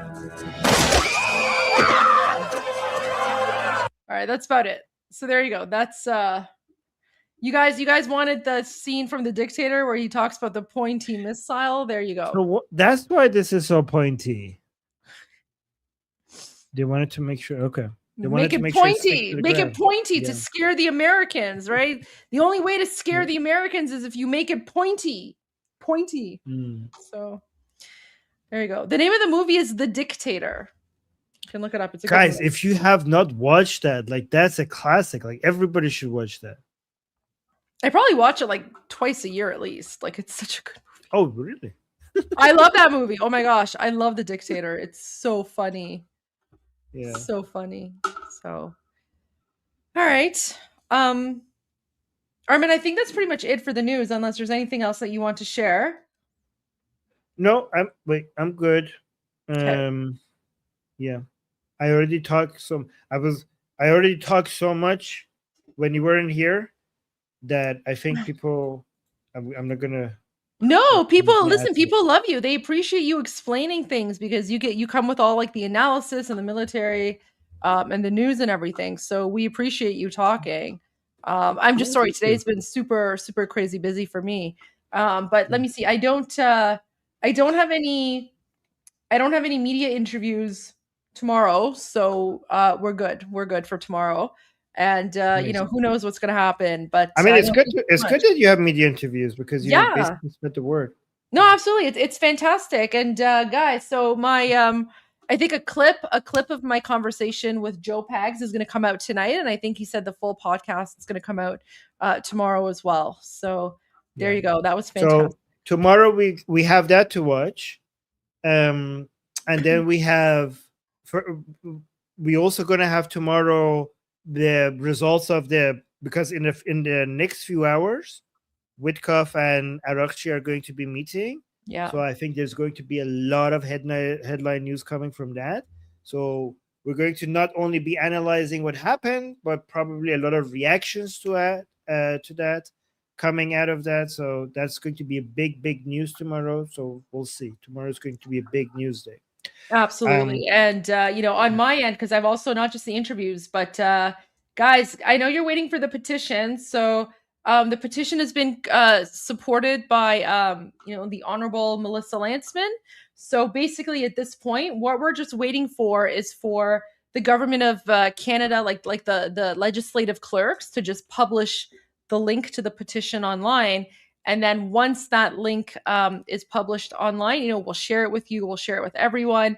And every single Canadian citizen, whether in Canada or around the world, and of course, everyone who's living in Canada, whether they're a Canadian citizen or permanent resident, they'll be able to sign it. So as soon as that happens, we're going to count on your support, especially Canadians, to sign the petition. You don't have to be Iranian to sign the petition, but if you support our freedom movement, then we would really, really appreciate your support very, very much. So that's kind of what I've been working on as well.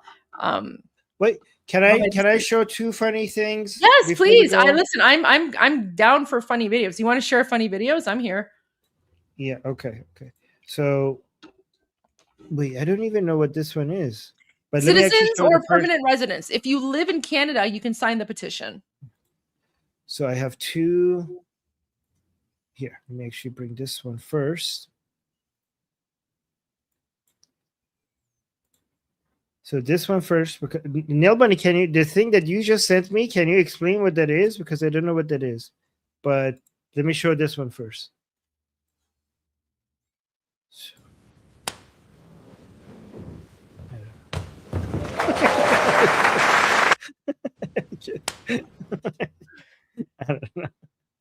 I don't know. That This was pretty good. I like that. A lot of people are sharing this, but yeah. So Neil Bunny, I'll share that tomorrow once I figure out what it is. Oh, I think it's just like a soldier with the Achaemenid symbol capturing Khamenei. Yeah, I think that's what it is. Honorary. Oh yeah, I mean he has two symbols. He has an Achaemenid symbol over here, but then a Sassanid dynasty over here. So I don't know which dynasty he's from, but why not both?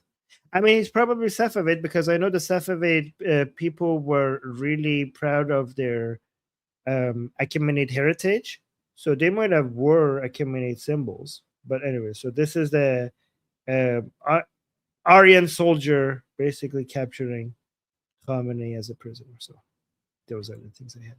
Anyways. There you go. Oh, he's Kaveh. People are saying he's Kaveh.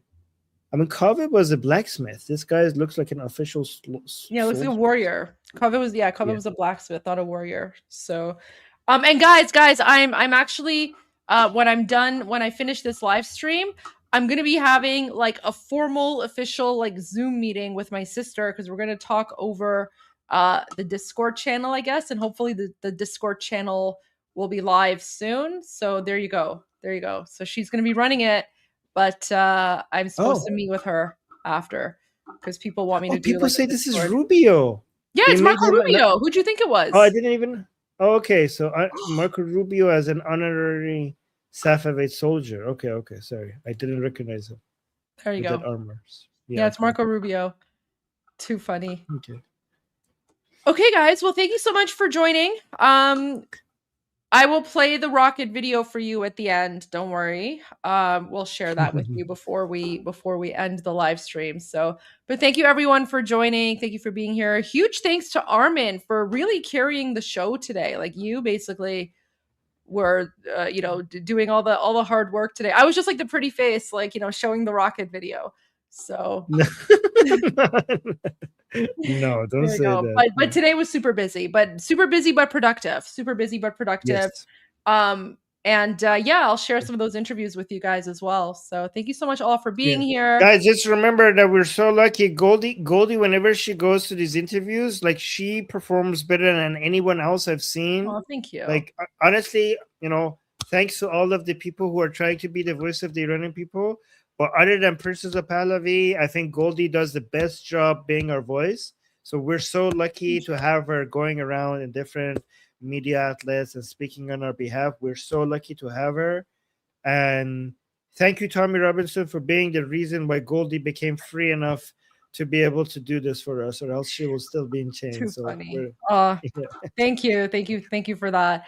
Yes, the Discord group will have the Discord channel will have a discussion group, so you guys can continue the conversation when the live stream is done, and we can all continue the conversation as well. So, all right, thank you everyone for being here, and as always, Armin.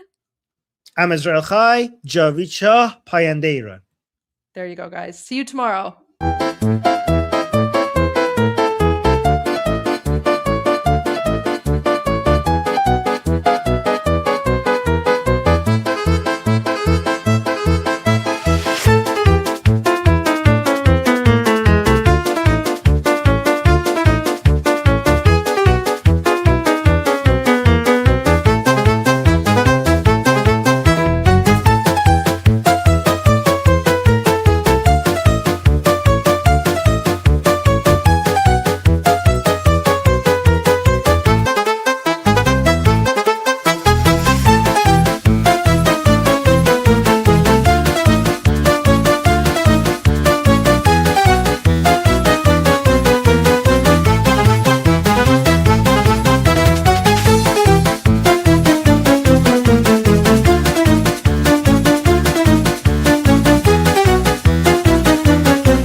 Sorry, I know Armin left, but I was looking at the comments. Apparently, someone is saying that President Trump is going live in 30 minutes. Wait, is President Trump going live in 30 minutes? But he's not going to be speaking about Iran, is he?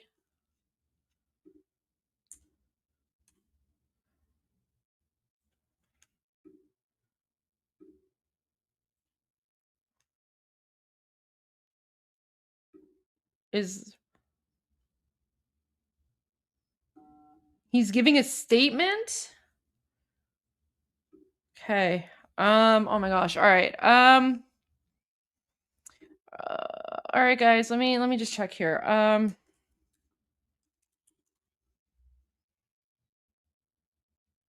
don't know if it's going to be like, I mean, if you guys want, I mean, I can stick around and then I can broadcast his live stream here. It's about a medical app he's starting. I mean, guys, like, if you want, because I didn't play the full Iran Revolution live playlist. So, I mean, if you want, I can put on the Iran Revolution live playlist. Yeah, it's nothing. I don't think it's anything about Iran. Okay, guys, I will make you a promise. I'll make you a promise. Yeah, if it's about the RX. Yeah, okay. So if he's launching Trump RX, then that's not going to be the official announcement about Iran. So, I mean, he might answer a question or two, but I don't think that's going to be like he's not Armin left, guys. I was supposed to leave as well, but then I saw the comment about President Trump. So yeah, I don't think he's going to be speaking about Iran. He's speaking about Trump RX. So there you go. But okay, guys, I'll make you a promise. If like for some crazy reason it's actually not about Trump RX and if it's about Iran, I will come back and I'll restart the live, okay? But I don't think it's going to be about Iran tonight. So, all right, guys, have a good night. Appreciate it. And as they say in the Looney Tunes, like, that's all, folks. That's all, folks.